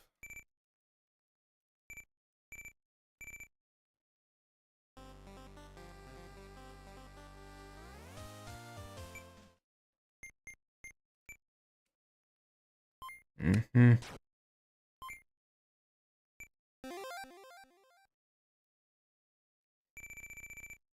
I thought there was something I wanted to do tonight if I stopped a little early, but I can't think of what it was. This is a little hard.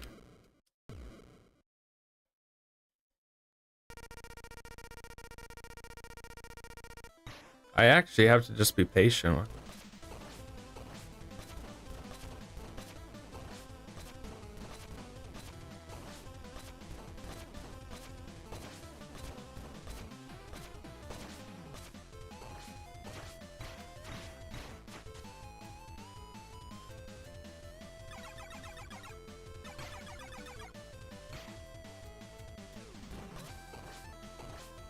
I'm surprised I just now noticed that his fist will go down.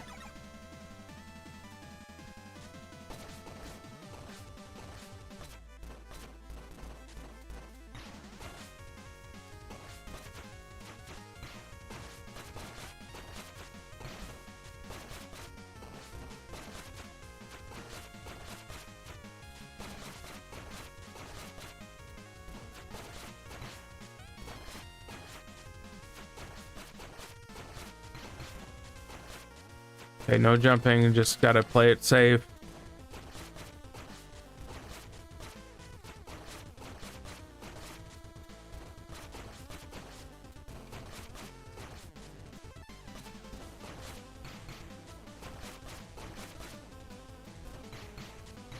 No!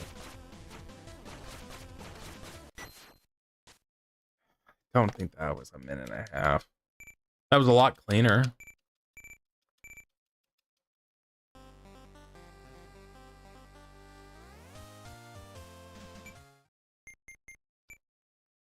Nope.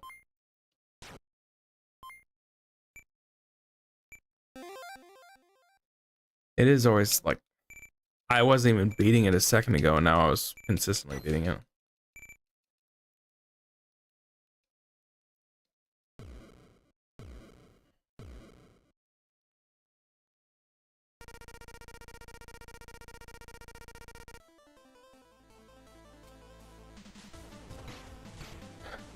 Like in that scenario, it's like, well, I just probably just costed it.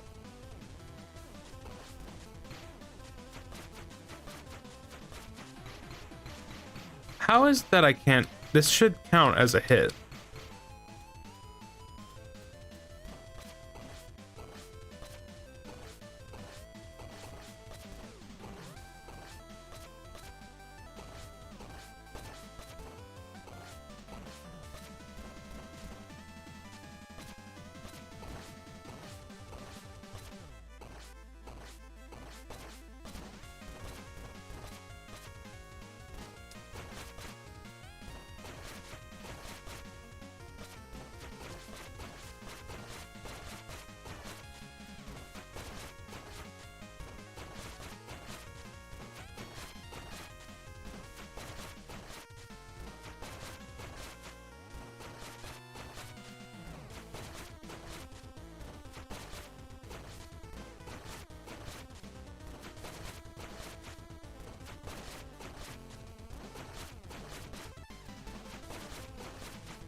Okay, so I can do it decently fast.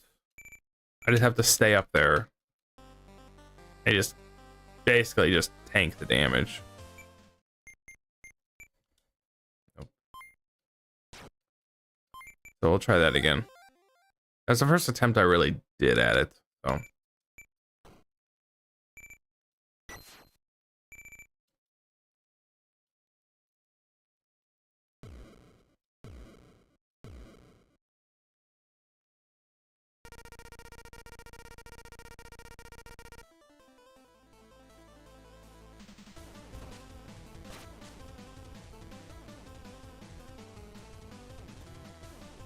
Ah ha ha.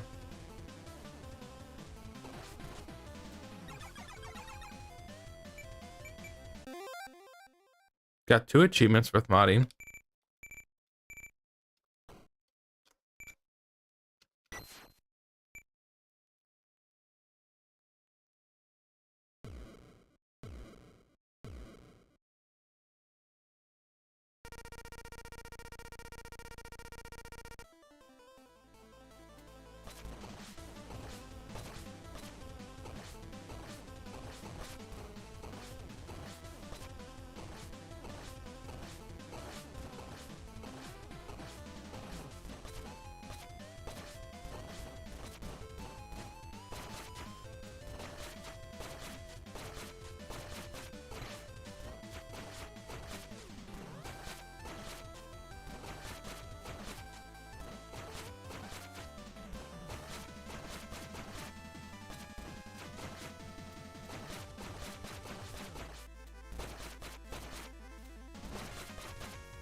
Okay, I think I got it. I don't know why I was jumping earlier. I could have just got him from the ground.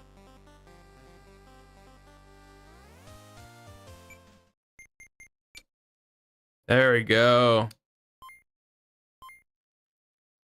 Modding is done. I feel like I actually fulfilled the goal of the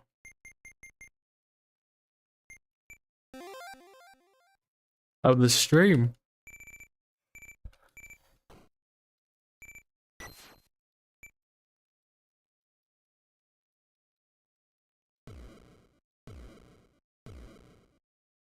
I'm just going in here so I can get to the main menu game.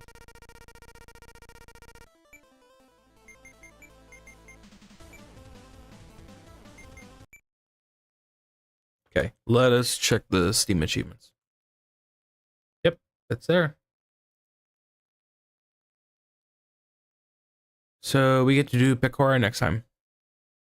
So it'll either be like a Friday stream, maybe. So I'll take tomorrow off so I can do some stuff, and then I guess depending on how I feel on Thursday, it'll be gay. It'll be okay.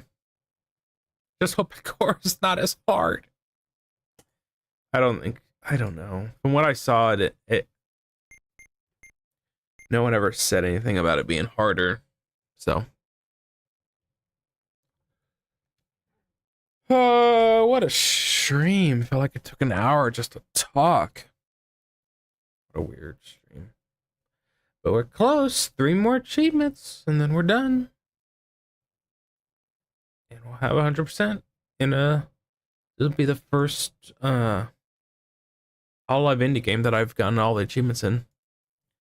As you know, it's going to take a while for me to get all of them in Hollow Cure. We'll see how it goes. Either be Thursday or Friday. And we'll wrap it up then. Be done with the game. I've put a total of roughly 16 hours in the game. So that's pretty good for like a $7 or $8 game. Short and sweet. It's giving me a lot of time. So have a good night.